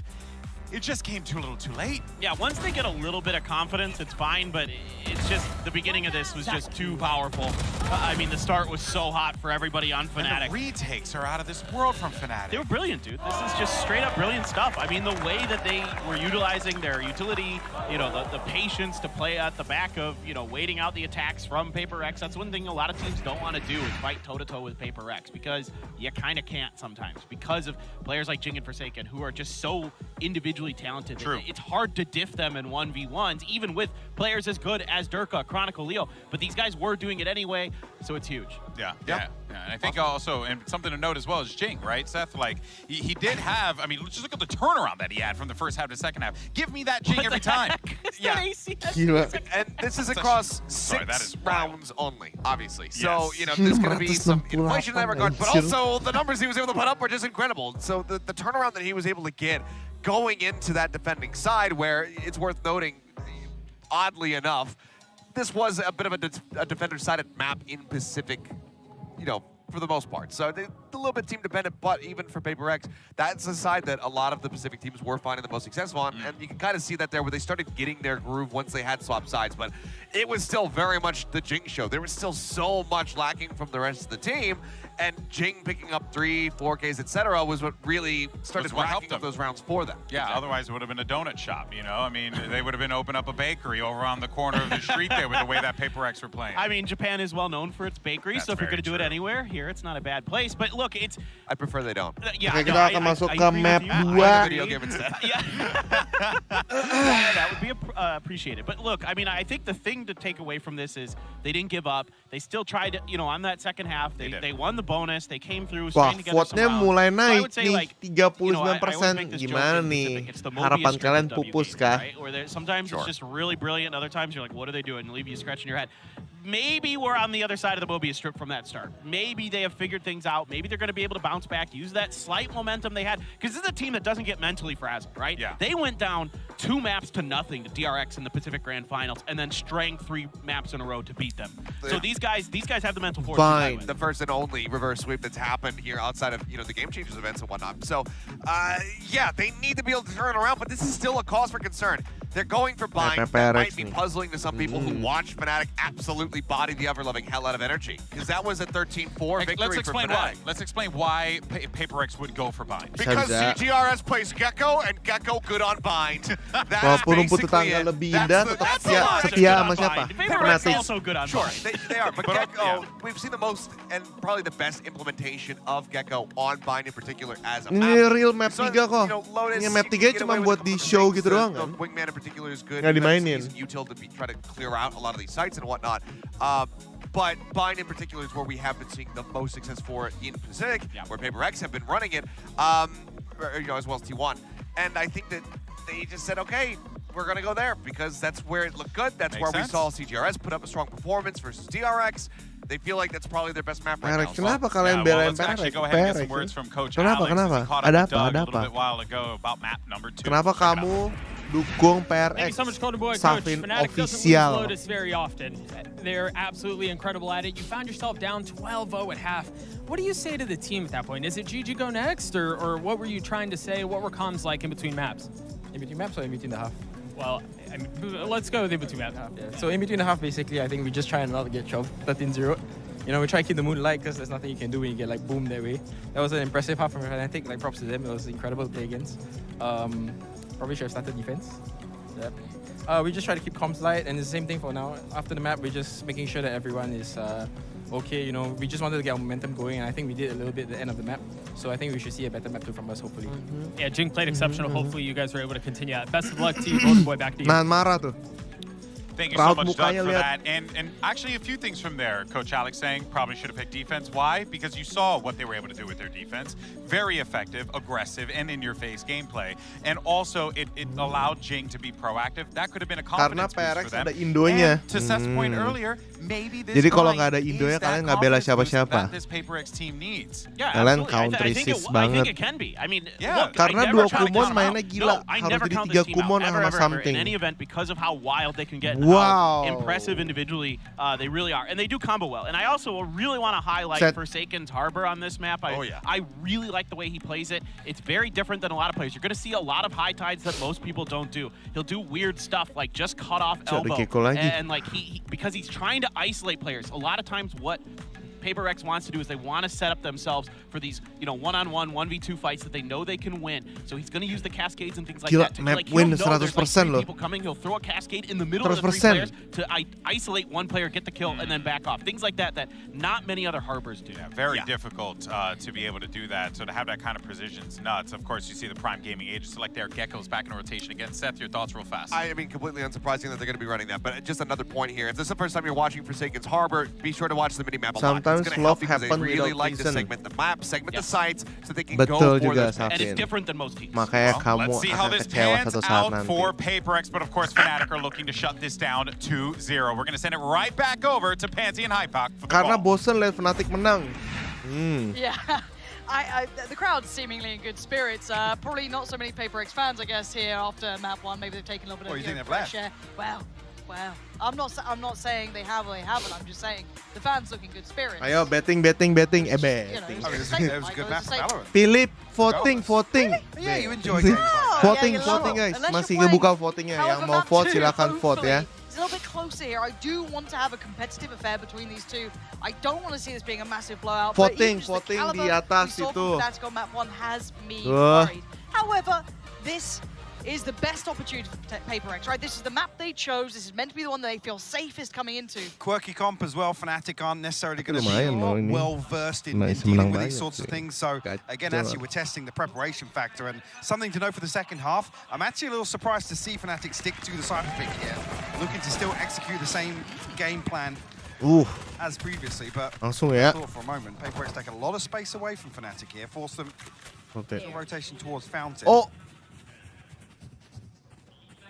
Say whether or not actually Forsaken was going to hold an active angle here, because there's a big gap between him and Jing right now. If they get the timing right, Forsaken can say nothing about this. They've kind of herded them into the site that really Fnatic seem pretty comfortable with here. Yeah, so Plant should be coming in the next couple of seconds. Durka is joined by one of those got Chronicle by his side. Forsaken flies in. Great trade as well for Jing, but again, it's a brawl, right? So it's just who comes out on top in the trades, and it's Fnatic. Boaster puts his body on the line, and the Plant gets held off for a second. They had to back up that fight. Gila. Alpha has to find something from Long here. Boaster and Leo isolated right now, separated, but Boaster's still nice and healthy. Divine Mind Freak untouched as of yet.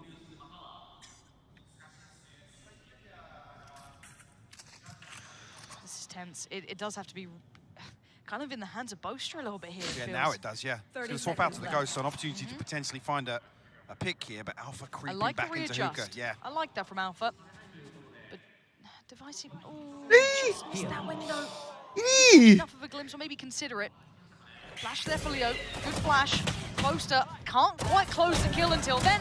Good trade. Better follow-up. Mind Freak making it all possible now in the 1v1. 6 seconds Alpha! Come on, give him a chance. Come on, wow. What a way to start things off. You can see the reposition from how Device playing that, from how Mind Freak is playing it. They had no idea where Alpha had slipped through to. Expecting a flank through from Spawn. Last player standing. Heartbreaking as well, because Mind Freak's in a committed position here. Alpha 33 though. Crucial headshot to hit. Squeaky bum time on that. Yes, yeah. Yeah, he's got to make the drop out. He has to reveal his position as well. Uncomfy by all accounts, but what an aggressive start from PRX as well, flooding through over towards A. That was audacious from them. Fnatic now will have to maybe keep that in mind, right? So, okay, we've got to temper ourselves a little bit, sitting super deep here. Boaster all the way back by Shower, just in case you got them sat very, very patiently. It's a Forsaken wall, if ever I've seen one, by the way. It's curious. How does it make you feel? Just throw it out. It's like a Rorschach test. Just what do you see? What I see, though, is a stack, Mike. We've got 4 players here. How far does Fnatic get before they maybe identify this? I think actually plenty of utility to work with here. Fnatic very cautious on approach here with Divide. Spotted. To peel away from this though. I think now Fnatic should figure out that there's plenty of bodies here. Yep. Scramble time. Fnatic stand and fight. They've got rifles. They haven't got too much to be worried about here. Dealt with the brunt of it. Divide, what's he got? Oh, only a classic. I was maybe hoping it was maybe a frenzy or he was noted, but didn't actually swing when all that pressure comes through from the other PRX players. 30 seconds left. Scurried away. Okay, Mind Freak though. Oh. That was an 8 in your face. Oh. Is there any chance? Oh, and he's seen him as well. Nice shot from Mind Freak, but yeah, position noted. 3 still standing. Should be able to get the rifle in the hands of Alpha. Oke guys, jadi sampai di sini dulu watch partinya. Besok kita akan nonton PRX lawan Energy ya. I guess if you're PRX in that regard, you're happy enough. You got to draw some blood there. But the buyback in this bonus isn't going to be particularly weak. Thank you udah nonton dari tadi. It's still fine. No. Let's see if Leo's just going to play this. Ente rungkat. Hope for an upgrade at some point in the round. Ayo mana mental Indo Pred katanya kuat. I guess the chink in the armor here is inventory for Fnatic.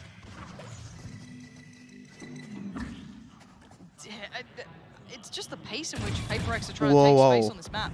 It's done so early. I mean, you can backfill it. Yes, I guess it'll cost you some of that utility to Udah paling re-clear, bener ketemu temen gua, Jot, nanti besok.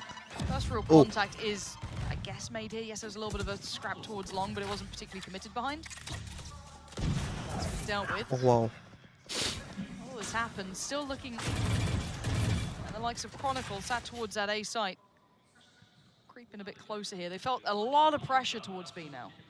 And we look at the trade-off, though. It's a spy cam for the Trailblazers to come out. Both flashes used by Divide. Now got one back online, but Fnatic have burnt up so much utility from PRX, seemingly for free.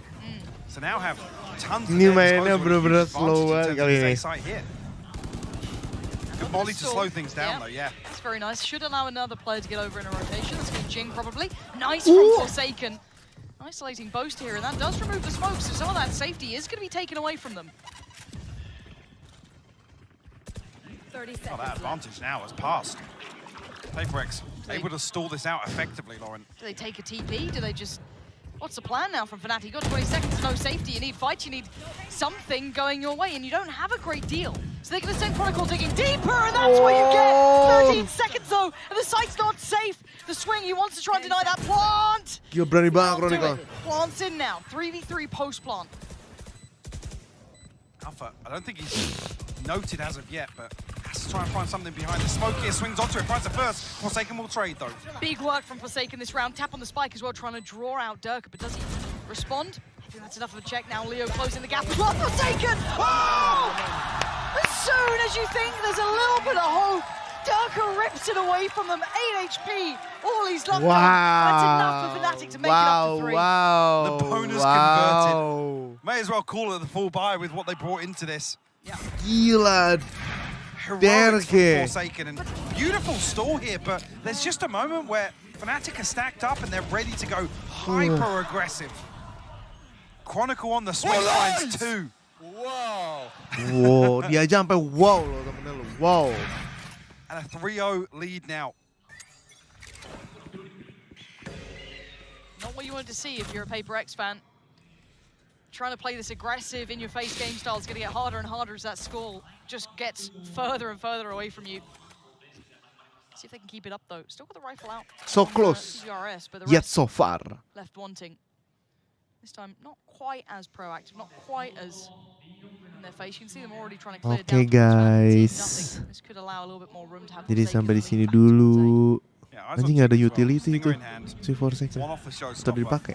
Plenty of utility to potentially find a cheeky kill off the plant, maybe off the spike being tapped, but Chronicle just charging on through. Yep, pain shot to follow. Oh! Bye-bye, Mind Freak. It's going to be a clean take so far. There's the threat. Wow. There it goes. You saw it on the X-ray. Jing taken out in a second. The rifle now revealed as well. CGRS will know that. Seeker's going to be sent. Let's see where these players are waiting. Forsaken now in trouble. Has to get out of there. You work off that flash? Not really. Fnatic sitting here playing this post plant. Yeah, Molly goes up as well. It's going to come down nice and early. What to deal with the wingman trying to find this, but actually CGRS has found the kill. Might try a little bit more. Forsaken. Line up. Going to be noted on that Boaster.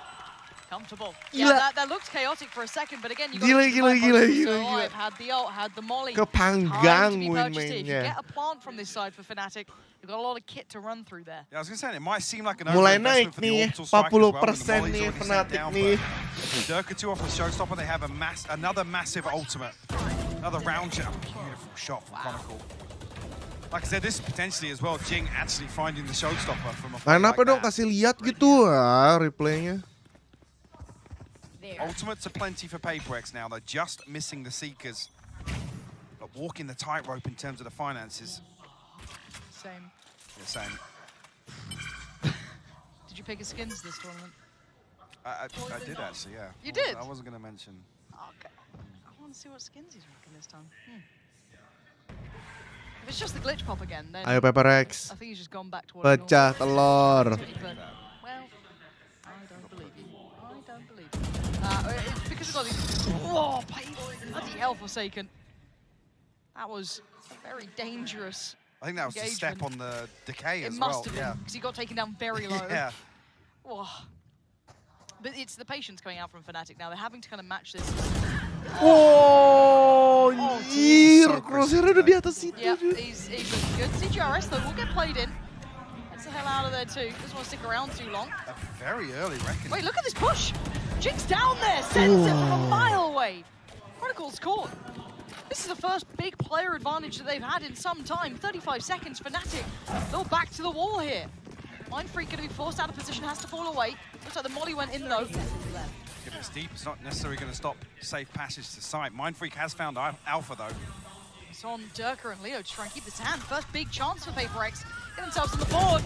Nothing more to be done for Durka. Looking dangerous, yes, but Leo's caught. He can't get away. Wow. PRX finally carve around into the scoreboard here. And 4-1. Trash. Massive investment. What, they had 4 ultimates here and 3 of them are burnt up.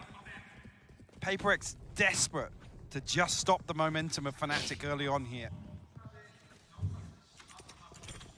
I was talking about questioning over-investment previously. Now Fnatic in a position where they have the pit, the showstopper, Neural Theft seconds left. available as well. Potentially a mid-round audible. One enemy remaining. Find a kill. Durka, I think just, I expected someone to be drifting out the pipe so deep here. Yeah, only the orbital strike available for Mindfreak. Durka straight off here with the showstopper though. Oh! Missed the tag on the spike and the information from Alpha. It's so good! Itu pecah atau gimana itu? Masuk. Nuts. Just complete gear shift here. They've been respecting PRX until now. And Booster strides in, kicks down the doors, takes down Jing, takes down Mindfreak, and the site's all theirs. What is Divine meant to do? Roketnya masuk ke dalam, bukannya kelindungin. Futile. Yeah. Okay, maybe. Maybe not. Maybe not. Give it a go. So let's kind of roll back to what we saw in this round. Oke guys, starts, lagi they've been nih. respecting the aggression from PRX, right? This time, almost just. This is beautiful though, because a couple of times PRX are here to try and deal with this spike cam. They come forward to shoot it. Sebelum kebentuk bariernya ya berarti ya. Notes a player and Durka Atau gimana? is in position to burst immediately. That early conditioning, PRX are desperate to take away some of the tools from Fnatic in the early round. This time they punish them for it. They bait them in. See, I do have to give credit in these sort of moments because, as you said, those sort of things can come out fair. You know, a timeout with a coach, but just coming up with that on the fly again, just kind of. Ini Derking nggak ada obat nih. Really nice to be seeing. Now 5-1, this puts the pressure back on PRX. Can they halt this progression from Fnatic? Forsaken's position. Look at where Chronicles got to. I was going to say, yeah. I looked at the minimap for a second. Chronicles just walked straight up short here. Maybe trying to catch somebody off guard. Well, the pendulum swings on the other side of the map, though. Durka. So we'll look towards CT. There is a player in towards elbow. That's going to be Divine. Divine seems very aware of this. And now Durka's dead. There, lovely combination work there. Isolating one. It's labored. Boaster outdoes CGRS and Leo said to try and follow up, but now down to the 1v3. This is a tall task for Alpha, but he's the Wonder Kid for a reason. Bringing it down to the 1v1. He's got the spike, he's got a plot, and he has room. He's got his camera as well. They can post this up and can play a very safe position now. Wah, sulit nih. Forsaken only just making it towards spawn. I must wait a moment. He's creeping closer. Does Forsaken turn? Eeeeee! Away. Running around each other now, Forsaken paranoid.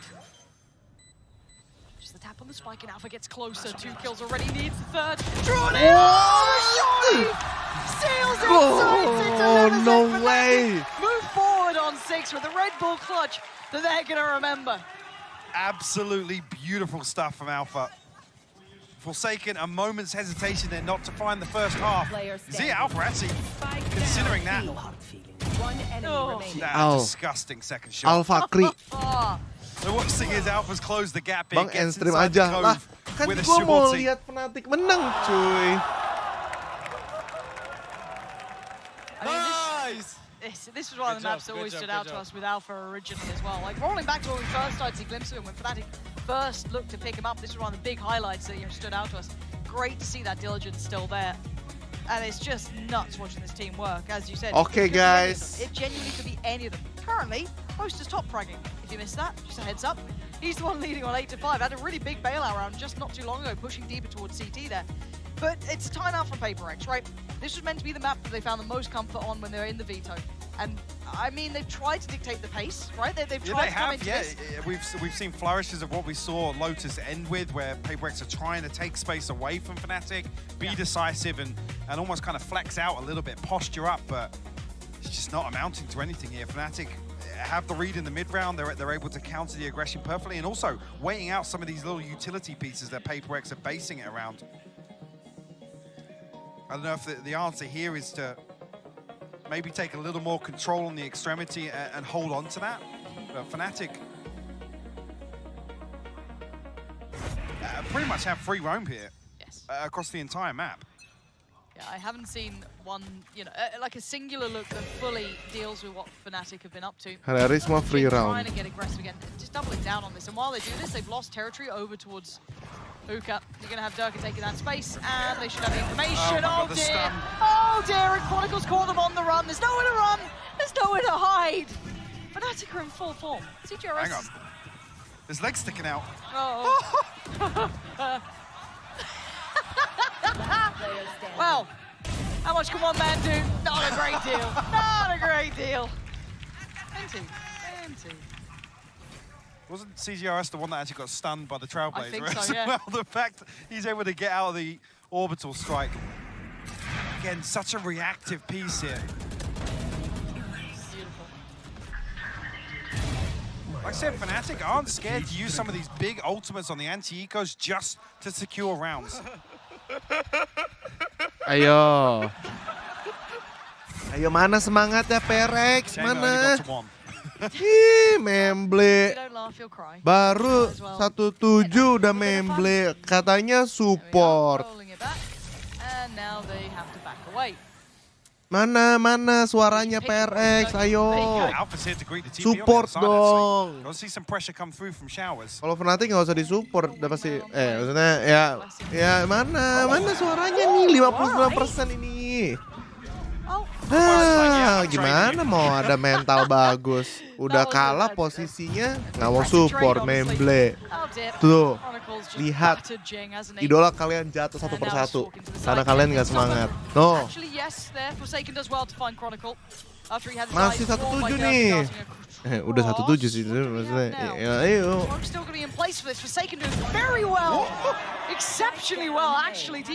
Ketik PRX untuk ngedukung.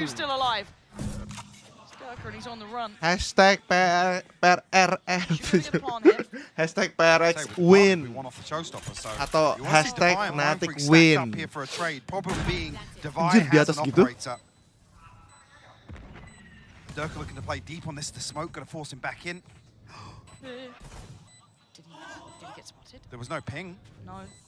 Oh. Tries to go for the first shot. He has to be almost proactive in this, right? He's committed to this sort of play style. Does Devi even expect it? The barrel surely shows. First, it doesn't matter. Durka so quick with it. Oh dear, he doesn't want the nade. He wants the rocket. Ketik hashtag PRX win. Ayo, PRX win. Mana yang official tadi mana? Safin mana? Idola lu mana Safin? Udah gue bilang. Emang lo itu karena tidak ada alasan, tapi lo akan dikecewain. Nih yang lu dapat. Lu bisa apa? Merenung, lu bisa merenung. Ya. Ultimates online now for PRX, only missing the orbital strike, but very little for them to work with here. PRX menang atau Fnatic menang. Roulette here, 4 over towards A side. Forsaken left to try and anchor here on the other side. This is a lot to handle. PRX dumping everything here, Lauren. Yeah, everything. Ayo guys. There's a lot of pressure on Fnatic, but there has been no kills. There's been no blood drawn at this point. They're still just holding towards long. The only space they've really taken away is on A short here with Alt CGRX F4 posted up deep gaming. Now drifting into a 3-man stack onto B. Tenang, masih 8 ya, masih round 10. Chill. First fight as well. That's not bad. Flash. Mind Freak swings it. Gorgeous, lovely. Finally getting a bit of gorgeous. Back here. Oh. Now a 2v4. Was a 5. They know where these players are, but the spike is down on long. Can they get that back? I have yes. retrieved the Okay. spike. Alpha. going on a solo mission. Chronicle off towards Hookah. They've split their forces, PRX. Didn't see it, I think. Chronicle not noting the player. Hearing the jump spot, spots the player. Forsaken should have this cross though. He does. Clean with it. And now Alpha, this gets very difficult and it becomes impossible. Forsaken is putting in serious work here for PRX. Yes, he really is. Thank God they convert that because Let's it's a go. dump of utility and ultimates at the start of this, and it feels like it almost amounts to nothing until Devi finds this kill. Then Mindfreak doubles down on it. I know. 2 on the board now. PRX string anything else together behind this. Kalau ini menang lagi, momentum. Only got the pit to work with on the side of Fnatic, so not too many tools available to throw at this to convert.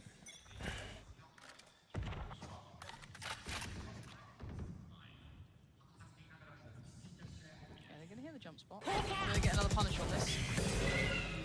And you can see Durka trying to close the gap. That was the call at the start there. Going to force the hand a little as well. Utility going to slow on the back of the mosh pit. Fnatic taking space this time, but they have a bit more of a default to lean back to. There's no stone left unturned this round. It's another 4-man stack towards B this time, but Mindfreak, I guess, with the orbital strike and ability to stall out, buy some time for the rotation to come through if Fnatic try and find the plant there.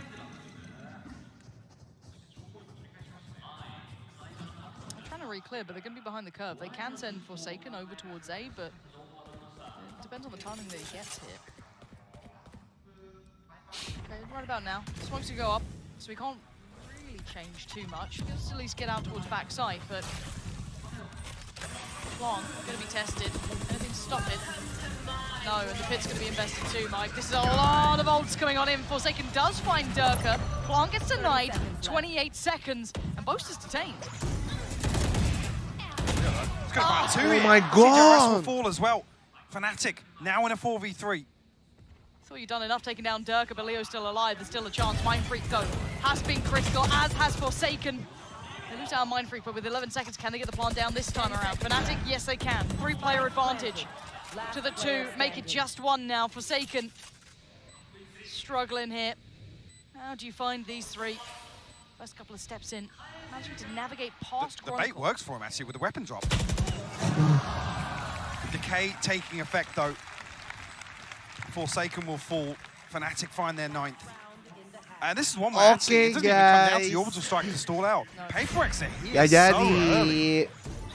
There's so much pressure on this plant coming through, but Leo digs his heels in on that lamp's hold.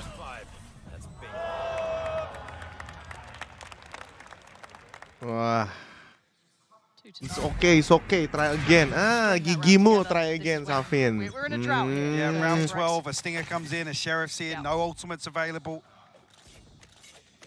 Staring down the barrel Masih of a bisa. 10-2 half. Another demoralizing 9-2, yeah. first half performance. I think that's a pretty fair assessment. This isn't fun to play if you're PRX, really. I know they've still got smiles, still trying to keep their heads up, but you got 2 rounds on your map. This isn't really how you want to go. But that's a good start. Isolating Alpha towards the backside of Shower could be great. Ayo, jangan lupa di vote. Wah, mulai naik lagi nih, 42% nih. Mental kalian setipis itu. Have some faith, ya, have some faith. Ke Fnatic, ke PRX maksudnya. It's going to be difficult for PRX to do much once this first wave of utility goes down, to be honest with you. Devi in a key position, nice poster. It's now a 5v3, and actually Fnatic don't get the plant yet. No, Leo was waiting back for a really long time. I'm not sure what he was maybe waiting on, but... Hoping that Chronicle and Durka will find kills here, potentially. Maybe. And on the drop, wait, Chronicle found the kill there. Wait, Chronicle found a follow-up! They had so many bodies on this site. But Leo's got the spike here, and he's in so much trouble. Durka needs to try and bail him out. He can't do it in time. There we go. A little bit of relief at the very end there for PRX. Making it to 3. I mean, it's not a complete loss. That's 3. It's certainly a very uphill Ayo, struggle. bisa keempat, ayo. Something to cling on to in terms of hope or cope. But we need another big comeback here, similar to map 1 from PRX. Fnatic just in the groove right now. It's such a terrifying rhythm. Vibing. One enemy. Yeah. Synchronical serem banget. I mean, I don't know what you're meant to do against this, and I don't think PRX does either. This is their map choice. They got 3. Yes, it's a little more than they had before, but it's still not much to play with. Fnatic looking fantastic. Apakah bisa dipatahkan nih? 9-3 ya. Fnatic are cooking with fire. Even though it's a 9-3 half and maybe some hopefuls will be praying for the 9-3 curse, I would be honest with you, you would just be left in tatters because I don't know how that's going to work out for you there with the way that Fnatic's playing here at Kilios.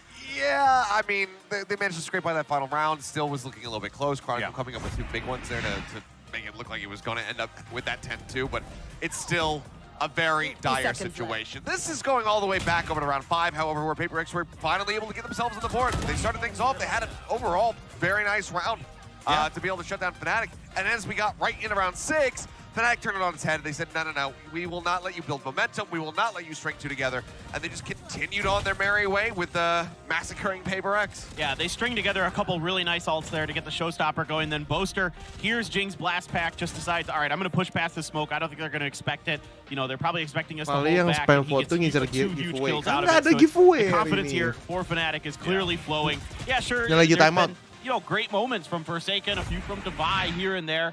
You know, CGRS seems to be having a good time up there, but right now, certainly, it is an outclassing from Fnatic. And when you look at those series of rounds, and the reason why we wanted to highlight them is because the amount of effort, and Hypoc pointed out immediately, the investment. It was 4 ults that they had invested into that round to win it for PRX. And then on the flip side, Fnatic's like, well, we'll just push.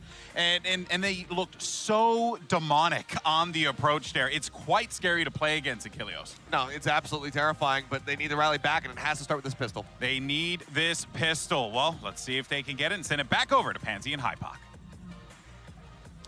Yes, they do need to start with a pistol, but it will be a long and treacherous journey to try and take this lead away from Fnatic. Now, they do have more than the first map on that first half, but it's still not much. No, and I want to come back to a point here after the pistol. Potentially here, PRX get on the board.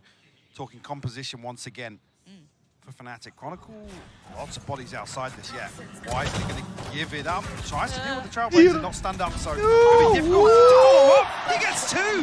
He's backpedaling away! They're all there! God. Oh my god! You rush tapi kayak jadi target prank.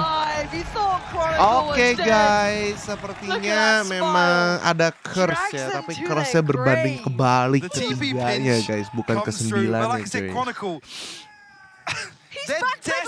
They're desperate to follow up on this Trailblazer. Itu WK Gaming kalian itu. Denies the possibility to stun, then gets 2 kills on top of it, by the way. Look at this! I mean, it's just ridiculous. This guy's very good at the game, isn't he? What's on earth? Well, starts with a pistol. Oh, ahead of the wall. I'm hoping they'd negate the flash a little. Not to be. So we get the test. It's not really a stack, it's 3 players. So we get to see what Dirk can do. He's got Leo by his side. That's one.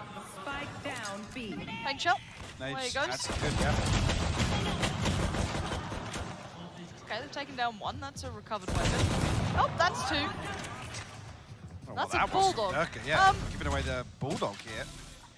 Durka's got something to do tonight, apparently. Yeah. Just trying to busy. speed run bind here. I'm pushing long. Huh? Fair enough. Oh. Gets spotted. Oh, he's in the iPad, his elbow sticks out. That's ridiculous. The CGRS down to 14 HP, a Stinger and a Bulldog to work with. Kelar deh. Most gonna spot this. Should be. Loh, the Dink as well. pala hilang tuh. Yeah, Alpha's feeling a bit of pressure there. They're both on this side. He doesn't know that. Yeah, cross through. They still haven't found him. How did he see? How's he found the second there so easily? You know something we don't. This is brutal. First and second on the board here. I mean, you talk about the mountain to climb once again. What? It does have to start with a pistol, really. It's just okay. So let's say this Step goes the way it lepas does. tadi. Can it like no? Let's call it. There's a bonus round coming in, but they still the only issue for this quote unquote bonus is it's one bulldog. It's not That's like the same bonus as they had on Lotus. Exactly. It's incredibly strong. So it's not like they're really coming in with an issue, and you still feel as though from one of these players on Fnatic they'll give you a round. So it's like, where does PRX now find any semblance of safety? There isn't much. They're going to go for a little bit of a B piece, it looks like, or at least imply they are. The utility investment here was all very early on. Haven't made it to the site at all yet. They haven't actually played the Fnatic players either. Dirk has found a little bit of room to watch that cross. CGRS will go down. Leo going to be able to catch the cross. Oh my God! How are they doing that? Twice now. Twice. It's Suaranya mana? put a fork in it. Membela This one's PRX. done. That's Leo 12. Ayo, bisa yuk. He knew exactly Ayo. where he was. Hashtag PRX win. That is Ayo. ridiculous. It's instantaneous Support. this last shot. Indo pride kalian. Ayo. Kadang harus nerima I mean, these guys realitanya are sih. just different. Mungkin beda kelas. Ayo, didukung, ayo. Hashtag. 12-3 now. PRX will be able to force back in here. Ayo. Missing a shield for Divide. Let's go. Jing Menang banyak nih with a gua judge. nih. Ayo. Boleh. Let's go. And they're going towards Alpha setup.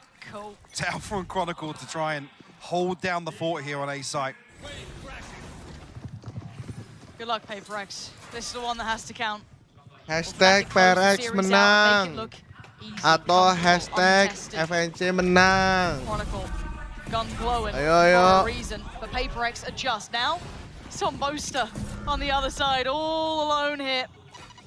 Rotations are on the way, but no one said save him yet. Molly under the window is going to slow things down here. Oh, there's the savior! Alpha comes around, gets two just. So you can see Jing getting towards the site. It's down to 2v2. Jing and Mindfreak up against Chronicle and Durka. Spike is down. They're yet to plant it, and Jing is desperate to try and hold on to this, hold that close territory. 91 HP. The first challenger emerges. Second, he's got him dead. Jing holding on for another round. Nice, Jing, nice. Two survived though, so it's not Let's going to give them any go. stability, any comfort in terms of the economy here. Too far for comfort, guys, ya. Very pacey fake here. They both almost buys enough time here for a couple of members of Tolong baru Fnatic to aja swing out buang spawn, but 10.000. doesn't Dua come paling through. I think sebel Dirk dari is maybe a little komunitas bit info. hesitant just because Satu karbitan dan satu Jing penghasut closes contoh out that kayak kill on Pohans Boaster. wajah menangis. Loh. Enggak, gue bela dua-duanya. Give me a reason to believe. Ayo. It's on the back of this player, sure. I'm down for it. Jing, show me what you got. Round 3 gitu loh, biar sampai jam 3 anjir.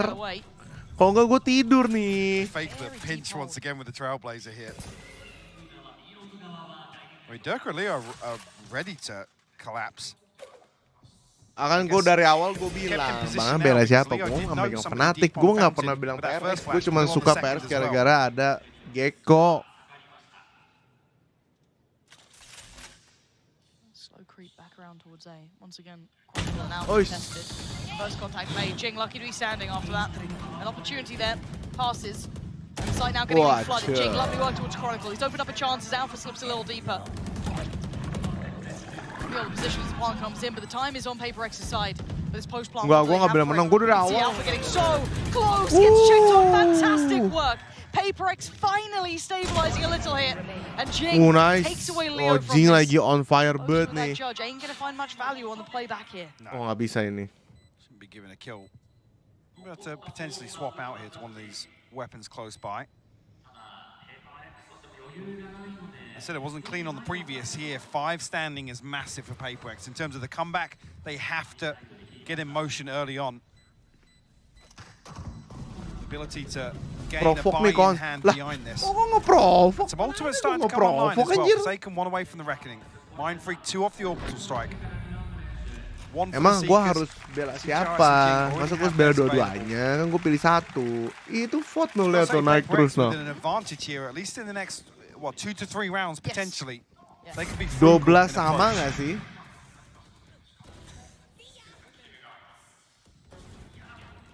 Jing is starting to find a bit more value here. Jing selalu on fire ya kalau udah Actually almost making the second scoreline half gini ya. atrocious in that one. Keeps doing that now, joined by maybe Forsaken. Those two could. Bella, what you believe? Aku pret lu, Safin. Lama-lama banyak bacot lu. Kebanyakan quotes. Kebanyakan enough quotes. of a buy that you have to pay attention here for Fnatic. It's not perfect by any means. A couple of gaps here and there. Been an adjustment made. The third player pulled over towards A and a proactive start towards Shower, but the response is good here from PRX. Try and take that space. Nice slow down though. They're just gonna go through it, disrespecting that utility. Careful, Jing! Flung back in. Mental kemana tuh? Almost caught on the cross, but not. It's only the Cove that saves him there, I think. I think so. I just heard it break as he was spamming. Fresh. Trying to bait dua it. kah? He detained both of them. Oh, he got Leo as well? Oh dear. Oh, dijagain. Oh, good, nice. Dear. Okay, good. Nice work between Forsaken, CGRS. Wasn't bad. I was a little worried that Leo would have had them pretty Ayo much mana right there. They tried suaranya? to chase down Monster. Chat, spam. They just can't in the split chat. up quick enough. Yep. Wah, anjir. Problem Itu. being, I said they needed Gecko to be value, frugal. guys. Huge. Massive investment to get that one on Huge the board. play, huge. Still a 6-round gap. Huge. And now Fnatic actually take the upper hand. Masih ada Light shield satu. purchase, but rifles across the board and 3 Multi, ultimates to tiga. work with. See if Chronicle actually going to shut down Showers immediately here with the pit. He will. Udah.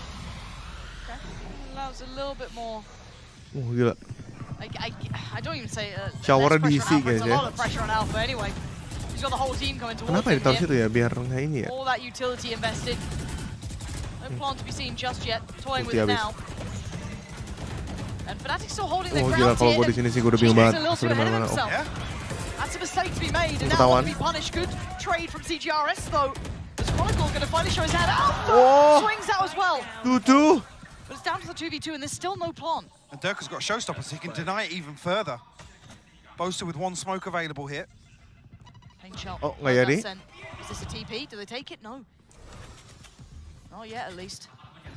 Mindfreak has the molly and 1 off the orbital strike, but Dirk is anticipating a rotation potentially. So yeah, he can't deny Waduh, this orbital now. strike. PRX set up for success now with the Line molly up and the nggak sih? orbital strike available. Mindfreak needs to play carefully though. He has to play his life, right? Like, he got... She's preemptively. Oh, heaven debug. That's not what I expected here. There's the showstopper. Does it find anyone? No. Forces him out into the open though. Dirk on 56 can't connect the shot. And now it's on Poster in the 1v2. Close down the account now. He's only in the M1. PRX make it up to 7 now. Got a game on our hands here. Nah gini seru gitu loh tadi. Gap getting smaller and smaller. Whilst I was questioning the investment for PRX, Aduh, gue kebelet Fnatic now kencing. burn up everything. Ayo, 2 mana, off the orbital mana. strike, 3 from the Seekers.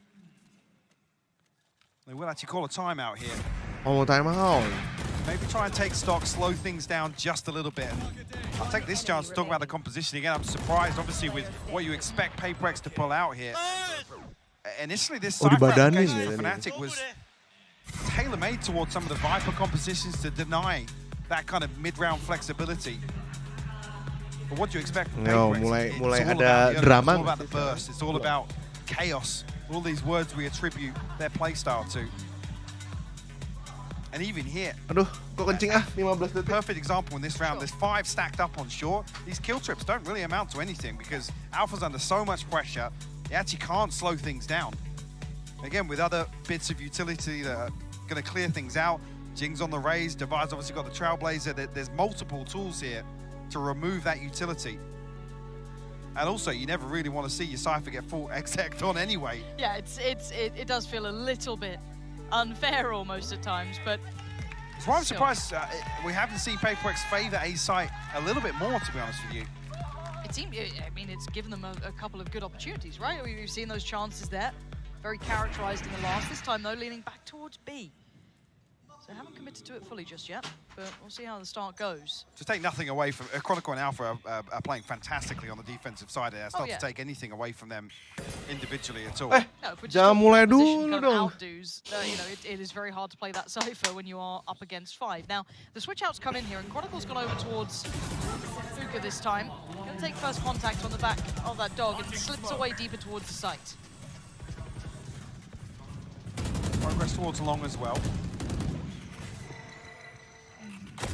Not utility invested here. Painted shell might catch, but Boast actually finds a kill. Gets the orbital strike off that as well. This could be massive.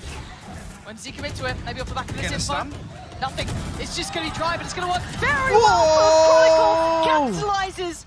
And now a 4v1 Divine with all do. Insurmountable odds against him now. Okay, and he guys. can't get across the line. Fnatic look formidable. Here, making PRX look irrelevant to the outcome. This felt like a good attempt from PRX to bring a closer game in that second half, but the damage was done on that first half and on map 1. Yeah, I feel like PRX are just totally suffocated, silenced almost by the approach here from Fnatic. Yeah. The amount of control you see in some of these rounds, and players like Forsaken and Jing made to feel or look passive because there's so few options. Yeah. Kita lihat di sini Fnatic akan melawan Evil Genius di upper final besok lusa tanggal 21 Juni jam 10 pagi. Make sure kalian nonton ya. Dan untuk besok berarti tim PRX akan melawan Energy ya di lower round 2 jam 10 pagi besok. Dan siangnya berarti tadi ada This is a masterclass of preparation and adjustment, especially on Lotus. EDG to make PRX look akan melawan tim Liquid siangnya.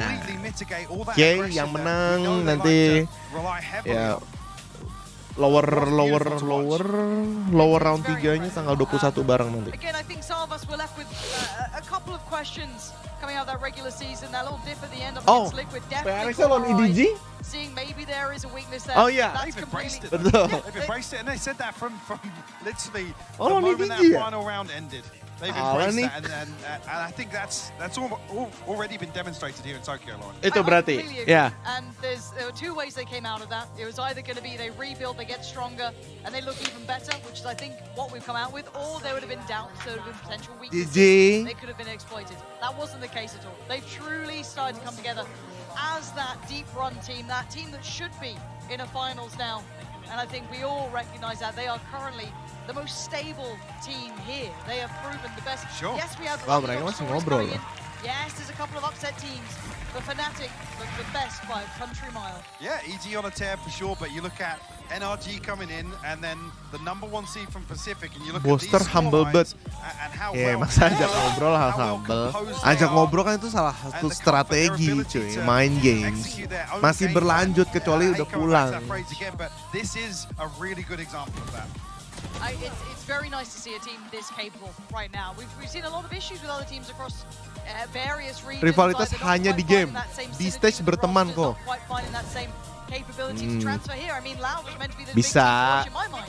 Bisa jadi. When they got here, well, Loud aren't here anymore, but Fnatic are, and Fnatic are looking incredible. I can't wait to see how far they go in this, and who their first challenge. Pasti dibilang nanti lu ke Fnatic aja. Oh iya bisa ya. Oh iya. Iya ntar ya. Ntar gua ngomong ke coach gua. Oh oke. Itu mungkin. Kan bisa jadi kayak gitu kan. Kalian nggak tahu. Profesional tetap profesional cuy. Silmani, loh bisa dong, itu kan strategi. Nah, yaudah sampai ketemu di Fnatic ya.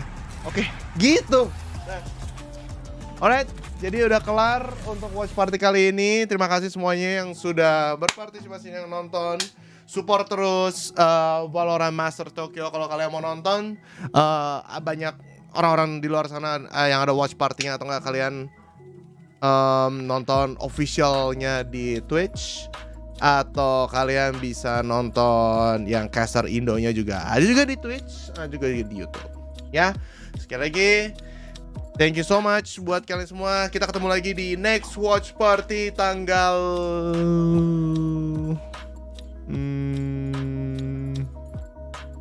tanggal 20 kalau bangun, dan tanggal 21 nanti ya. kemungkinan gue ketidurannya lebih kecil kalau tanggal 21 nanti ya. Gue akan streaming di 21 untuk uppernya dan upper final dan juga lower 3 tulisannya gini ya. Jadi tanggal 25 itu adalah grand finalnya, tanggal 24 itu lower final. Jadi 23-nya libur ya buat mereka istirahat. Right? Thank you for the stream buat kalian semua ya. Besok kalau bangun, lusa kalau lusa lebih diusahakan untuk bangun ya, karena jam tidur gue udah berubah total banget gara-gara watch party ini ya. Right, see you semuanya, bye bye, GG, thank you, istirahat, oke? Yang masih mau lanjut nonton, nanti juga ada rebroadcastnya. Kalau kalian pengen nonton sorean nanti di Twitch kayak kemarin gue nonton rebroadcastnya juga buat kalian yang mau ya tetap mau nonton nanti ya. Bye bye.